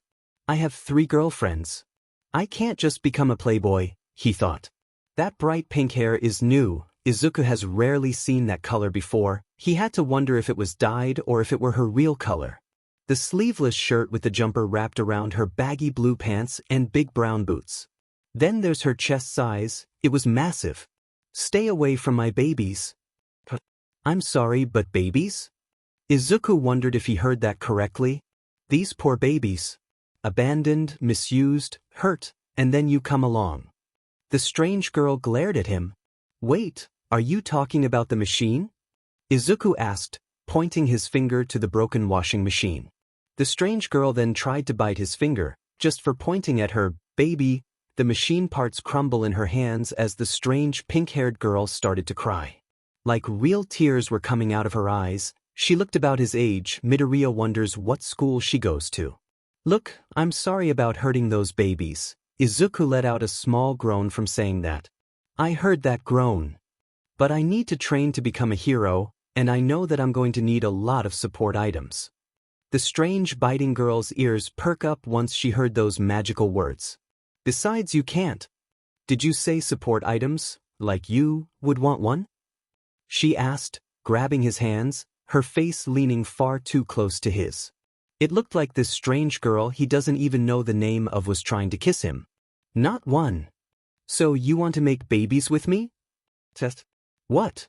Izuku asked, his cheeks flushed. It's hard to tell whether she's talking about machines or not. We can spend time together alone in a tight workshop. Our bodies might press up against each other, as I make the baby that will be more precious than anything else in the world. Midoriya couldn't even understand a single part of that.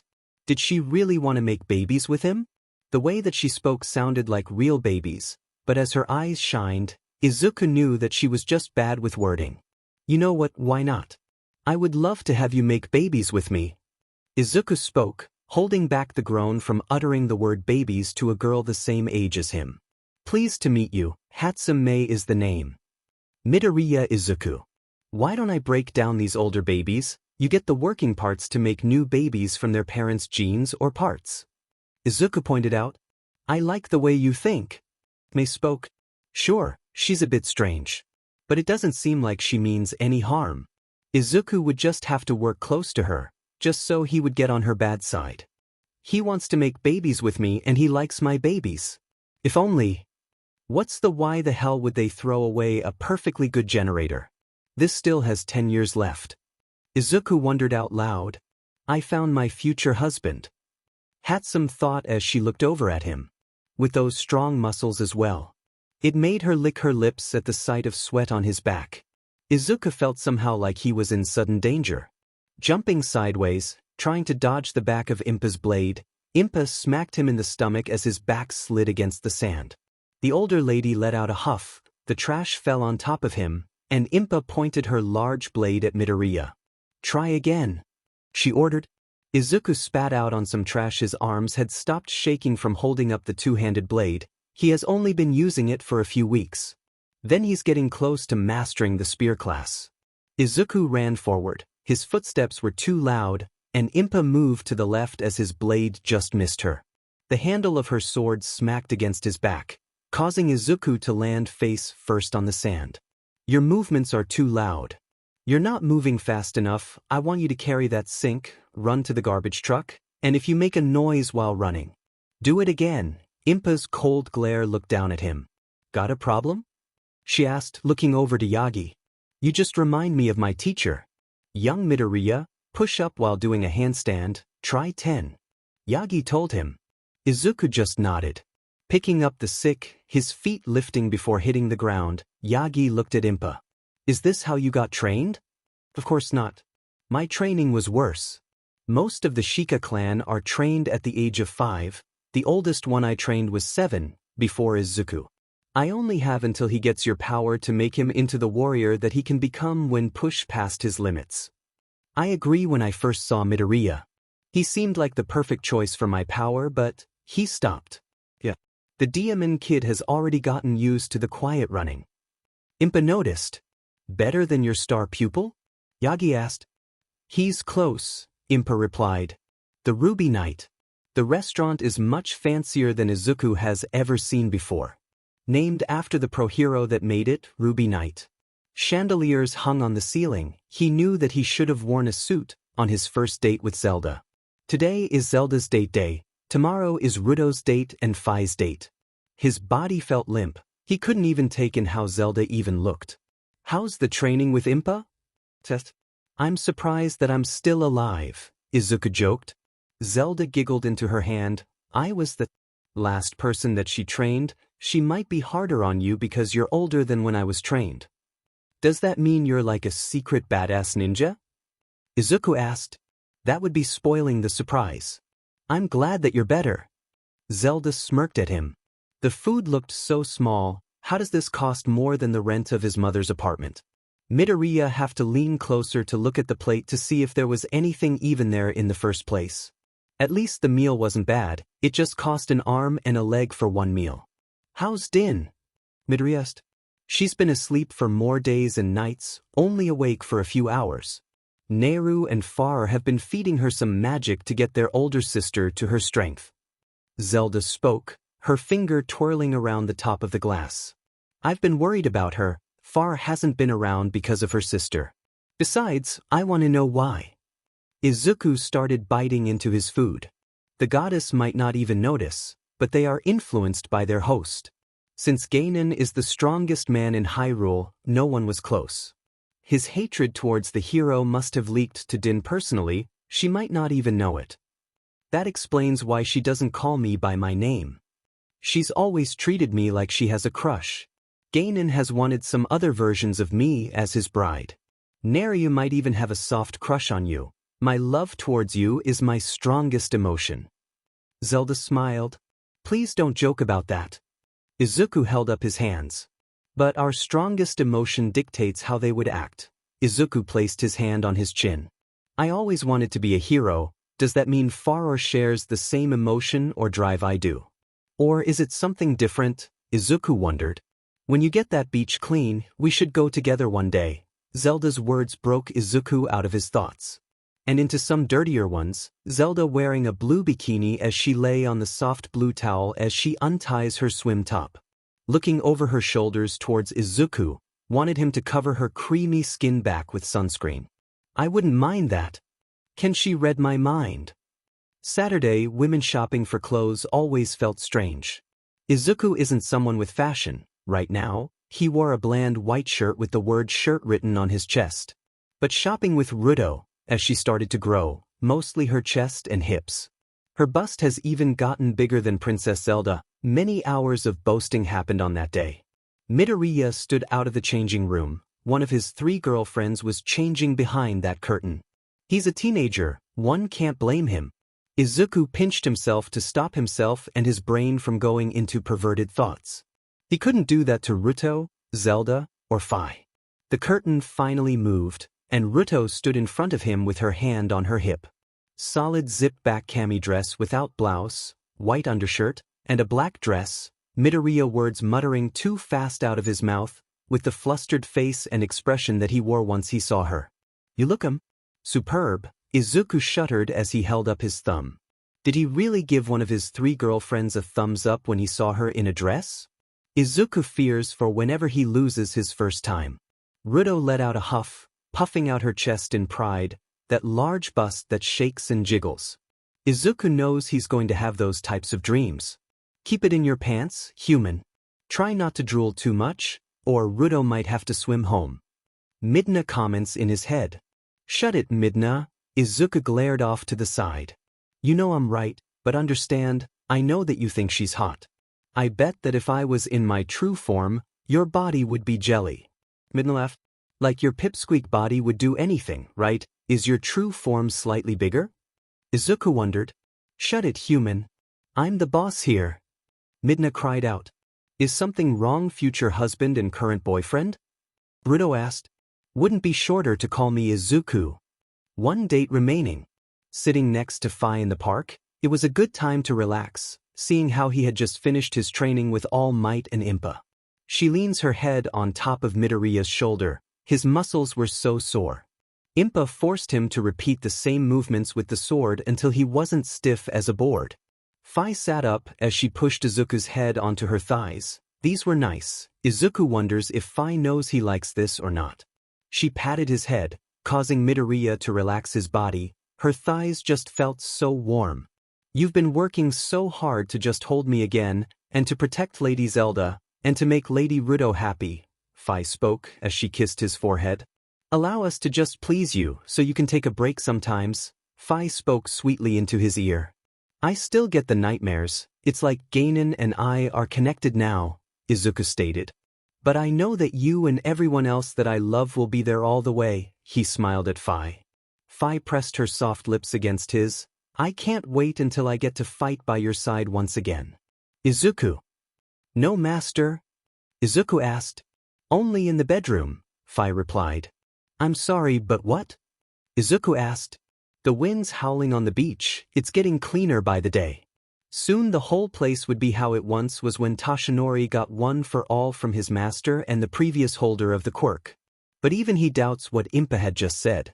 I told you, jump onto the bomb, blow it up with an arrow and use that glider that you have to fly to the other side of the beach. Impa repeated. There were just so many things wrong with what she had just said.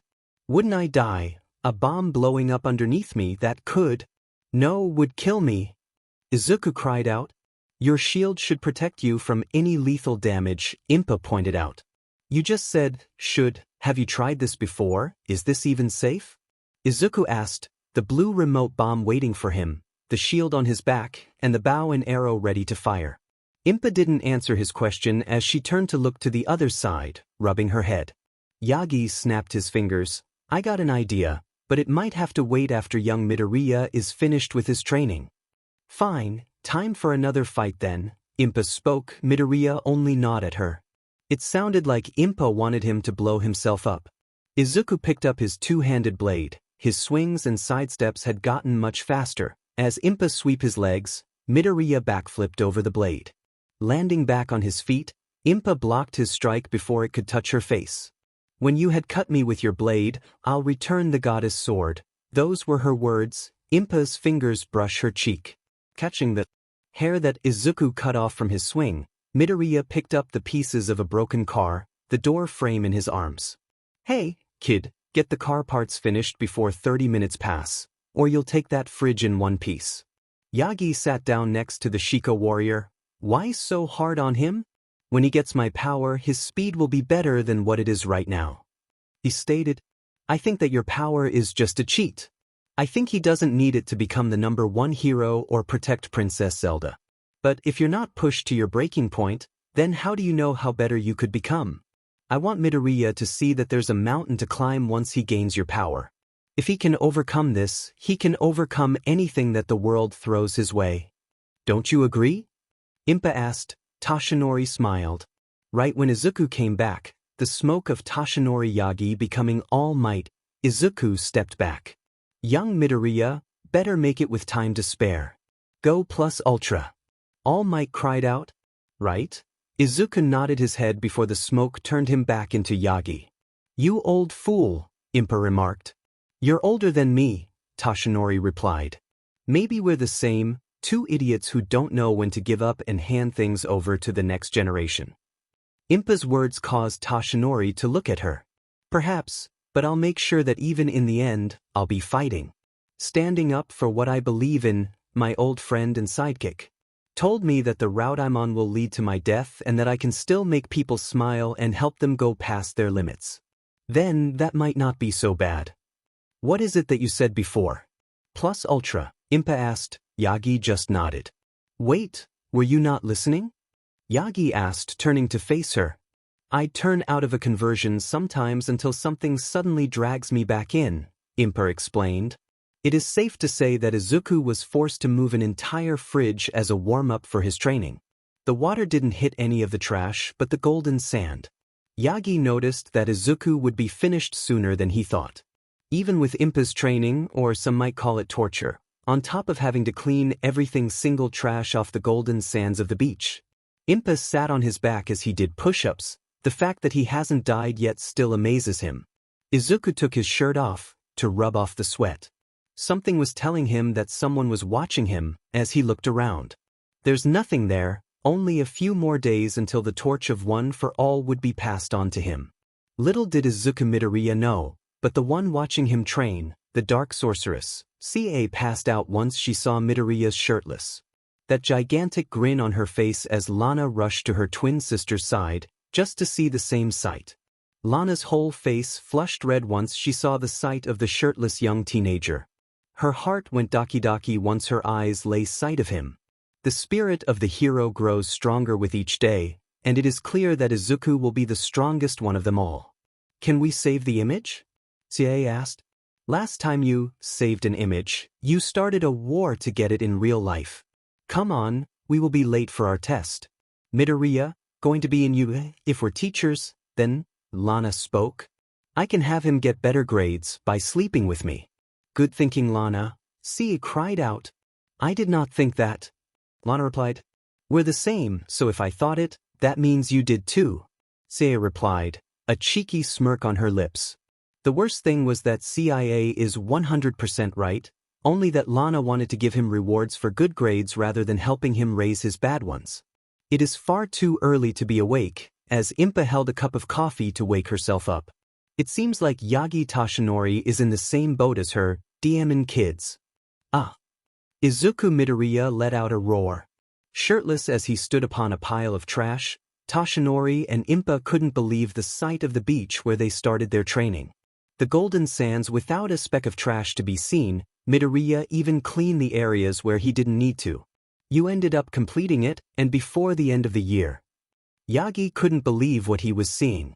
Impa couldn't either. People looked at the boy cleaning the beach, but no one came to help him. Maybe they were afraid of the death stare that Impa would give anyone passing by. She nodded her head, stupid kid, but he's a good pick. Oh my goodness! All Might cried out. Impa narrowed her eyes for someone who is meant to be hiding his true form from the public eye. He especially likes transforming in the middle of the streets a lot. Well done, young Midoriya. I knew I was right in picking you as my successor. I might have lied to you a few times, but you've been ready since the halfway point. But I have my reasons for seeing this beach clean. It means a lot that you have done it. And now? Not yet, his training isn't done. Impa cut All Might off. She pulled out the goddess sword and pointed it to Izuku's nose. Does it tick you off, boil you with rage, seeing someone else holding the weapon that belongs in your hands? Impa asked. Izuku's set-off expression spoke better than any words that would leave his mouth. This is your last chance. Cut me once with a blade or walk away and never think about being a hero again. A street officer is all you'll be. Impa threw him a knight's broadsword. It felt so light after everything that he had done over the past couple of months to get this far. Impa's foot dragged against the sand. The worst part is that she was using his blade against him. Impa! Izuku cried out, I went through your hell that you dubbed as training. His knight's broadsword metal clashed against the goddess' longsword. She's meant to be with me, held by me, and I would let anyone else touch her. Prove it. Izuku's feet dashed against the sand, a strike from the left, before a front flip over her. Impa jumped back briefly, dodging the tip of the blade. Midoriya's movements were so fast that her eyes were having a hard time trying to keep up with the boy. His hits were low, towards the handle. He's aiming for the goddess' longsword, as the sparks when the metals clashed against each other. Each hit from the knight's broadsword caused Impa's hand to shake, smiling once she figured out his plan. Izuku isn't aiming to cut her with the knight's broadsword. He wants to win with Phi and the goddess' longsword. The sand blew in the air when Izuku's feet dragged against the ground when he finally landed. A swing in the air, using the air to blow the sand that flew up. Impa covered her eyes to block away the sand, using his environment to get the upper hand. His footsteps were too quiet to hear him, but his plan is simple to read, his coming from the right. A clash and a kick to her side. Impa's eyes drifted to her hand. He swapped her weapon with his in a brief second. She didn't even notice that she let go. Her smile spoke everything as Izuku cut her cheek with the goddess' longsword. He spun around his blade as he placed it on his back. Impa brushed her finger to look at her blood. Well done. You earn it, hero. Young Midoriya, All Might spoke. Izuku straightened up. He forgot that his hero was watching him. Impa speaks the truth. You know what they say, right? The difference between luck and earning the right to hold your head up high. No one went easy on you. This isn't pity or luck. But you earn it now. Eat this. All Might cried out. Holding a single golden hair from his head, Izuku couldn't believe that he did all this work and pushed to death more times in a single week than he had in his entire life. All for a single joke. To pass on my power, you have to eat some of my DNA, and this is the least gross way. Eat. All Might spoke, pressing his hand close to Midoriya's face. Izuku went this far, taking the hair out of All Might's fingers. He has gone weirder things. He placed it and swallowed the hair. At least All Might have some water with him. Impa clapping echoes. Now you have beaten me, you can do the trials. The Sheikah trials. Impa spoke. Now does he? All Might spoke. Please, he can't use your power yet, right?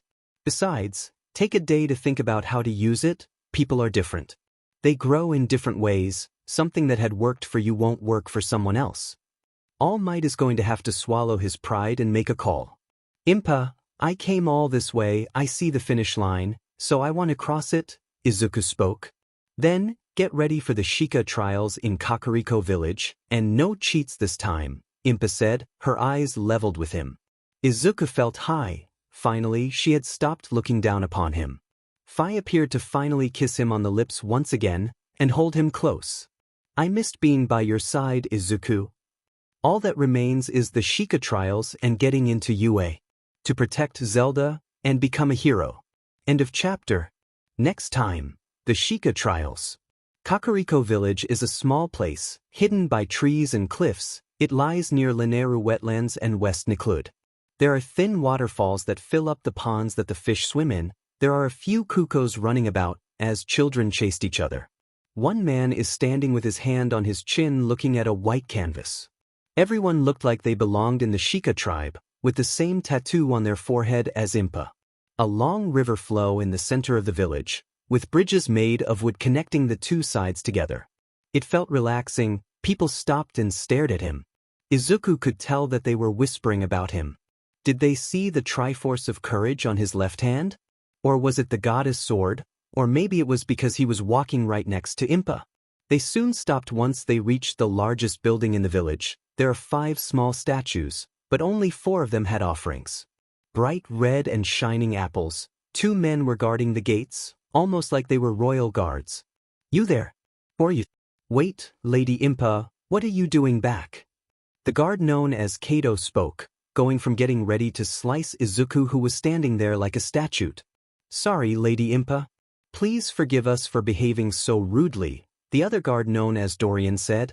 Once they moved out of the way, Impa turned to look at Izuku. "Come," she only said as she walked up those steps. As Izuku followed her, there was a girl, cleaning the porch. She looked almost like Impa, perhaps they were related somehow. Once she saw Izuku, she let out a gasp as she stood up, even covering her eyes from looking at him. "She's kind of cute." "Cheating on us already," Fi commented. "It's not like that." Izuku yelled out. "A man!" This girl screamed out. Was she that sheath that she never spoke with the opposite gender before? "Paya," Impa spoke. The young girl stopped and let out a gasp once she saw Midoriya. "Grandmother." "Wait, hold up. You're her grandmother?" Izuku asked in shock. "I'm also the village chief," Impa answered, before she entered her home, leaving the 2 of them alone. This Paya girl, hair soft and snowy. Even though she hid her face from him, she even jumped in shock once she had seen him with her grandmother. That sword on his back, the Sheikah slate, the mark on his left hand. "How is that?" "It's a Sheikah slate and the goddess sword," Paya asked in shock at the sight, while she was stuttering at him. "Could you be the hero my grandmother told me about?" Once again, Paya hid her face away. Izuku stepped back, scratching his head. Being called a hero, now it is hard to say. Midoriya isn't used to it yet. Great, I think the human just found his soulmate. Now, the 2 of them can stutter and mutter together for the rest of their lives. Midna fussed. She had to wonder why she was even this upset. She started feeling this way ever since Izuku had started to triple date Zelda, Ruto, and Fi. "Sorry, I'm just bad with speaking. As for me, my name is Pa. Wait, grandmother already told you my name. But it's Paya." Her face couldn't be redder. "I'm Midoriya Izuku." "Midwarnya?" Paya asked. She completely said his name wrong, but she looked so cute in doing so. "If it's easier, you can also call me Deku," Izuku said. "Okay then." "Deku," Paya spoke, rubbing her foot against the ground, right when Impa opened the door and walked to see the 2 of them. "Izuku, come. It's time for the Sheikah trial." "Grandmother, you can't be serious. I thought that the Sheikah trials were banned." Paya cried out. Izuku looked between the 2. Paya does look a lot like Impa.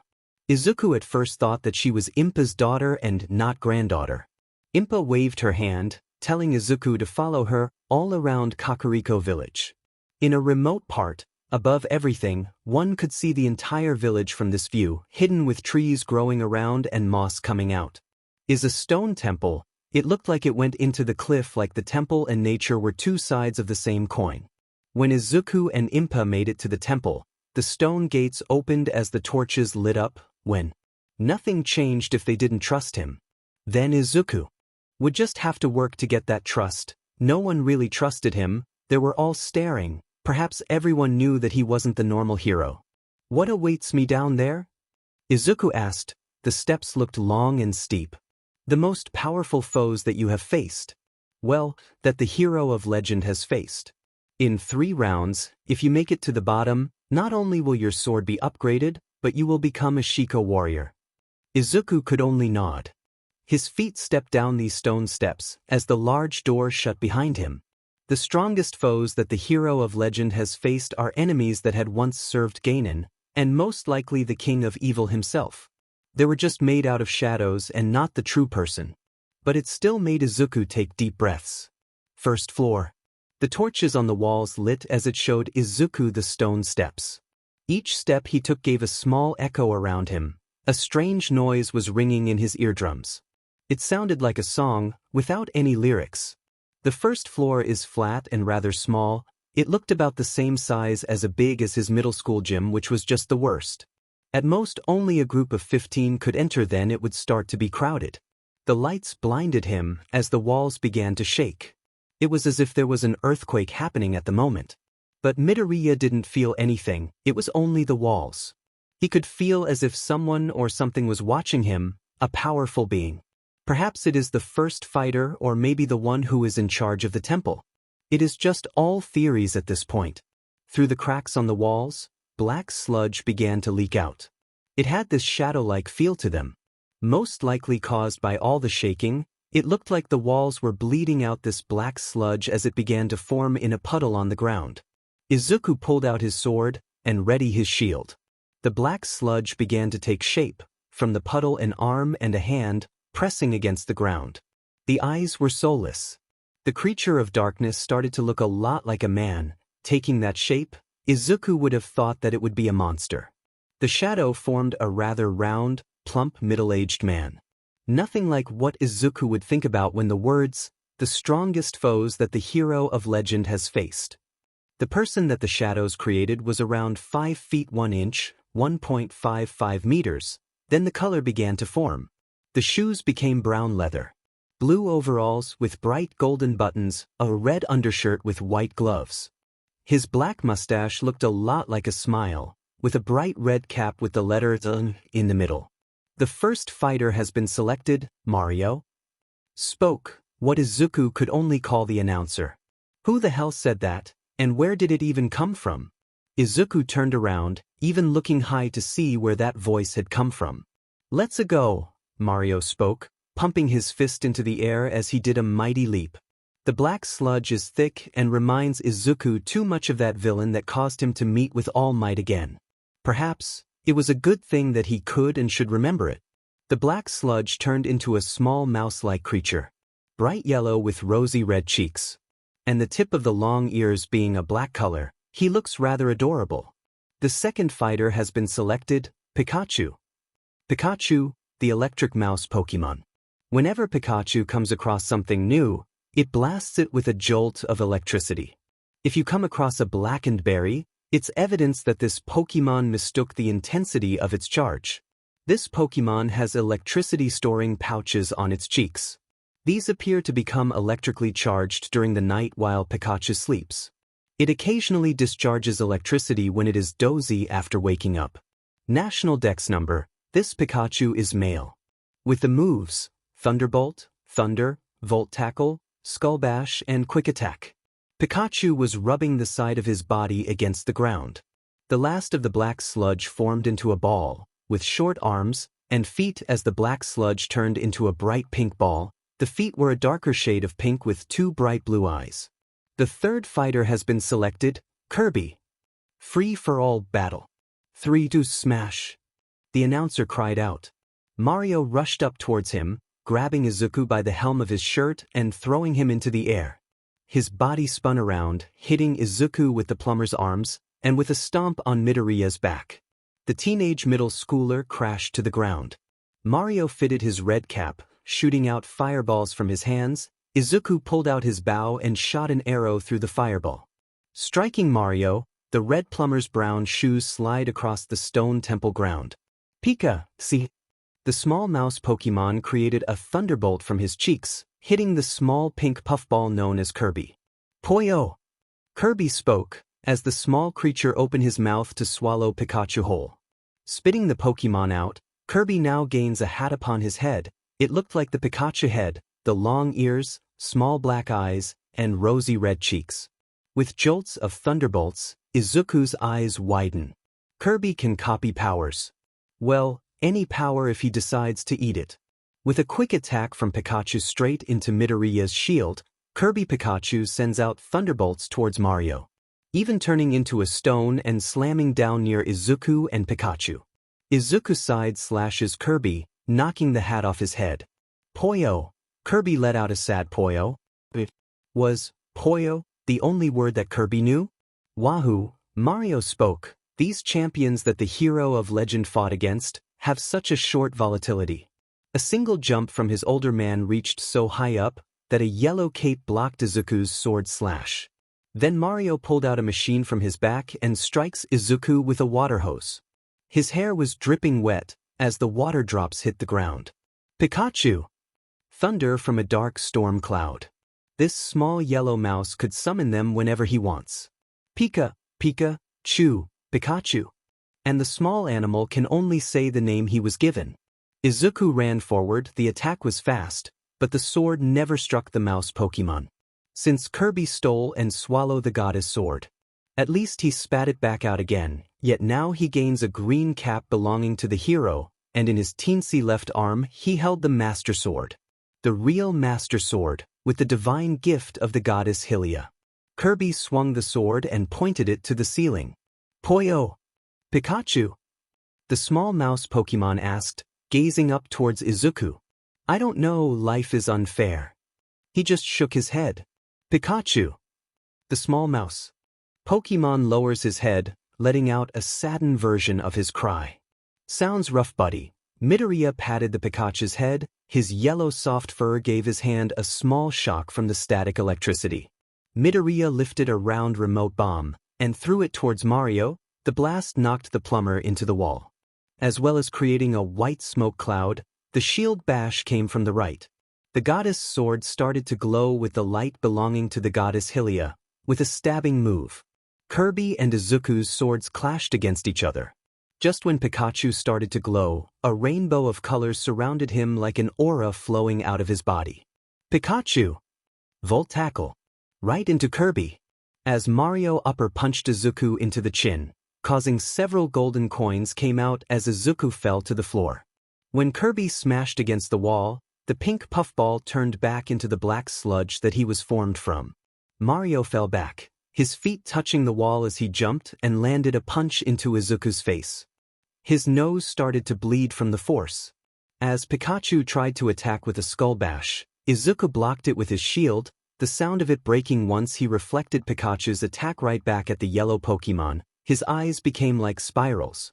Pikachu has fainted, the announcer spoke. Izuku could only watch as Pikachu melted into the floor. Mario fireballs and jumps towards Midoriya. Izuku fired his arrow at the plumber, the punch that came from Mario's fist into Izuku's stomach. When Mario gave another jump, Midoriya followed with a spin attack that lifted him into the air. A spark of red lightning came out of his skin as he smacked Mario to the ground. The plumber became a black sludge again, sinking into the flooring. The door opens up, leading further down. Winner, Izuku Midoriya. The announcer cried out. Within Hyrule Castle, Din awoke. Farah looked at her older sister when she started to tug at the helm of her dress. Go to little dude, he's all ready. Then to sleep, she went. I best check up on my chosen one, Farah spoke. Nair only nodded. It might relate to a way we can help Din, so bring him back here. Will do. With a salute, Farah was gone. Once the first floor was clear, the large stone door opened as torches lit the stairway toward the next floor and the next set of warriors that Izuku would have to fight.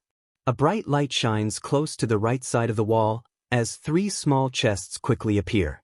It was almost like seeing a magic trick happening before his eyes. They all had glowing skulls. It might be because of the temple that he was in.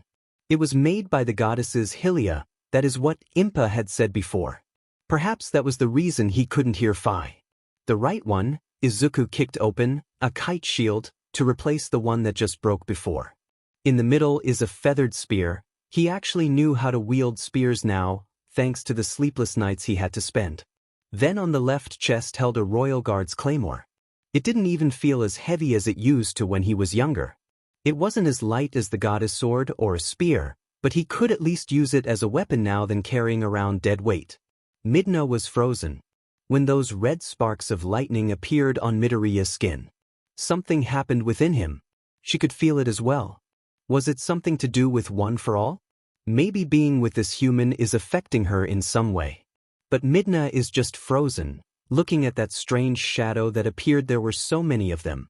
The most important ones were those 7 large shadows that were towering over all the rest, with an 8th one being formed. But that one that Midna's eyes were solely locked upon looked just like all the others. A tunic with a stupid hat upon that head that just looked so familiar to her. Like a pounding in her chest, as her brain scratched and clawed for any answers it could give to her. However, none came. All that was left was her alone, as that strange familiar shadow disappeared, following the rest. All Midna knew now is that, if she ever wanted to see that shadow again, then that human had to shape up and master that one-for-all power that he had received. Second floor. He wanted to avoid using the goddess sword for this one. If he ever needed to use other weapons, he should use them. He couldn't just rely on the goddess's power for every fight. As the black sludge dripped from the walls, 3 of them in. Izuku had never seen a mutant quirk like this before. As the first sludge began to take shape and the black sludge mixed and formed into what looked like a hedgehog. A human-like hedgehog, not that tall, but bright blue with flesh-colored arms and a belly. Those bright red shoes and white gloves were the only things that he was wearing. The first fighter for the second floor has been chosen, Sonic. And there was that voice again. The announcer, Izuku, just dubbed him as that, not even knowing what this disembodied voice's name was. The next looked like an angel, with those large white wings coming out of his back, with that white clothing that he wore with that short brown hair. He wielded 2 blades in both of his hands that turned into an arrow. This angel reminded Izuku of the tales of Icarus. The second fight has been chosen, Pit. The announcer shouted. The last made Izuku swallow a bit. If Zelda, Fi, or Ruto found out about this, he would be dead for sure. Since that last fighter is a girl with long blonde hair in a ponytail. Skin-tight blue suit, a small pistol, that outfit left nothing to the imagination. The bright flush on his face, and he knew that Midna was rolling her eyes at him at this moment. For quote, not keeping it in his pants end quote. The final fighter has been chosen, Zero Suit Samus. Just then, the temple started to shake as the walls broke apart. The bright blue sky above him, as the heat from the sun, glared down. Izuku knew that he was still inside the temple.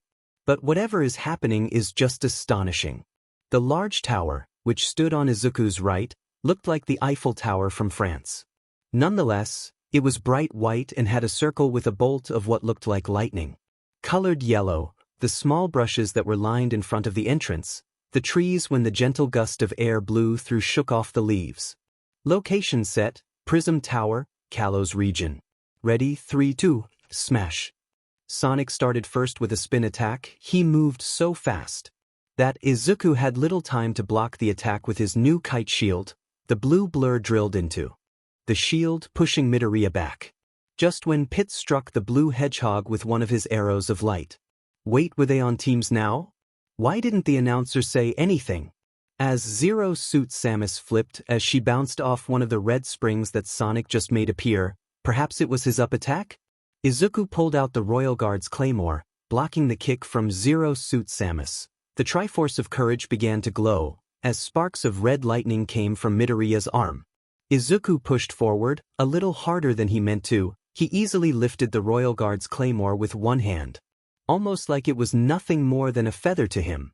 His left arm started to tingle. His eyes couldn't leave the fight for a second as Pit and Zero Suit Samus started to fight each other, leaving Izuku to face off against Sonic the Hedgehog. His left arm is so much faster and stronger now. As the Royal Guard's claymore blocked the spin attacks and homing attacks from Sonic, without any recoil.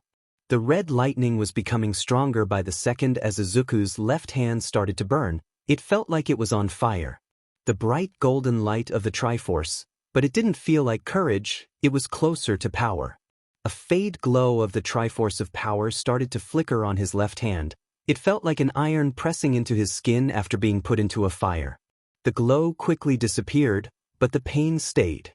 Izuku knelt down, his arm getting sore, as Pit got knocked around by Zero Suit Samus. That lady was basically juggling that poor angel. Izuku swung his sword, and the swing alone created a gigantic gust of air that blew Zero Suit Samus, Sonic, and Pit to the wall. Ah! Izuku screamed out, his left arm, a darkish red color or darkish purple.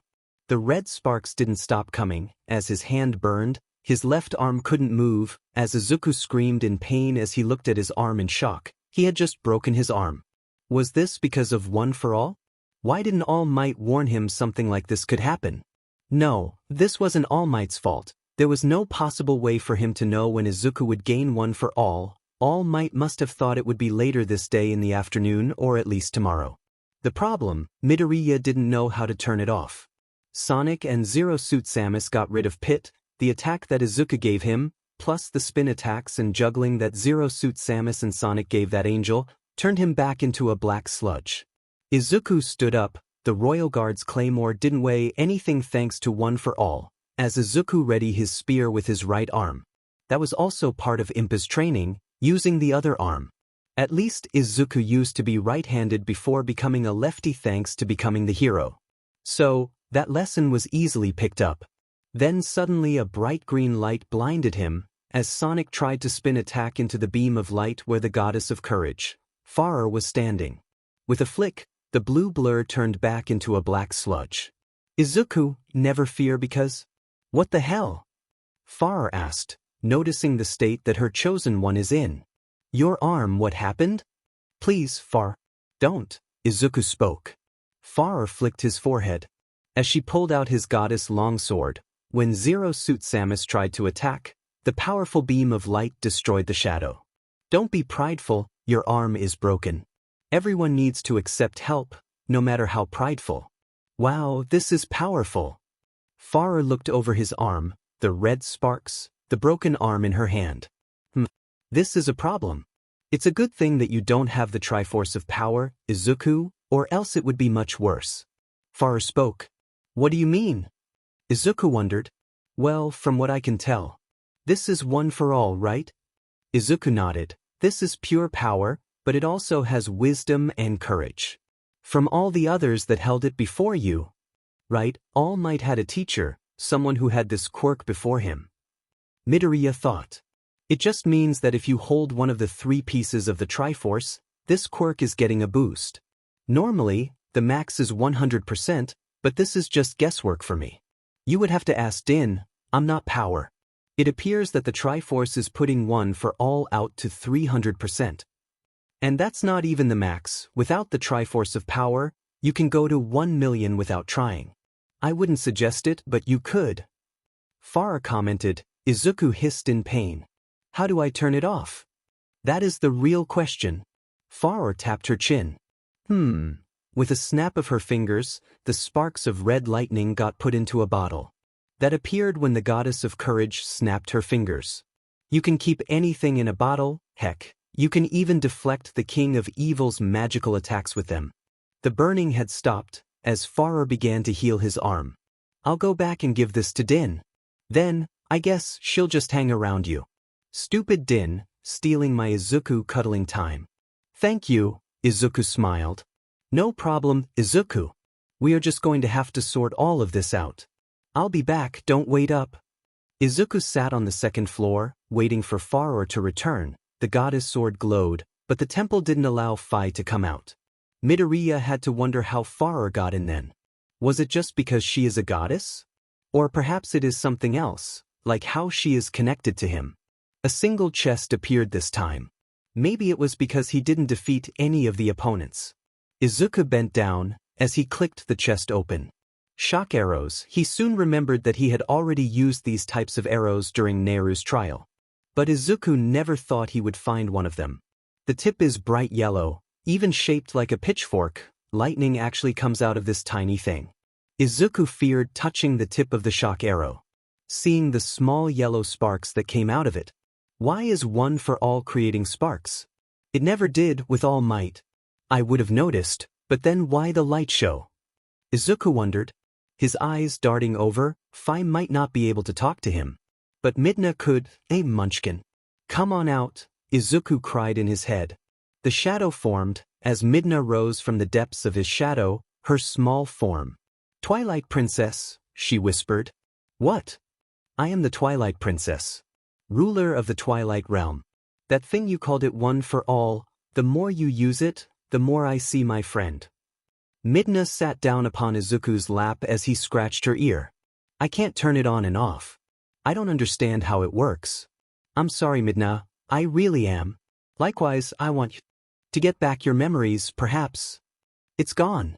The Twilight Realm. When Zelda moved Hyrule, the Twilight Realm got destroyed, and left me like this. Midna could only look at her imp form, gazing over at Izuku as she let out a huff. Izuku paused. I have an idea, One for All. I don't understand any of this, but maybe you can gain your true form if I give you some energy. Didn't you say that you need mine when we first met? That I did. You have a good memory, human. Midna spoke. Even in my true form, I would still be linked to your shadow. It would be that I would be able to transform between the two. Midna said, well, you'll grow a bit taller, maybe you can reach my knees. Izuku let out a laugh. Midna punched him. I know for a fact that once you see my true form, you'll kneel before your queen. I'm the Twilight Princess. Well, more like the Twilight Queen. But I don't have a kingdom anymore. Midna scratched the back of her head. Izuku! Farah cried out, scaring Izuku and Midna, as she leaped into his arms. She looked up at the boy. He looked so much taller now, standing tall and mighty with that sword on his back. Izuku looked so much like him. There was no way her precious friend was this human. Midna let out a huff, returning to his shadows. As Farah rushed up to hug her chosen one. Good news, Din got better. I'll stay within you, to control your power. I'm going to try to keep it low, lower than 5%. Farah explained. Thanks, Farah. Izuku smiled, looking at the stairs that led down. 3rd floor. Farah went into his left hand, the mark of the Triforce of Courage. As he stepped down, to await the final battle. The rooms looked all the same, but Midoriya knew that the location could change. Who the hell would he be fighting next? Team battle. Wasn't the last one a team battle? Or was Pit just helping him out? This made no sense. Red team, Izuku Midoriya. The spotlight shines on him. Is he meant to wave and to whom? There's no one here? Black sludge formed next to him, into a man. A tall man, with green skin, red hair, armor as well as a long red cape. From the era of the hero of time, how did Izuku know that? This man is from Hyrule. Red team, Ganondorf. Blue team, Sheik. Next is another man, more of a ninja than anything else. Blonde hair, red eyes, thin body. The gaze alone made Izuku worry about the Sheik person. Then the last of the black sludge created the last member of the blue team. With long flowing blonde locks and bright green color eyes. The white dress, with a pink coat, over the top with the Triforce. She is from the era of the new hero of Hyrule. Izuku's eyes widened. He couldn't fight. Blue team, Zelda. The ground began to shake as the walls crumbled down to show the bright sun and grassy fields. A tower grew underneath their feet, soaring them towards the clouds that floated in the sky. Wait, all of this, the large castle looked so much like Hyrule Castle. But now it had this dark malice around it. There's Death Mountain off in the distance as well. This is Hyrule. Although, what happened to the castle? Is this from one of the many heroes of legend before him? Location set, Great Plateau Tower. 3-2, smash. The announcer screamed at the top of his lungs. Izuku was too confused about what the heck was going on. If this is meant to be the greatest foes that the hero of legend has ever faced, then why is Princess Zelda here? Why is he paired up with Ganondorf? Who is the Sheik person? They looked like a man, with some female elements here and there. It was hard to tell when Sheik was busy throwing needles at him. Midoriya ducked under his shield, deflecting the small needles that the ninja was throwing at him. Ganondorf was slowly stepping up toward Zelda. Izuku rushed to block his warlock punch with the Royal Guard's claymore. One strike from the King of Evil shattered his double-handed blade in a second. Izuku could only smile until Princess Zelda hit him with a phantom slash, which is making an enemy that Midoriya had never seen, a phantom, and attacking him with the armor of said phantom. Sheik wrapped Izuku's wrist around a silver chain, and then the ninja threw him hard against the wall. Ganondorf just picked him up out of the wall and set him down on his feet again. Sheik and Zelda are acting and fighting as if they were once one person. But that is just crazy. A green wind surrounded Princess Zelda, and Izuku's eyes widened. Furore's wind, she could use it without any stamina running out. Then she teleported in front of him and used Din Fires right after using Furore's wind. Then Ganondorf stepped right in front of Izuku and picked Zelda up with a flame choke before throwing her away. Sheik vanished again, returning to use a bouncing fish. In one of their attacks, Izuku rolled out of the way, to find a boomerang on the ground. With a throw, a gale boomerang blew Sheik away, allowing Ganondorf to jump and hit the ninja with his wizard foot. I get it now, Izuku spoke, pulling out the goddess longsword from behind his back. Not everything is black and white. Good guys, bad guys. That is just a load of rubbish. Something that people tell kids as a fairy tale. The truth is that people are merely people, and putting them in one or the other it's just impossible. Heroes have dark sides, and not every villain wants destruction. Sure, there are some out there that do, but the world is just unfair to everyone. Some get special treatment, while others get dragged through the mud. Izuku looked at Ganondorf, then toward Zelda. You're not my Zelda or my Ganondorf. That I shouldn't blindly listen to what destiny tells me to do, right? Follow my path, that's what you're trying to tell me? Well, I want to be a hero. I wish to save those who are lost in the darkness but still have a shimmer of light burning inside them. I hope to protect those that are dear to me, so that's my answer. Izuku cried out, using a spin attack on Sheik, who tried to sneak up on him with another vanish, as well as Princess Zelda, who attempted to teleport near him with Furore's wind. Ganondorf let out a chuckle as he did a dark dive into both Zelda and Sheik, spiking them to the ground. The Triforce of Courage began to glow as sparks of green and blue lightning came from his right arm. The Triforce of Courage appeared as he slashed into Zelda and Sheik. Final smash. Triforce slash. Sliding past them, the fake versions of Zelda and Sheik turned into black sludge. I wonder, is there a real Sheik somewhere in Hyrule? Izuku wondered. Red Team wins. The announcer spoke. It felt like he was weeping to know that this was almost all over. Ganondorf turned into sludge as well. The room returned to the temple again. But the shaking didn't stop. The wall broke apart. It was as if something much stronger than the temple was trying to rip its way in. A giant white glove, Master Hand. The name just rang inside Izuku's head, and the goddess longsword began to glow, becoming sharper and longer, almost bright white. This is the true goddess blade. It won't be long until Izuku is holding the Master Sword. You got the Master Sword. But without the divine blessing of the goddess Hylia reborn, Princess Zelda, it is unable to become the legendary Sword of Evil Bane. Did Master Hand power up his sword? A giant right-handed glove dropped a white letter near Izuku's feet and then left the same way the hand came in. White letter, sealed by a circle with a cross on the left side. Izuku's eyes read the letter that was handed to him. Dear Midoriya Izuku, we, Master Hand and Crazy Hand, formally invite you to the next Super Smash Bros. Tournament. They are held each couple of years. I, Master Hand, will come and get you, even if you want in or not.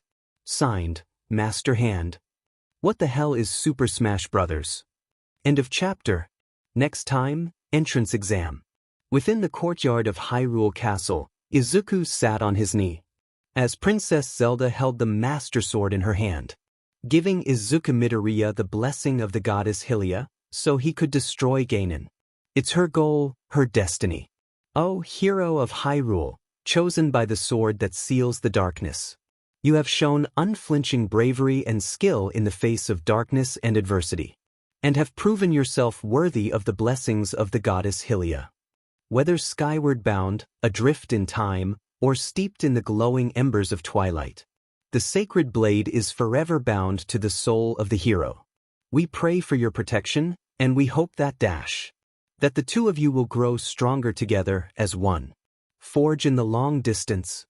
Sitting on the windowsill, the goddess Din gazes below at the so-called ceremony that is taking place for the hero of legend.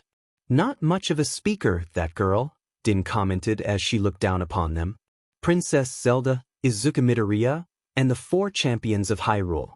I don't blame her after what she had learned about Midoriya, Naria commented as she sips her tea. Farah didn't say anything. The 3 Triforce goddesses sat in the dining hall, Din sitting on the windowsill to watch the whole ceremony unfold.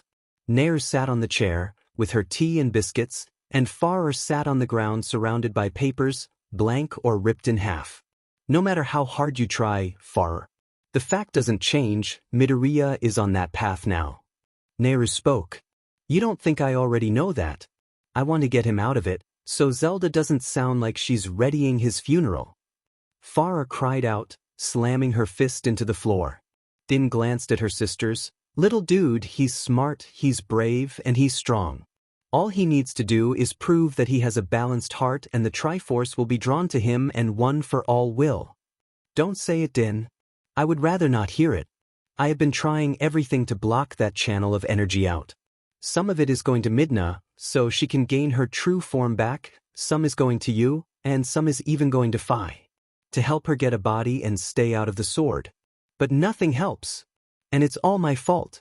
I always do this to the hero, and I love Izuku and Nehru and Din didn't say anything to settle their younger sister's woes. What could be said? The truth is that the Triforce mixed with One for All will soon kill Midoriya Izuku. The quirk speaks for itself, the event of what happened during Izuku's trial.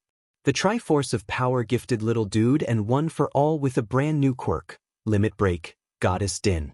This allows one to push past the limits on any body part. The downside is the user will always break their bones and can never use it again. Worst case, limbs could be ripped off, but this can be negated by pure absorption. He can rip his body in half if he isn't careful, and the DMN kid doesn't even know about it. I especially don't want to tell him, he doesn't even have my Triforce, and we got off lucky. If we didn't, then little dude might not have his arm anymore. Din commented.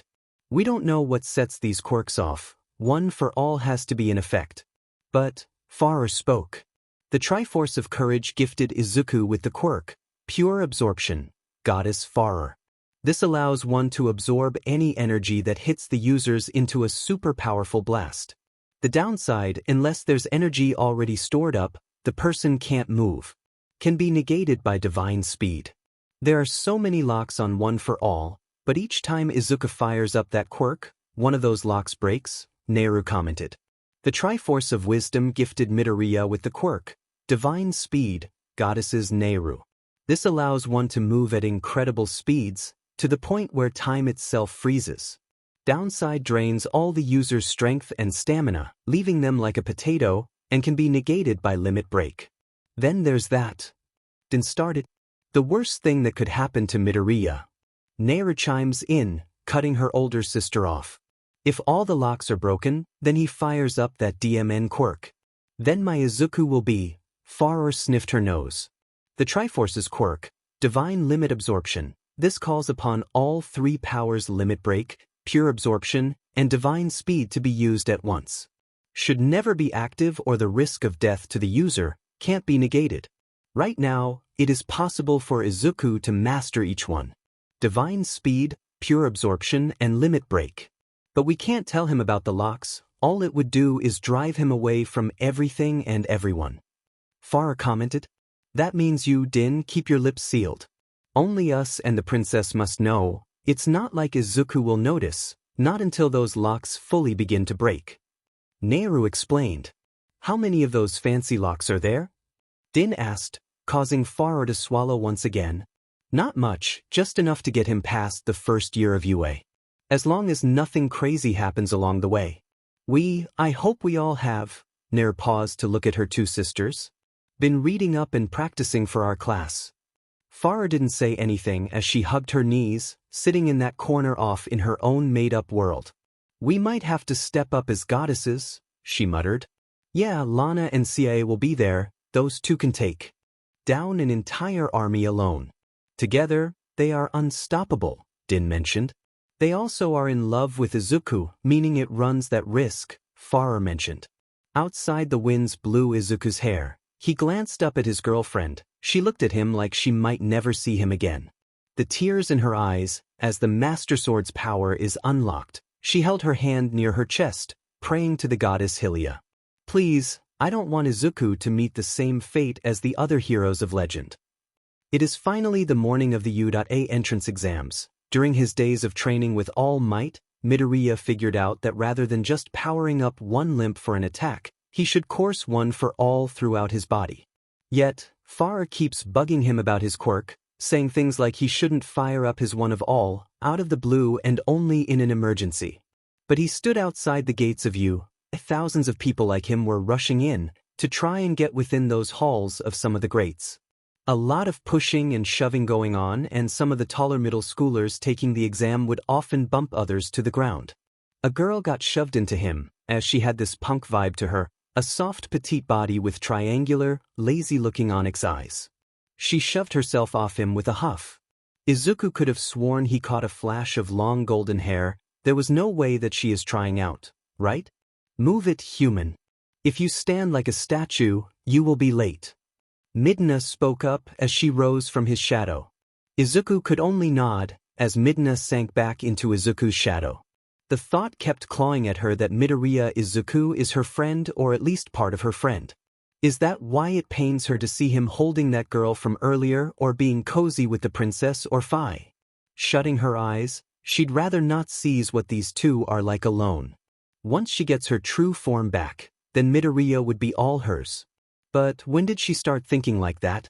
Within an unknown room. Many static screens as they would flicker on and off. Cameras zooming into the students that just heard the pro hero and teacher, present mic. A lot of them had the same look of annoyance from hearing that grown man screaming his lungs out.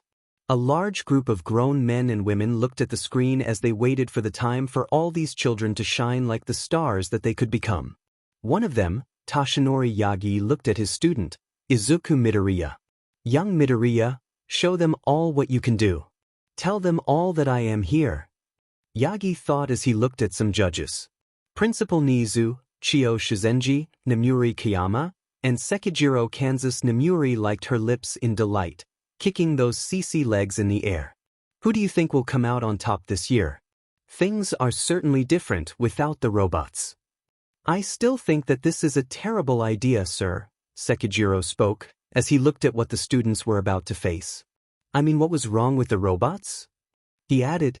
Nizu was about to answer one of his staff, until the new teachers, Lana and her twin sisters CIA, stepped in. The doors slammed open, and the two sorceresses' eyes were drawn to the hero of legend, locked upon Izuku Midoriya. The dark sorceress crossed her legs and even started to lick her lips at the sight of him. People act differently when faced off against something that bleeds, and something that doesn't. Know this, a hero's test should prove who really cut out to be a hero, CIA answered Sekijiro's question. Besides, there are 4 stages of this exam. Easy, normal, hard, and hero. 1 point is easy mode, normal is 2 points, hard is 3 points, and the 0-pointer is hero. Lana chimes in. It takes a hero to take that thing down. I worked hard on those ones. CIA seemed proud of herself, not even thinking that one of those things could and would cause major damage. We even made a favor for the Farer, the goddess of courage. For Midoriya Izuku's exam. Lana stated, why would he get a special enemy? Shouldn't everyone get the chance to fight it? Sekijiro wondered, with his hand on his chin in thought. Not this enemy, this one is special, but for right now. The entrance exams are about to begin. He spoke, remembering back to that day when she and her sister first watched the hero. Only with the master sword on his back, and a quirk he doesn't fully understand yet. Midoriya Izuku is ready. There is a girl here, looking nervous. She's pretty. With raven shoulder-length hair, she had a panicked look about her, shown by how her eyes were darting over the room. Adding on to how her large chest was rising and down much faster due to the quick deep breaths that she keeps taking. Not even being able to take a step over to see her, a strong hand grabbed Izuku by the shoulder. The boy looked like someone that he has seen before. It was the hair and the glasses. Then there are those engines growing from the back of his legs. First, your muttering caused a delay, and now you intend to distract a student? He asked, his cold yet calculating eyes narrowing down upon Midoriya. His gaze soon turns to the sword on Izuku's back. A support weapon, that means your quirk isn't suited to be with the elites. Think what you want, but I'll prove that I have what it takes to be here. I hope you will do the same. Izuku spoke, his word cutting deep into the stranger that was keeping him away. Izuku walked up to the nervous girl. She seemed like the quiet type as she turned to look at the boy. She didn't say anything, but with how much her hands shake, anyone could tell she was nervous. Izuku looked around the room. A lot of the others were ready, or joking around. Showing off what their quirks could do. It's fine to be nervous, I am too. I've been dreaming of this day for so long, but don't let those nerves control your actions. Just show everyone what only you can do, and say that you belong here. Izuku smiled. The quiet girl, Yui Kodai, just nodded, a rare small smile on her lips. "Go!" shouted Present Mike. All but Izuku froze when he suddenly shouted. Midoriya had already started rushing through that open door. "Follow that kid, there's no countdown in a real battle." Izuku slides to a sudden stop. He had seen this place in a couple of strange dreams he had been having. Featuring the first time meeting Zelda, one was a young version of the princess, standing in the garden. One was in a prison with the same dark flakes when he first met Midna, and she became bonded to his shadow. But one was in a courtyard, where Princess Zelda would be, playing her harp for the goddess statue. The place that he is fighting in is the same place where that last dream happened. Skyloft, the city filled with bright green grass and many small homes, a large tent in the center of the city. A school with the large goddess Hylia statue watching all of it. Even strange large color birds flew overhead. It was as if someone ripped Skyloft from its old home just to make it into a battleground. Meanwhile, Lana was fanning an exhausted CA who used up far too much magic, recreating the battlefields used for the entrance exams. The places that she recreated are the Forsaken Fortress, Elden Caves, Farron Woods, Twilight Field, and Temple of the Sacred Sword. Their Alphos, worth 1 point, flew high in the sky. A large purple-like gate was creating them, and not just those monsters. But Big Pose, worth 2 points, Bokoblins, color red, worth 1 point, Darknuts, worth 3 points. Dynalphos, worth 2 points, Gibdo, worth 3 points, Moblins, worth 3 points. Yiga Foot Soldier, 3 points, and finally Keys, worth 1 point. Izuku had heard about the Yiga clan from Impa. There are outcasts from the Shika tribe. Something about how they would kill people, even ones with petty crimes. Their leader was the worst of them all, and soon they all decided to follow Ganon's orders, believing that he should be in charge rather than the princess. Izuku cut through an Aralphos, gaining 1 point. One of the Gibdos screamed, "The cold, smoking breath that can create froze everyone in place." Before spitting out poison, sometimes they wouldn't attack like that. Midoriya would have to remember that in the back of his head. The portal created one last monster, well, more like summon this beast. A sharp sword cut against the ground, with a shock arrow on its back. The lion, horse monster, one of the most dangerous creatures that roamed the land of Hyrule. A Linal, the same one from Zora Domain, and the same one from Din's trial. Worth 0 points. Ida Tenya couldn't believe what he was seeing. When his brother told him about the test, he said robots. Now they are monsters from Hyrule presently. What is Udata thinking? Ida shook his head. This is a test. He has to act like how he does in any of his tests. He kicks a red Bokoblin to the ground, as an older man came out of the school building to see Ida. Alan. Thank you, young man. Ida Tenya, current score, 1 villain point, 2 rescue points.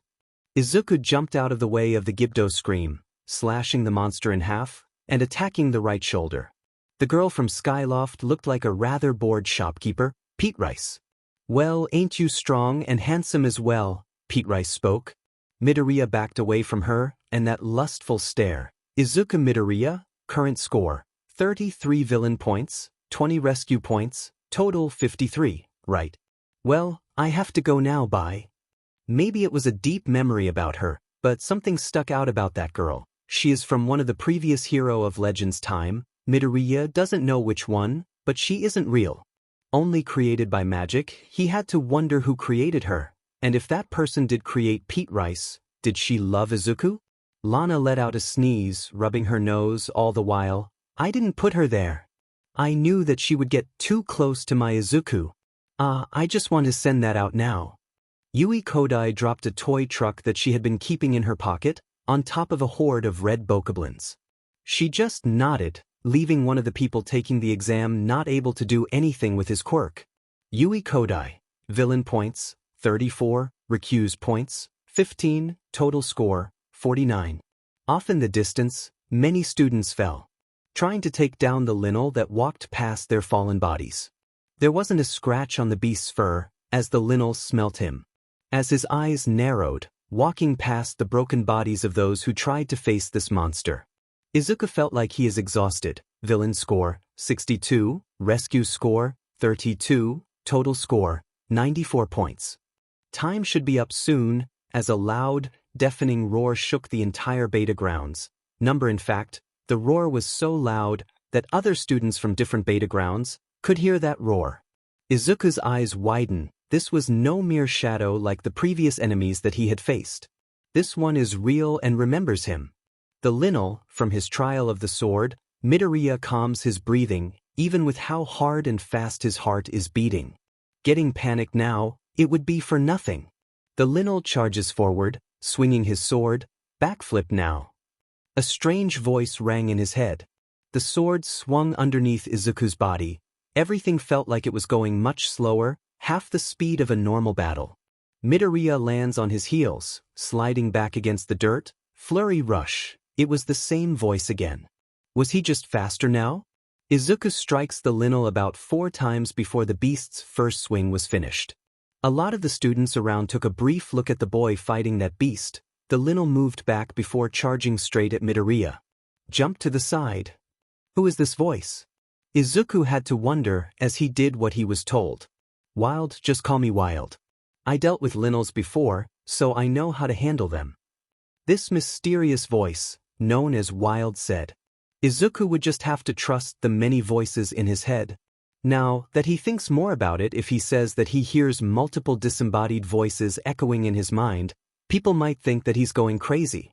Or worst, think he is already insane. At least he can prove that Phi and Midna exist. He couldn't say anything about this new voice, or any other new voices he might hear in the future. Maybe he is going crazy. 3 shock arrows flew toward Midoriya. A truck dropped in front of the arrows, as they struck through what looked like a plastic fire truck.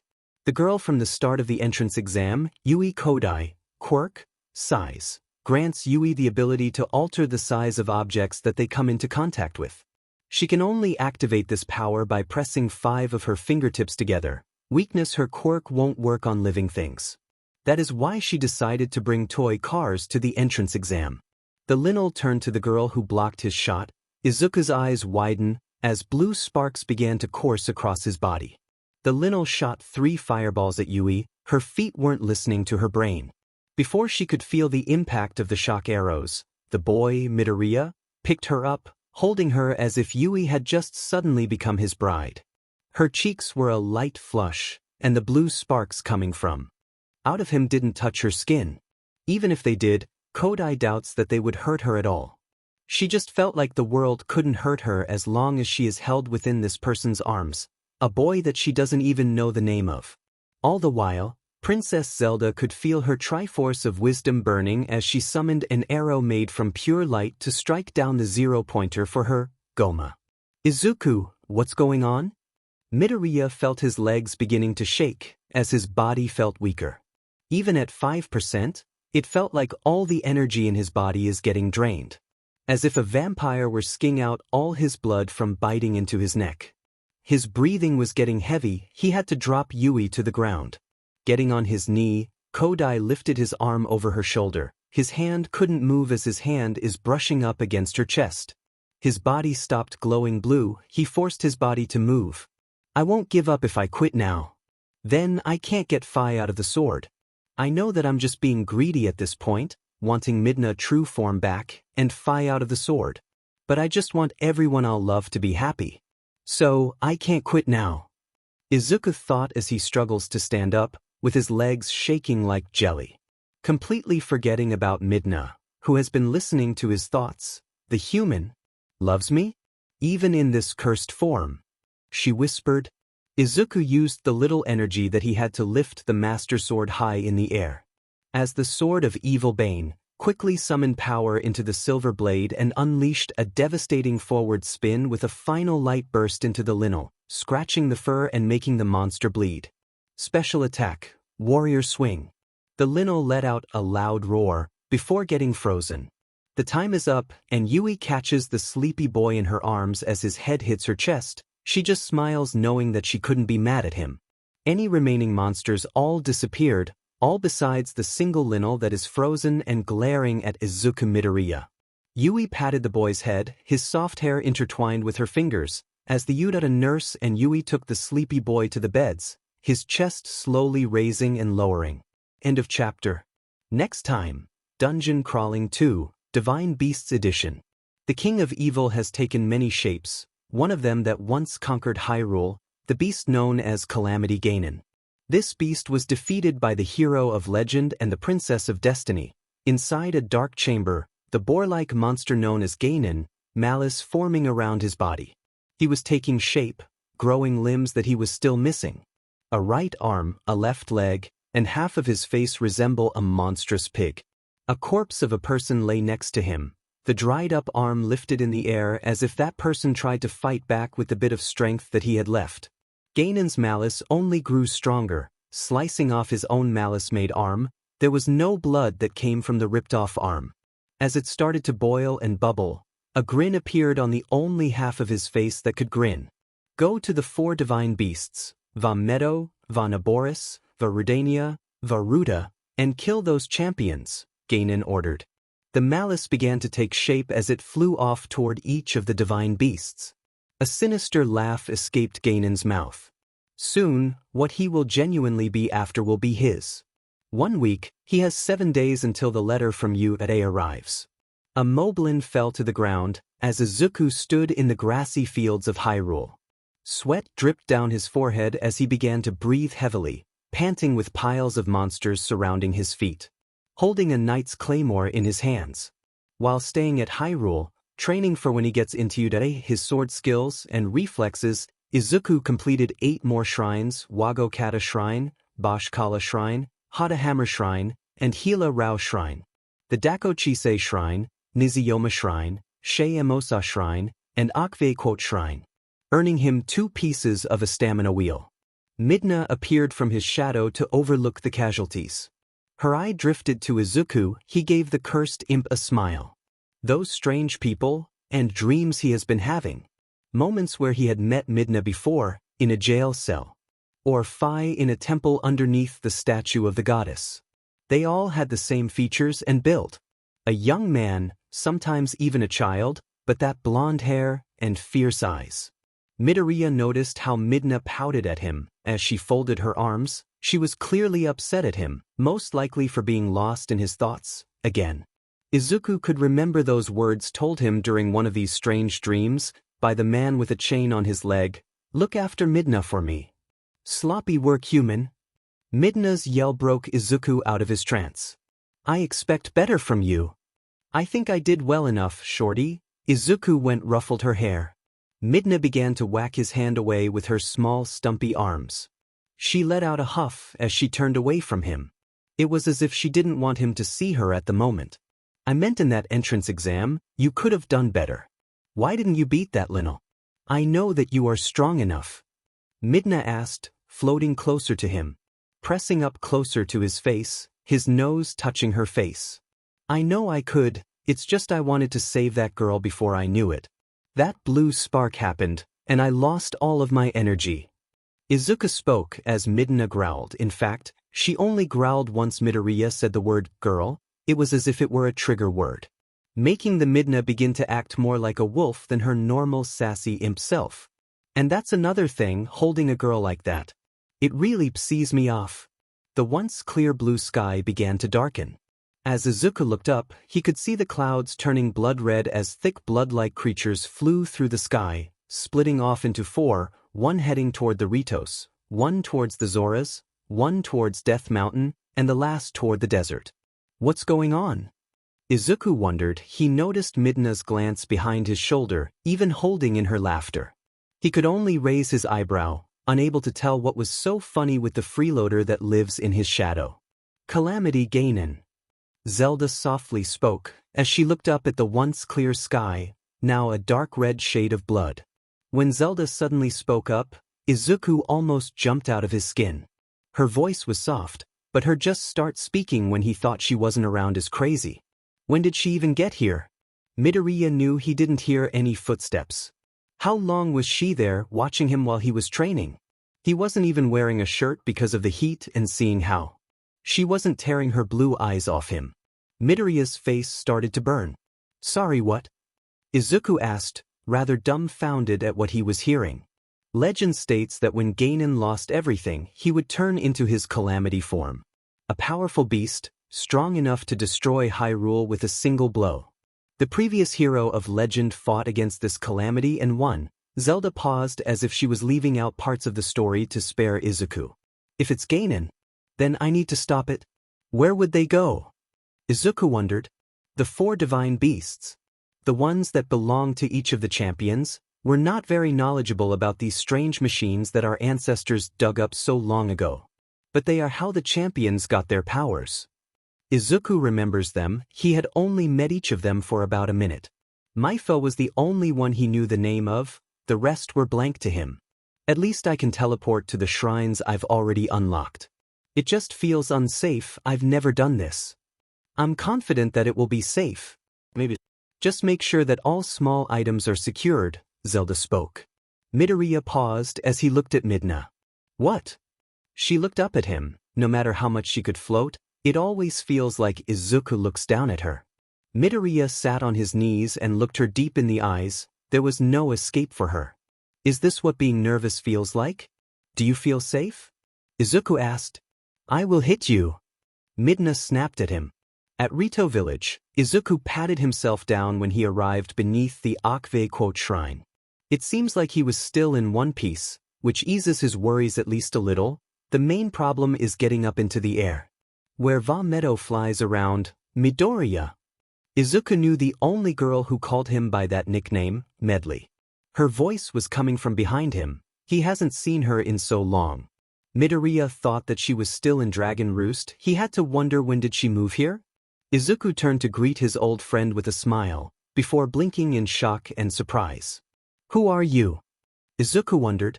The Rito girl in question had soft white feathers, and long brown hair tied in a ponytail that reached down towards her feet or claws or talons, whichever one bird had. Midoriya really should work on looking up more bird knowledge when he gets back home.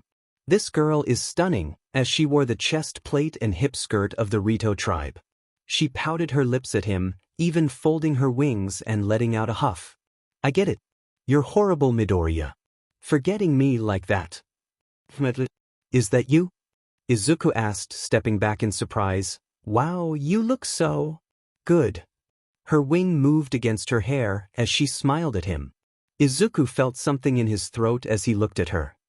He wanted to slap himself for any and all dirty thoughts that were racing through his head at the moment. When he was staring too much at Paya, Phi made a snaky reply. Yet she was suddenly silent. Once he thought that, Phi appeared, pulling closer to him, pressing her body against his side. His arms squeezed against her chest. The bright red flush on his face proved enough that Izuku didn't want one of his friends to see him like this. What would Medley think about him having more than one girlfriend? That strange curved smile on her Burke, as her eye was twitching at the sight of the two of them. It seems like you've gotten rather popular with the ladies, Midoriya. Thought so, Phi muttered to herself before returning to the sword. Medley grabbed hold of Izuku's hand, wrapping her wing around his arm. Come, I need to show you where to go. But, do you really have to hold me like this?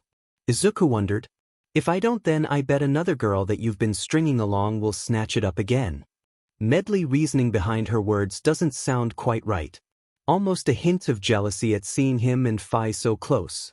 She couldn't be into him, right? He did remember that Zelda stated that there will be other girls besides her, Phi, and Ruto who like him. Was Medley one of those? If so, when did she fall for him? Or perhaps she just worried that her friend would be leaving her again. There were too many possibilities to state which one is right and which one is wrong. Getting to Va Meadow, I have to carry you there myself. Promise to protect me from anything dangerous? Medley asked, tilting her head to the side, in a cute manner. I'll always protect you, Medley. As long as I can still breathe, I'll make sure that no harm comes your way. Medley let out a huff as she turned her head. Dummy head. I'm your dummy head. One shouldn't say those things to a woman. Medley thought with a huff. The great thing about being a Rito is that, male or female, these birds could carry anything over double their weight. So, picking up Izuku with her talons and lifting him in the air was the simplest part of the plan. The only main problem would be how to get into Va Meadow.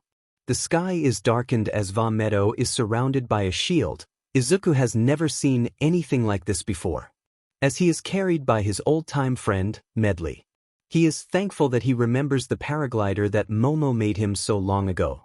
He wonders how she is doing. She never messages him or sends him any letters. It was almost as if she disappeared off the face of Japan. Maybe she did, and she was somewhere in Hyrule. Midoriya didn't have much time to think about what is happening to his friend whom he hadn't seen in a while as Medley released her grip. The strong winds pick up the paraglider, letting Midoriya float against the wind current. These bomb arrows will allow you to harm the cannons. Once the shield is down, we can help out Revali. Medley's voice rang clear in his ears. Don't worry, I'll make sure to catch you. He needed to stay in the air. Something sparked within him. It felt strange, and it tingled. Was something that tingled inside you a good thing or a bad thing? In this time it was hard to tell which one is worse. The first cannon blew up, and the 2 bomb arrows hit the target dead on. Quickly, Medley grabbed him by the shirt of his back and lifted him back up again. One for all, it was calling for him. Midoriya felt his head thumping and his chest tightening at the feeling. Is this what having a quirk does to a person? The stress and the pain of this power burn into his skin. Simply turning on the demon quirk felt painful, as if he was losing years of his life. With the buzzing in his ears, his eyes grew numb. It was as if he were about to go into autopilot. Medley suddenly dropped him and shocked him out of whatever his body is currently going through. Midoriya would have to talk to All Might about this. It felt like One for All was on an invisible timer. If there was anything wrong with One for All, then All Might should know about it. First on his list is getting rid of these cannons in the way. Left, right, Midoriya turned, moving out of the way of the lasers shooting at him. Firing his bomb arrows at the target in front of him. Snap out of it, Midoriya. What's gotten into ya? Medley asked as she picked him back up again. She soars the 2 of them high in the clouds to look down upon Va Meadow. I don't know. I don't know what's gotten into me. My body wants to do something else while my brain is screaming no. Get it together, we only got 2 left. Medley cried out as Izuku nodded his head in agreement. His foot sparked as Medley let him go. For a second right before he could pull out his paraglider, Midoriya swore that his foot didn't fall. It was as if it could just float in the air without any trouble. Izuku couldn't think much about it, as he soared through the air, toward the 3rd cannon. His right foot, the one that he thought floated in the air, felt strange, like pins and needles, poking into his foot. Almost as if Izuku had been sleeping on that same foot for hours just to stand up with it. Izuku shot the bomb arrow into the 3rd cannon. His bomb arrow stock was getting low, and he had no idea what this boss who is currently attacking Va Meadow was or what it even looked like. Medley caught and swung him to the final cannon. Red sparks formed around his body, and as Midoriya flicked his finger at the 4th and final cannon, destroying it into tiny pieces, nothing remained as the shield died down. The sparks died down as he flew to the top of Va Meadow to face off against the dreaded Wind-Blight Ganon. Izuku landed on the Divine Beast's back as he looked up at the large boss, Wind-Blight Ganon. Made from the malice that soared through the sky, the thumping red acted as if it was a heart or veins. The dark red coloring looked far too close to blood. Then his entire right arm was replaced by a large cannon. The glowing blue eye and the strange stone cover some of the monster's body. It looked the same from the shrines and the towers. Could Ganon be connected to those? Or was it just because Wind-Blight Ganon started to fuse with Va Meadow? A child? The voice that question belongs to is the Rito champion. Revali looked like all the other Ritos with the same yellow beak that everyone shared. However, Revali is much taller than most Ritos. His dark blue feathers with white tips on the edge of his wings and head. The back of his feathers is braided, with a bow in his wing, the weapon that belongs to the champion of the Rito. The Great Eagle Bow. Izuku started to speak before Revali flicked him away with his power. Revali Gale, the strong wind blew Izuku away. I know who you are, wielder of the sword of evil bane. You are not needed here, begone. He says this, but his wing was damaged. Izuku knows he can't be everywhere at once. If he is just a moment late, then one of Hyrule's champions could be gone forever. Revali also looked tired. as if his energy was getting SCD out of him. Was the Blight Ganon's not here for death, but something else? Then show me that you can, and let's beat this guy together. Izuku cried out. Revali looked up at the boy, letting out a small chuckle at the scene that they share. His wing and feathers flapped in the wind, as the champion of the Rito stood tall. Very well then, Princess Knight. Don't you dare slow me down. Wind Blight Ganon, with a swing of his mighty claw, sent forward a large tornado toward the Rito and teenage boy. Revali went right, while Midoriya moved to the left. His eye moved to aim at Revali, with a single shot that was able to blast through the stone pillars on the back of Vamedo. His gun arm moved fast, faster than Izuku could blink. One moment it was aiming at Revali and the next, a bullet was heading straight over at him, rolling out of the way of Wind Blight Ganon's second shot. A third and fourth were heading their way, using his powerful wings, a gift from the goddess. Revali lifted himself in the air, nailing Wind Blight Ganon straight in the eye. The monster pulled himself back in pain. There was no blood. Yet, an idea sparked in Izuku's head. Wind Blight Ganon seems to only have two moves that he could use: the tornado attack and the gun attack. Revali, I got an idea. Midoriya cried out. The Rito's champion decided to listen, while Wind Blight Ganon is stunned by the attack. So, kid, what's the plan? He asked, cupping his chin with his wing. His attacks can be used against him. If we can't do any major damage with our bows, then we'll just have to get him to hit himself. So, we can use the Master Sword. I like your way of thinking, kid. I'll take his gaze off you. He's after me, so this beast most likely only focuses on me. Like how everyone should. Midoriya fought the deadpan expression as he looked away, not wanting to see the pose that Revali is making. And yes, Izuku knows that the Rito champion is making a pose right now. A gut feeling, so to speak. When Wind Blight Ganon got back up, the Princess Knight was nowhere to be seen. Another shot from Revali caught Wind Blight's attention soon enough to completely forget about Izuku Midoriya. Wind Blight always starts with a tornado attack before shooting with his cannon a total of 4 times. The plan was simple: have Wind Blight attack the tornado and send his attack back at him and finish the monster made by Ganon off with the Master Sword. Revali looked to see Midoriya climbing the walls. He was ready to attack Wind Blight. As Izuku said, Wind Blight Ganon swung his claw, creating a large and powerful hurricane. Midoriya closed his eyes, hoping that his plan works, activating One for All. As he jumped, his body felt lighter than normal. Nothing made any sense. The power of One for All will grow much faster than it would normally. With a piece of the Triforce inside you, abilities locked would be ready much sooner than expected. Those words from Faror echo in his head.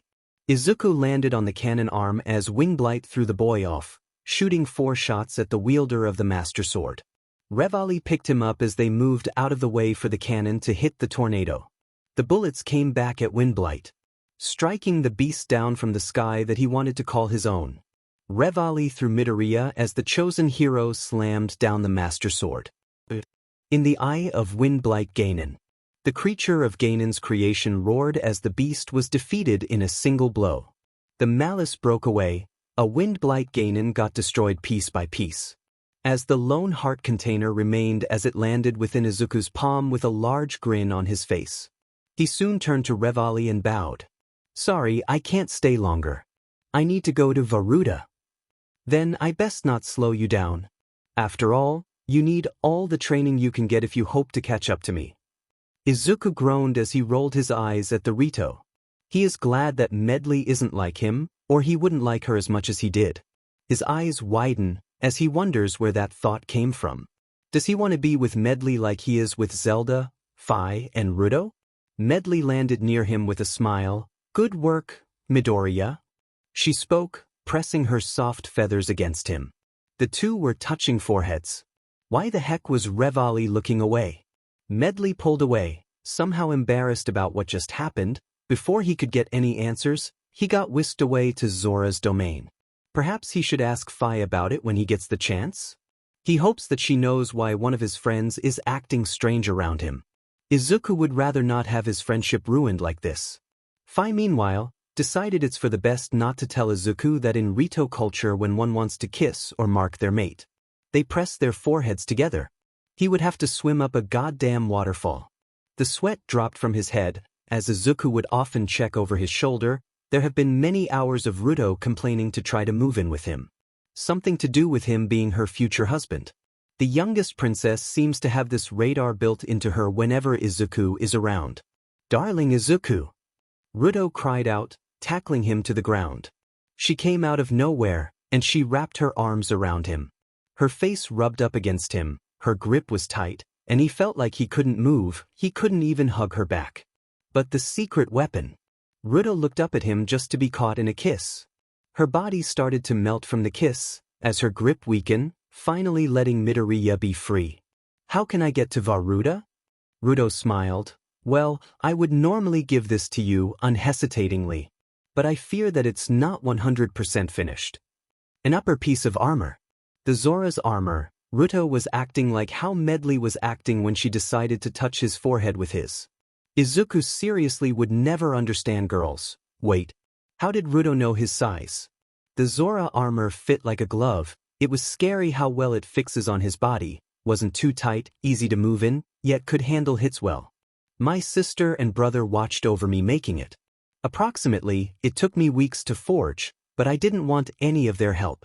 It was necessary, I wanted it to be special since it is a custom in our tribe. Izuku could only raise his brow. "Just go and save my sister. It's too embarrassing to tell you, but I know that we'll be married one day, right, my darling?" "Yeah, I would have to talk it over with the others, but it's far too soon to think about that." Varuda was easier to get into than Vamedo. The Red Zora, and the older sister to both Seiden and Ruto. Maifa landed in Izuku's arms, her soft scales pressing against him as she felt so light. Midoriya could only imagine the stomping from Ruto if she would ever find out that he held her older sister in his arms, bridal carry. Instead of her, Waterblight Ganon looked almost like Windblight Ganon. The same strange armor around the bodies of these monsters. Waterblight seems to have more than Windblight did. And Waterblight had a large glowing blue spear rather than the cannon that Windblight Ganon used. Izuku hid, as he held Maifa close to his body. The large spear shot past them. Waterblight Ganon didn't seem finished. It was as if it were blind, as the head of the monster twisted and turned to find the two champions hiding from him. The water underneath Izuku's feet would send out enough sound for the boss of Baruda to hear with. Maifa finally awoke, as Midoriya pressed his hand against her mouth to point at Waterblight. The creature created ice blocks, sending them across the room, even destroying them with the beast's own cannon. Maifa nodded, knowing what is happening. Midoriya knew the best thing to do is hit it hard and hit it fast. As far as he knows, One for All should come in 3 colors, red for power, blue for wisdom, and green for courage.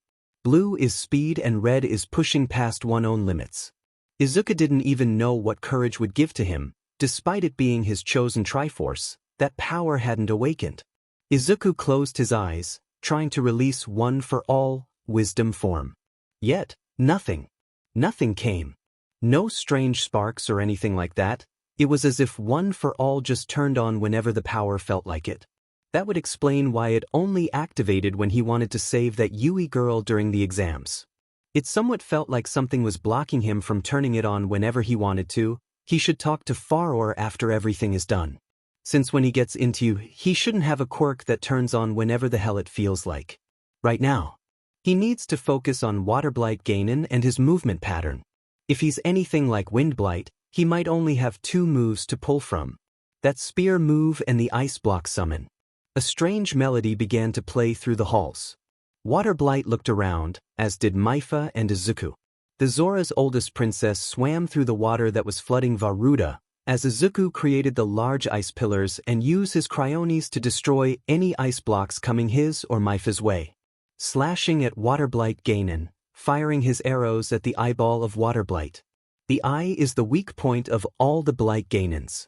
The spear move at Izuku and his shield broke once that powerful spear hit him. There was no backup shield, he would have to pick up one before fighting against Fire Blight Ganon. That harp is still playing. The water began to rise around Izuku's feet. Where was that music coming from? Waterblight Ganon let out a roar, blocking out the music that was entering his ears. The boss of Varuda twisted and turned, banging against the wall of the elephant-shaped divine beast. Izuku jumped as he slammed his sword deep into Waterblight Eye. Fi appeared, as once the piece of Ganon was gone. She was able to leave the sword. It was a curse in its own right. Unable to leave when someone born of evil is near. Watch out, Izuku. There is someone else here. The harp stopped playing. They left. Left? Just like that? Whoever decided to help him and Maifa out, all they did was play the flipping harp. Could this be? Fi muttered to herself in thought. Thank you, Izuku. I'm glad to have a future brother-in-law like you. Maifa spoke, blushing at the mention of the marriage between him and Ruto. Well, she never gave me a ring. Or I never gave her a ring. Besides, we're just dating. Maifa could only smirk as she noticed the armor that Midoriya is wearing. The Zora armor, handmade by Ruto herself. As well as the wedding ring that he didn't even know that he had. You'll find out one day, Maifa said with a smirk on her face. Huh, Maifa? What does that mean? What's up that smirk, Maifa? Izuku cries only reached deaf ears, as Maifa only giggled at him. Goron City, Izuku felt like he was melting. With the heat from Death Mountain, he had to take off his shirt and roll his pants up, and still, he was sweating up a storm. Midoriya was thinking he might get heat slide from this place. It didn't help that he knew the next stop is a freaking desert. Izuku starts to drag his feet, then fell to the ground once a large Goron slapped him on the back. The one running the shop, a little guy like you can't handle this heat. Seeing that you're helping out our champion and city, I'll let you borrow the Flamebreaker helmet. Without any word from Midoriya, this Goron just slapped a helmet onto his head. Somehow everything felt manageable. At least he was able to stand again. The large Goron let out a healthy laugh. Varuda. Izuku felt like he was going to melt. He was lucky that the Gorons allowed him to borrow the Flamebreaker armor helmet until the Fireblight Ganon and Varuda is dealt with. There was no way to get close to Fireblight Ganon, but seeing how Varuda is stuck in the middle of the volcano, the helmet did almost next to nothing to actually help Izuku with the heat. He knew that he would have to finish this boss much faster than the others or risk getting boiled by the heat. He floated in the air. He was much bigger than Waterblight and Windblight, holding a large axe in his arm. Rather than the cannon and spear that the previous Blight used in their fights against Izuku Midoriya. The lava from the volcano of Death Mountain exploded, and a bright red shield covered the two. The Goron champion, Derek, ruffles Midoriya's hair with his large hand, almost pushing the poor boy to the ground. Hey there, little buddy. Watch out, this guy is no pushover.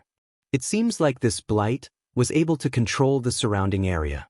The lava flows through Varuda, and then being able to cover himself in that same lava or fire. The surrounding heat, Midoriya could feel it even through his Flamebreaker armor. One for all could make a flick of wind strong enough to blow away the flames. But just like with Waterblight, no matter how hard he could try, the quirk wasn't activating. Derek, using his mighty strength, stepped in front of Izuku and used his boulder breaker to block the flame axe from striking the two. Get it together, little guy. If you don't, then we're toast, Derek said. But my power isn't working, Midoriya stated. Power? You want to know how I got my grace from Hylia to work? I made it work. You're letting the power control you, but you need to control the power. If there's something blocking you from using it, then just smash it with all your might to prove to yourself that you deserve that power. That's what it was like for me, a gift from the goddess herself. I felt unworthy, and the shield wouldn't work. But now, that all changed. Just keep it up, little buddy, soon everything will work out. Don't let the power control me, Izuku muttered to himself. Small red sparks came out of his skin as he raised the Master Sword to the heavens, filling the sword with a heaven-like glow. Special move, Skyward Strike. Fireblight Ganon fell back as he let out a roar. The sound waves sent both Derek and Izuku back. Midoriya hit his head as the Goron picked up the small teenager. The specks in his shadow as Midna rose, her small hand graced Izuku's cheek. I don't know whether he meant what he said or not. About loving me, but... You hurt my human. Shadows began to form around Midna. Some of those shadows were sparking green light as they were forming around the former Twilight Princess. When Midoriya couldn't activate One for All during Water Blight, all that energy was going to her. And now Midna is said, "I'm the only one who's allowed to step and crush him." No longer was she a small imp. In front of Derek, he saw a tall and beautiful woman, mostly light blue skin with darker skin covering her biers, and her orange hair. The only pieces of clothing that she wore is the cloak and a long skirt that only covers one half of her long slender legs. Twilight Midna is the true form of the Twilight Princess. A bright mirror appeared behind her, shimmering bright. A giant hand slapped against the ground, pounding in front of her, as a giant fist came from the ground launching Fireblight Ganon into the air.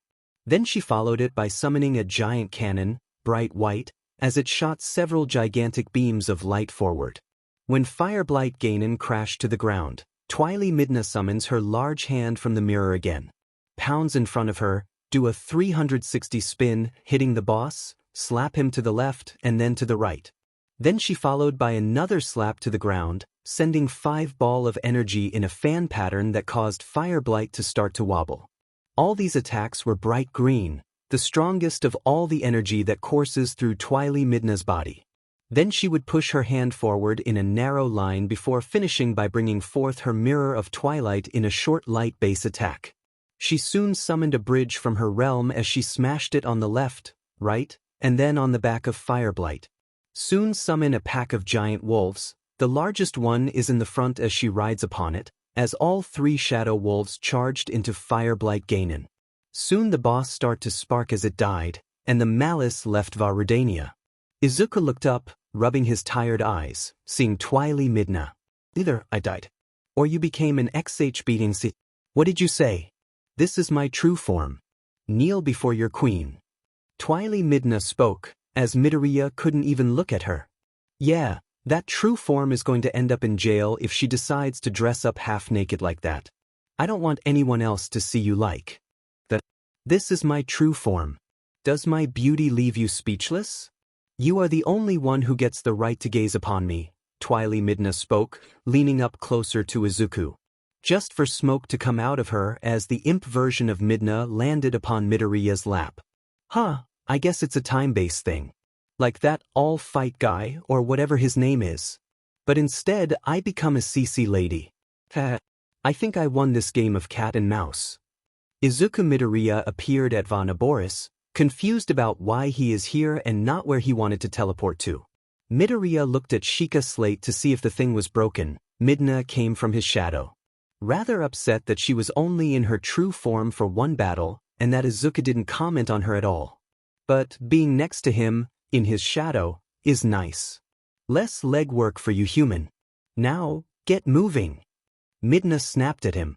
Izuku couldn't look at her without growing a flush on his cheeks. She was 100% right, saying when he saw her true form, he would fall in love with her and be weak in his knees. He has been growing some strange feelings towards her. When he first saw her, Izuku felt something about her. Midoriya knew it would because of one of the heroes, the one that traveled with her. "I guess that you're right."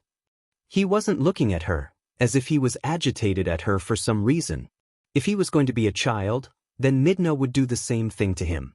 To show him how it feels. Both, Midna and Izuku, and idiotic children. The divine beast, Vanaboris, was only one room, as he could see a circle of electricity around Thunderblight and the champion of the Gerudo. "Izuku, a way you can get into the fight is by turning off the terminals. I sense that Thunderblight Ganon is drawing his power from Vanaboris, and turning off the terminals will power down Vanaboris for a short amount of time." Izuku nodded, as Fi's voice rang in his head. All the terminals were standing up, and Midoriya rushed to get each of them. Meanwhile, inside the small area, made by Thunderblight Ganon, the smallest, yet the fastest of all the blights. This piece of Ganon could move close to light speed.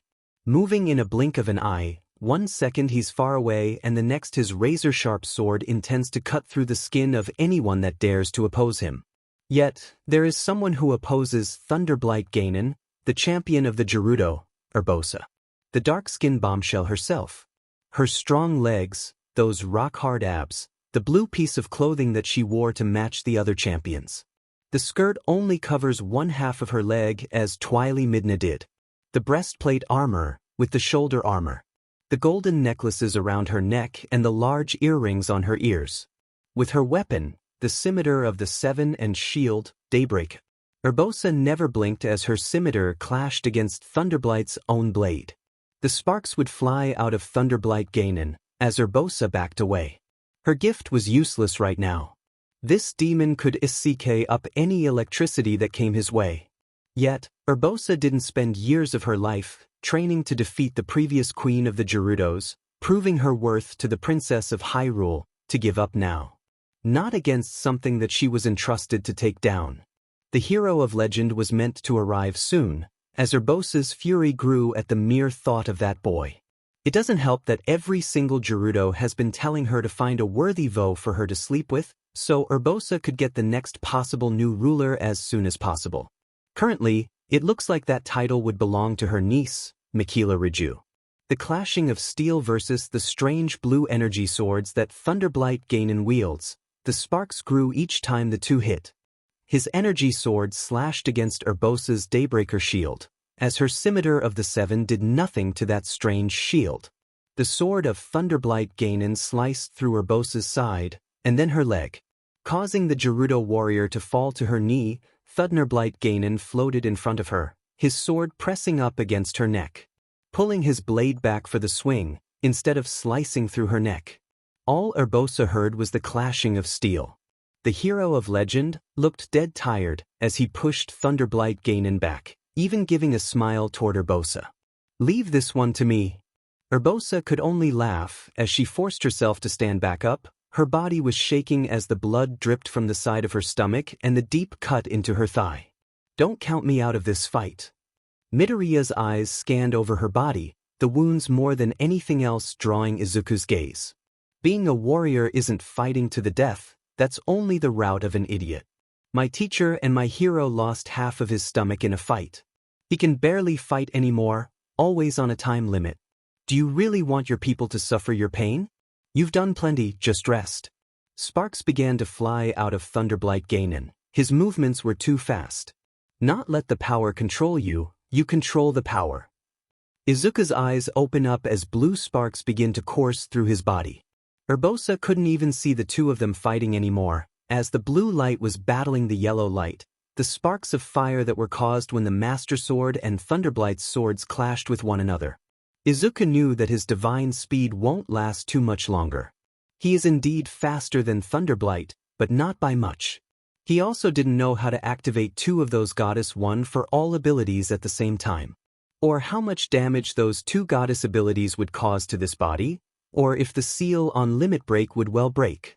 There are far too many risks to pull here, it's best to wait until he's with Faror or Zelda. His breath was running dry, and he felt his stamina draining from his body each second that he was using divine speed. He wouldn't be like that old version of himself, lying there crying. Midoriya wanted to throw all of that away.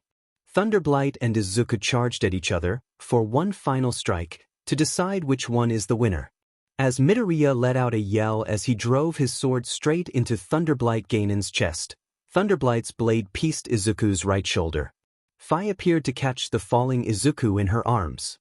Urbosa could only smile at the sight of the boy. Perhaps she had found the man that would help her to create the next Gerudo Queen and the ultimate warrior. Ganon could only chuckle as his plan worked. The sparks of electricity from Urbosa's fury, Mipha's grace healing him, Daruk's protection, and Rivali's gale, they are all his. End of chapter. The picture I used to base of adult medley. This is the link. https www.deviantart.com Tynered Squirrel Art Breath of the Wild, medley, 888561672. The morning came, the bright sun burning over the hills, as Midoriya Izuku groaned. He was feeling warm. Warmer than he would normally feel during the morning. He knew that his letter for UA was finally coming today, but he couldn't move. As his eyes opened, on his left, Zelda, Princess of Hyrule, lay sleeping on his left. Cuddling close to his body, his arm wrapped around her waist, as he put her head onto his chest. Yet, on the right was Midna, In her twily form, her large pillow-like chest was pressing up against Izuku's head. In fact, Midoriya started to think that he might have slept on those rather than his actual pillow last night. He began to sweat, nervously, as his cheeks were slightly burning. This isn't strange. He and Zelda are going out, they have a somewhat open relationship, but she would rather not see anyone besides him. She just wants her night to be happy, so why is Midna cuddling next to him? The princess of the Twilight Realm was finally able to switch between her imp form and her true form. And she decides to use that new power to cuddle next to him? I love you. Izuku's eyes widened as he heard Midna sleep-talking. I wanted to stay with you and be with you. But that's when Midna stopped as she suddenly turned back into her imp form, landing on top of Izuku's face. Since his arm is finally free, he picked up the sleeping Midna. She barely weighs anything, as he could pick the small imp up with only 2 of his fingers. He really needs to get her some clothes. If she can shift between her imp and true form of free will, then she shouldn't be walking around half-naked. She didn't even wear a top, just a skirt. Maybe she could wear some of his mom's old clothes, or they could go out to get some later today. If he got into UA, then he would have to go to the school at 2 p.m. to see his dorm room. It also to meet with any of the others that passed. They don't need to come, but the girl currently sleeping on his left said that it was important to show up. It was as if Zelda already knew that Izuku had passed, and decided to just tease him with it for the entire wait time. Zelda let out a sleepy groan as she woke up. She looked up at him. Might have been too early for her to rise from bed. Or maybe she just didn't want to let go of Izuku. Zelda has been close to him each chance that she could get. Potentially it has something to do with when Farer, Nehru, and Din took the princess away. Ever since, Zelda acts like Ruto, hugging him close. Farer hasn't even spoken to him since then either. It was as if Farer, his goddess, didn't want anything to do with him. Midoriya just wanted things to return to normal, but it didn't help since he has been having those dreams well more like nightmares of Ganondorf. The man is complete in his dreams. Strong, with flesh and blood, ready to strike at any moment.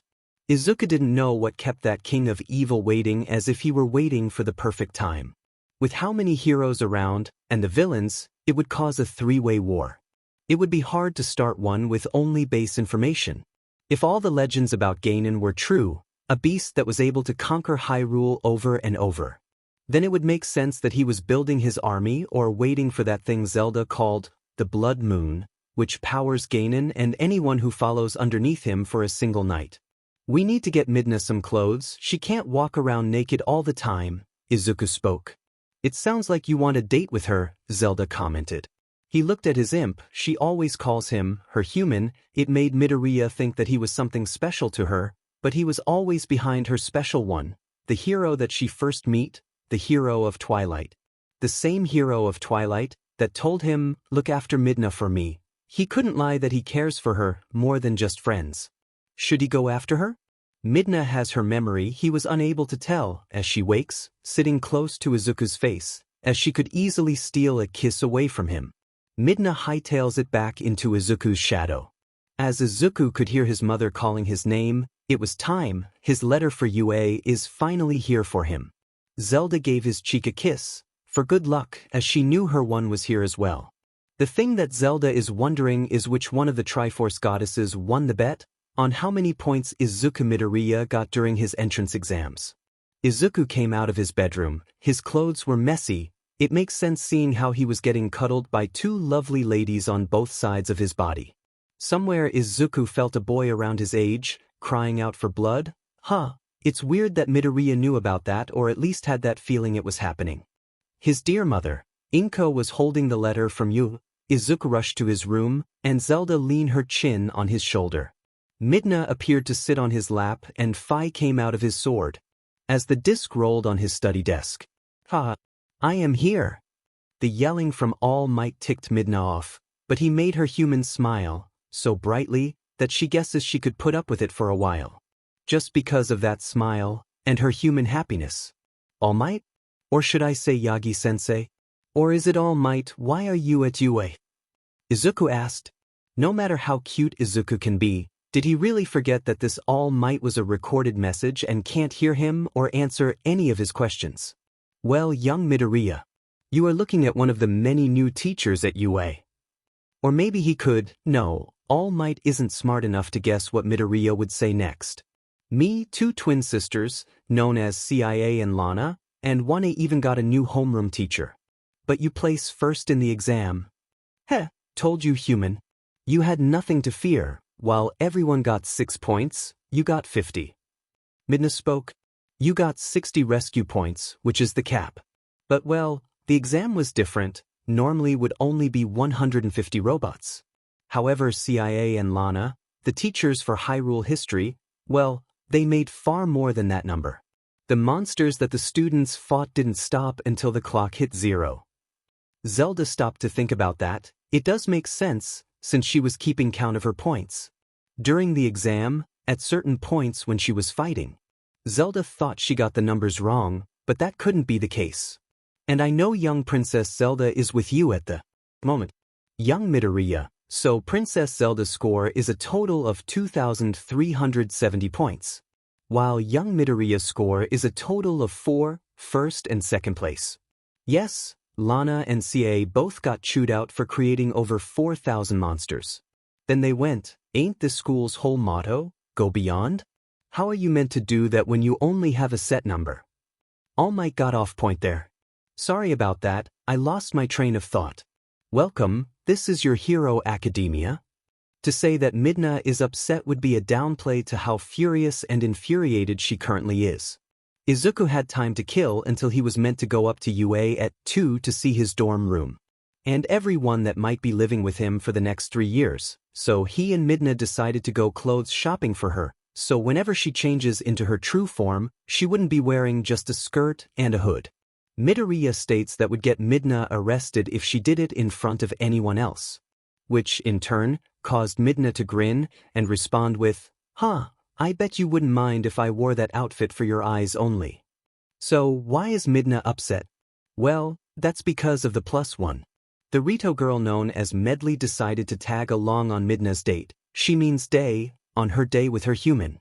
It doesn't help that she has to stay in Midoriya's shadow until she got close. So, that bird will be chattering up next to him. Midna knew that she had felt this feeling before, the envy of jealousy, the burning green flame it strikes within her soul.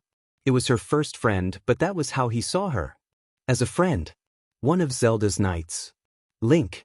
Midna muttered, "What do? I think I love my human." Medley looked over at Izuku's shadow, her conversation with Zelda. It rang clear in her head like a bright golden bell. "You like Izuku?" Zelda spoke. "Huh," she blinked. Zelda dragged Medley away before she could tag along with Izuku and Midna, her head lowered, as she took a deep breath. The princess is willing to share. Yes, somewhat. Midoriya is still my friend, but I do feel something tingle when around him. Maybe it's because I haven't seen him in a while.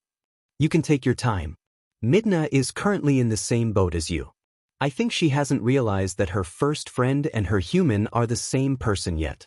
I'll have to wait until the goddesses finish with Izuku's night clothing first. When Midna sees him in that, then." Zelda trailed off. "Can you do me a request? Keep an eye on Midna?" Zelda asked. "Will do, princess. And maybe I can sort out my feelings while I'm at it." Medley thought, nodding her head. When Izuku and Medley entered the clothes store, the employer mistook them for a couple. Medley let out a rather adorable squeak. Izuku flipped through a good deal of colorful clothing on the rank, trying to pick out an outfit that might suit Midna. Yet, her preference makes it rather difficult. Just pick out any old rag. It doesn't matter, I don't care whether other humans think I'm hot or not. There's only one human I care about that has an opinion about me and my looks. Izuku didn't know what to say. Midna care about him that much, and he already notices her calling him her human more often than normal.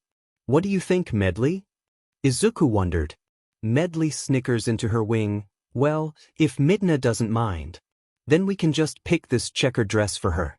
Whenever Midna is out in her true form with you, she will be wearing this old kitchen rag. Rather unsightly for a princess. Izuku could tell that Midna let out a huff. He could feel that she did that as the imp rose her head out of his shadow. The more Izuku studies the cursed form of the Twilight Princess, the more Midoriya thinks of Midna as a cat rather than an imp. Here, this one, Midna spoke, pointing to the first one she saw. No real choice in fashion, perhaps she just picked that one because Izuku was standing in front of it. The clothes or dress that Midna decided to pick out was the V-neck corduroy button overall dress. The shirt is white while the overcoat is black. There are some people who either can't control their powers or have problems with their quirks. This means that clothes shops would often sell clothes that match the quirk. So, if someone could grow big and small as Midna can, then her dress would match her size. Izuku walked to the changing room, holding the dress. There were plenty of eyes on him. This will be on the record for the most embarrassing moments of his entire life. Midoriya stood in front of the curtain, as Midna rose from his shadow to try on the extra small dress. As she wore her new dress, the green light as she turned into her true form, Twily Midna, going from an XS to her normal size, but quickly shrink back to her cursed form. She didn't even have 5 seconds. So he, Medley and Midna went to lunch. As Midna sat on his lap, holding the drink in her small, stubby arms. I think I can only transform when you're in trouble, human. How so? Medley wondered. I absorbed the leaking power of the Triforce of courage, mixed with my human quirk. Midna felt something pressing against her head. She looked up and saw Midoriya's large hand pressing against her head, his fingers rushing through her hair. With that idiotic smile that he wears, it really ticks her off how he wore that grin, maybe because it reminded her of him. They were so alike that sometimes Midna hopes that Izuku is the special one that she holds so close to her heart. Thanks for that. I know you don't mean to, but thank you. The wisdom and power ones are already strong. I hate to know what courage would do to me. So, thank you. Midna, Izuku spoke. You're my human. It's my job to take care of you. If I don't, then who will? Midna asked. You're a good boy. Of the numerous dorms, each dorm has a classroom, yet, it seems like Izuku was the only one that showed up. Because he is currently standing in front of a strange-looking dorm. The crest wasn't a classroom, like 1A or 1B, but it has Hyrule's crest, the bright golden bird that looks like it was holding up the Triforce. The doors opened, and then suddenly a wild Princess Ruto appeared and attacked Izuku by tackling him to the ground and wrapping her arms around him. Zelda could only shake her head. She wanted to save the surprise for later. I pull some strings. This dorm will be for you and your harem. I made a few lies to say that it was for people from Hyrule. Zelda spoke as she kneels down to talk to Midoriya. On the top floor, Lana watches Izuku with Zelda, Ruto, Fi, and Medley. All of them are old friends of hers, and they don't even know that she exists. Lana is surprised that CIA isn't all over Izuku like Ruto is. Instead, her sister is sitting by the desk. The girls were able to free Izuku from Ruto's grip. Lightning blocked and surrounded Izuku. The Gerudo Queen, Urbosa, walked forward toward Izuku. Her scimitar of the 7 pointed at Izuku. As Fi returned to the Master Sword, the sense of danger caused the bright blue light to shine. I need to prove how strong you are. To see if you are worthy. Urbosa explained. Izuku nodded his head. I agree, Urbosa, Izuku said. He held out his Master Sword. Urbosa's scimitar hit against the Izuku's Master Sword. Her body weight and strength were pressing against him, pushing back his feet, dragging against the ground. Lightning shot around, and Midoriya's flesh burnt from the lightning that hit him. The metal from the Master Sword brought the lightning from Urbosa straight to him. She could summon it with just a single snap of her fingers. Urbosa could summon her lightning from either the sky or around her body. And it seems like Urbosa isn't affected by her lightning. Since this wasn't a quirk, Urbosa doesn't have a weakness to her power. The Queen of the Gerudo could summon any amount of lightning that she wants, and most likely use it repeatedly without getting tired. Izuku didn't know what to do. Even if he activates one for all, he couldn't control which gift he gets, and he has only gotten power and wisdom. And wisdom is speed, but was it fast enough to dodge lightning? Izuku jumped slashed at Urbosa, her shield bashing back the attack from Midoriya. He grinned at her reaction, and as she did what he expected, his foot kicked into the side of her stomach, and lightning shot at Izuku's stomach. His but hit the ground as he slides back. The lightning didn't hurt as much as he expected. It felt like he was getting punched. but he was getting punched by Urbosa's fist, so it might not have hurt like lightning hitting him. But an Amazon warrior punching him in the stomach might have hurt less, but still hurts. I want your best, use that power, or are you not a true warrior? Urbosa asked. A true warrior? What did that mean? Izuku could only guess it meant how much is he willing to risk for the battle, to save someone. Zelda began to tremble, her hands couldn't stop shaking. One for All had a problem. Zelda knew everything that Izuku was doing when he used the wisdom. Meaning that Ganon would know what Izuku is up to when he uses power. The red sparks spread across Midoriya's body. Urbosa grinned, lightning spreads in her scimitar, the power in her weapon. The two warriors clashed. As a strong gust of wind blew from Izuku and Urbosa's blades clashed. A shield formed in front of the Princess of Hyrule. They were no way to stop him. Farour sat on the roof of the dorm building. The first lock has already broken. The goddess of courage didn't expect it to happen so soon. Izuku let out a yell as he collapses on the ground, but the hip of his blade touches Urbosa's stomach. The Master Sword only worked on evil. If it didn't, then Urbosa knew that she would be done for. Izuku Midoriya is the warrior that she has been searching for, the one that will give her a child. It appears that it will only cause more trouble for Izuku Midoriya in the future. End of chapter. Midna couldn't really explain when she finally started to remember her past with Link. How they travel across Hyrule and save Princess Zelda from the wicked Ganon and Zant. How she is the princess of the Twilight Realm, and her soft feelings for the hero of legend, as her tear floated towards the mirror and smashed it to pieces. It was like shattering her heart, and the next thing she remembered was meeting Izuku Midoriya, who shined and reminded her so much of that special friend that held her heart and the same one that broke her heart by choosing Zelda. Izuku reminded her so much of Link. It was as if the two shared the same soul. But Link doesn't exist anymore, her friend is long gone. But Izuku was annoying since the small imp could hear all of his thoughts. All might this and all might that irritating muttering of his. Midna had memorized each word inside all of those 13 hero journals. It was all so infuriating. Izuku is continually trying to stir her up, either by picking her up like a cat, making fun of her size, patting her head, and holding her in his strong arms. Yet, Midna wouldn't want to ever give any of that up. I'm sorry, Link, but I think that I'm in love with my human.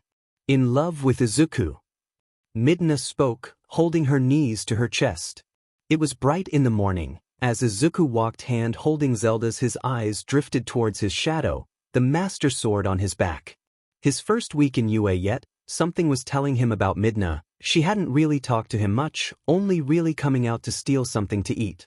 Zelda couldn't take her eyes off him. She really should tell him about One for All, the heavyweight that was pushing down upon her shoulders. The first of the locks had already broken.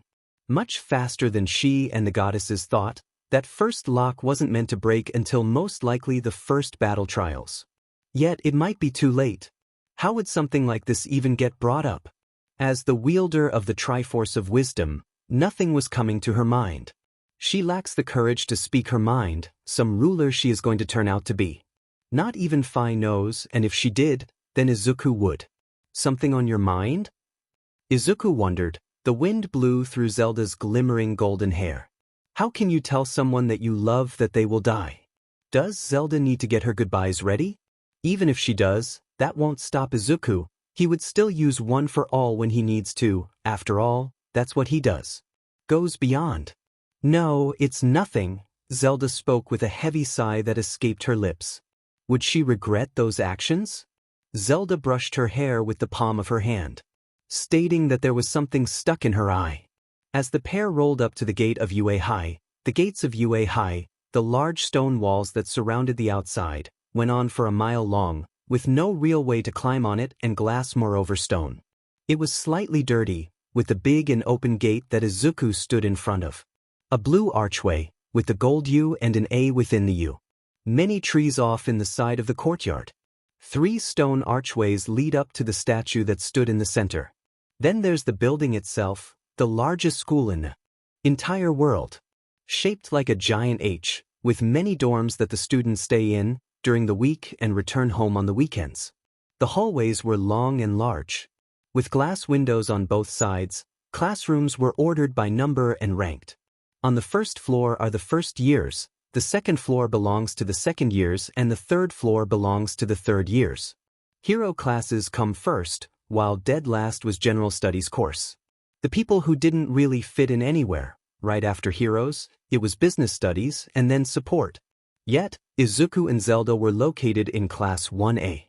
The first class and the one in which they would spend 3 years with the 18 other people in that classroom. Izuku's hand shook. A part of him knew that Katsuki was behind that door. Zelda placed her hand gently on top of Midoriya's and gently smiled at her loved one. "What the F are you looking at, Four Eyes?" There was Bakugo's yell. There was. Izuku's eyes wandered around the room. The quiet girl from the entrance exam was also here. She was just reading a book. Ida's gaze sharpened at Izuku once he had entered, his spine shooting straight as sweat has begun to drop from his brow. There was an entire conversion that he had missed. Wait. No snark remarked from Midna, his eyes drifted towards his shadow. Furthermore, where was the teacher? There's nothing behind the desk, only an empty seat sitting there. You knew about the secret of the exams, right? Ida spoke. What secret? I saw someone in trouble and I went to go save them.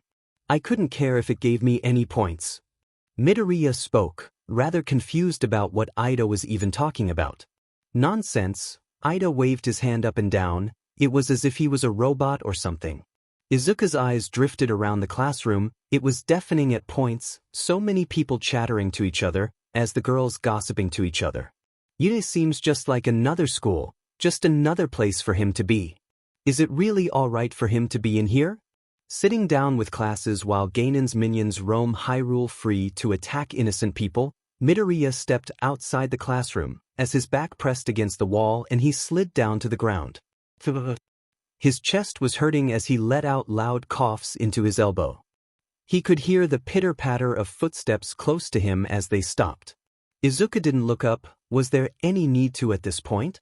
The ground felt cold as his hands pressed against the floor, and his head buried into his knees. So, this is how my hero ended up. On the floor, hiding away from all his troubles. That voice sounded familiar, but it wasn't Zelda's. Midoriya knew that voice off the back of his hand. Her figure was amazing, her BRSTs were rather impressive for her age, her legs and long and firm. It looked like she could crush watermelons between those thighs. Why was that a turn-on? Perhaps something is wrong with him? Her hair was tied up in a ponytail, and her black hair was spiky. Momo! She flicked his nose when he looked up at her. It stings but didn't hurt. Why are you here? I wanted to be a hero. Izuku answered. Funny to me. You were already one. Hey, Izuku, just do what you want to do, not what others tell you to do. You only live once, right? Momo spoke as she smiled at him. You need to save Hyrule. You are the princess chosen knight. You are my successor, young Midoriya. Momo could only smile as she left him alone. Hey, human. You're an idiot. Midna's voice spoke up. I know, Izuku stated. You're going to get yourself killed in seconds, Midna stated as she appeared out of his shadow to fold her arms at him, glaring at him with her eye. Izuku just grinned. What else is new? Nothing going to change. Midna looked away and released a huff. Of course you knew. You are an idiot, even a moron could figure it out. Her cheeks were puffing out as she was fuming. You're going to stop me? Izuku wondered. Midna chuckled. Nah, I'll follow my moron to the ends of any world you want to go to. Midna puffed out her chest in pride. Is your moron better or worse than my human? Izuku wondered. Midna floated towards him as she pressed her lips against his. It wasn't a real kiss, but Izuku's cheeks flared up bright red all the same. Just do whatever, idiot, Midna spoke as she climbed back into his shadow. When did he get it, Sundra? When Izuku entered Class 1A, he was greeted with a slam of the desk. It was so loud that it caused everyone to stop whatever they were doing to just look straight at the teacher's desk. All right, Rugrats. Sit down. Izuku's eyes shook as he turned to look behind him. Goddess of power, hidden. Who the hell decided it was a good idea to put her in charge of a classroom of students? Look at her beaming as she looked down at everyone else. You heard the lady. Unless you're getting me a snack, then sit down. Farah is just as bad as the first choice. No, it might be a little worse. Wait, if these two were in charge, then hope might still be saved. As Nehru was the one sitting on the chair, the role of the teacher. I'm your main teacher, Farah and Din are just my helpers. But they have as much authority as I do. Nehru spoke. Izuku just sent a glare at Zelda. She knew about this and didn't tell him. This will be a long school year. The sun was glaring down, as the heat was scorching. Dressed in their uniforms, and Farah took away the master sword with a smirk on her lips. You won't be needing this now. She taunted, even sticking her tongue out to her own chosen one, spinning the tip of the blade on her fingertip. Farah looked at Nehru. They hadn't spoken to each other since yesterday. Her gaze slightly dripped as that was the most heated moment that they had. Yesterday, late at night, Farah slammed her palm onto the wooden table. The loud slam echoed around the quiet teacher lounge, and the pale half-moon shone down with the stars twinkling in the sky. Farah's eyes were irritated as she glared at her older sister. You're going to do that quirk test? Farah wondered. Indeed, I need to know where everyone stands at the moment. It would be helpful. Moreover, we can determine which students should be swapped around if needed. Nehru spoke, calmly. Her voice didn't raise as she wasn't taking her eyes off her work. You felt it as well, that first lock already broke. They become weaker each time. We should just tell Izuku already and stop hiding the truth. Nair, can you really sit there and not help someone? Farah wondered. Nair let a rather cold and forgiving sigh. Almost sounded like she was disappointed where this conversation went as she turned her head away from her younger sister. I do care. But you're allowing your emotions to control you, Farah. Midoriya had always dreamed of being a hero. I knew that you being in this school would cloud your thoughts. That has nothing to do with this. Farah belted out, her voice echoing out into the empty halls. It's true that this school makes me want to protect others and use all of my powers as a goddess to do as such. But he's my chosen one, he has the right to know. I don't know how you stay calm. After all, you have.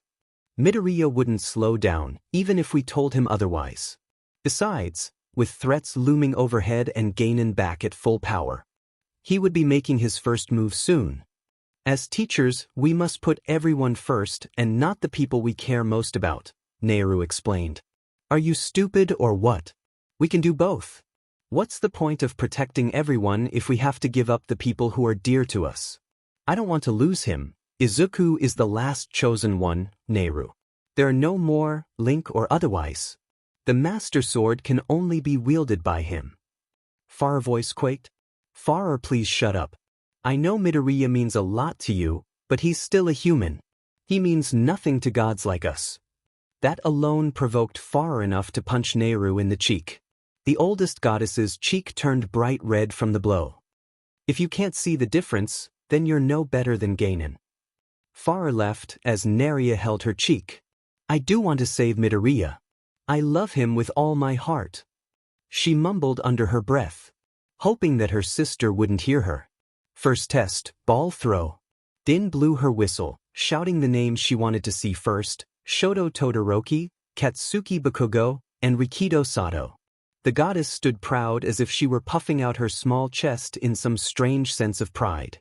Izuku had no idea where it was coming from. I have a special treat for whoever impresses me the most. So, show me your power. Din spoke as she flexes her muscles. A reward from the goddess of power herself. It would be tempting, but knowing Din, it wasn't anything good. Seeing the surprised look on Nehru's face means that she didn't even know about Din's little reward. So, it spoke even worse for the goddess of power. Bakugo stepped into the ring, with a cocky smirk on his lips. His foot slid back against the ground, showing off his sharp teeth. Die! He roared, firing off his softball to the end of UA fields. Din let out a whistle with her mouth. Beat that! He scoffs, kicking the ground as he walked by. It was impressive. Todoroki stepped by Bakugo, and the two of them knocked against each other's shoulders. Todoroki shot the ball like a cannon into the clouds, with a large ice pillar. Din just raised her eyebrow, tapping her foot, watching him. Nair just wrote down the results. The two even shared a glance at each other, as if they knew what the other one was thinking about. Farah, however, was just glaring at her sisters, puffing out her cheeks. Where everyone stood, it was too clear for her to see. "Sorry, my sisters, but I cannot stand around and watch this fold," Farah thought as she just folded her arms while she was staring at Izuku. With a single snap of her fingers, Farah just suddenly disappeared from right behind Nehru and Din. When Farah appeared again, it was right when Nehru's test was over.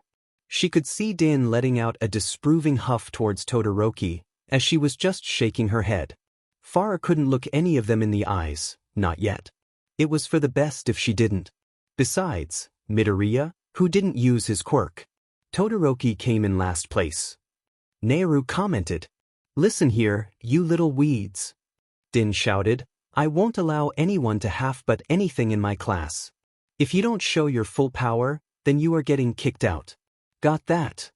Nehru's eyes looked at Farah. Her younger sister was just playing with her hair, not really saying or doing anything. A soft smile appeared on Nehru's lips. Anyone who doesn't meet Din's high expectations during the battle trial tomorrow will meet with punishment. And that is getting put inside the special course next to that pervert we kicked over there. Meanwhile, Minoru Mineta was tied to his chair. This was a fate worse than death, as he was forced to watch the middle-aged 35-year-old man dress in bright green tights, with red underwear, as he would shake his butt towards the grape hero in training. The hallway was empty as students rushed to lunch, as a strange blonde-haired man, wearing the mark of the Sheikah tribe on his clothing. In the center, his piercing red eyes as the computer beeped as the high drive pulled out. In a flash of smoke that covered the computer room, the man was gone. The strange man appeared almost like he teleported to a smoky bar, where a man with dry skin would scratch his neck with his gloved-covered hands and another man made of purple clouds. The blonde-haired man placed the USB stick on the bar. "Well done, Sheik. The master will be pleased," Shigaraki spoke. Sheik just didn't reply as he disappeared quickly. Yet, another set of eyes was watching the conversion. Wizro faded into the shadows, with a foul grin. The curtains blew against the cold morning air, the window was ajar, and the petals of sakura trees were laying on the window sill. The room was quiet and empty, the sheets were made and clean, and no rustle was to be found. Almost like no one slept in that bed or made it before leaving. However, the time was only 5 in the morning, school would start at 8 or 9. The sun glared on the collectibles on the shelves and the posters on the wall. All of them had one thing in common. It was all might large I am here around the room. It was clear this person looked up to the number one hero. "I can't be what everyone wants me to be. I can't be the number one hero and protect peace and save Hyrule at the same time. I can't stay in one place. There's something happening in Hyrule. The Demon King has returned. As the Princess Chosen Knight, I can't stay. I can't be what everyone wants me to be, nor do I think I would ever be that person. So, I'm leaving. I'll come back one day. I don't know when, but I can't save the world stuck inside a prison. It's funny that UA would be called that, right? I guess that makes me, I don't know, a vigilante. I'll stop Ganon and everyone else that dares protect him. Hyrule is breaking us. A vast network of caverns called the Depths have been appearing. This is my duty as a knight first and foremost, to stop. Love, Izuku." End of chapter.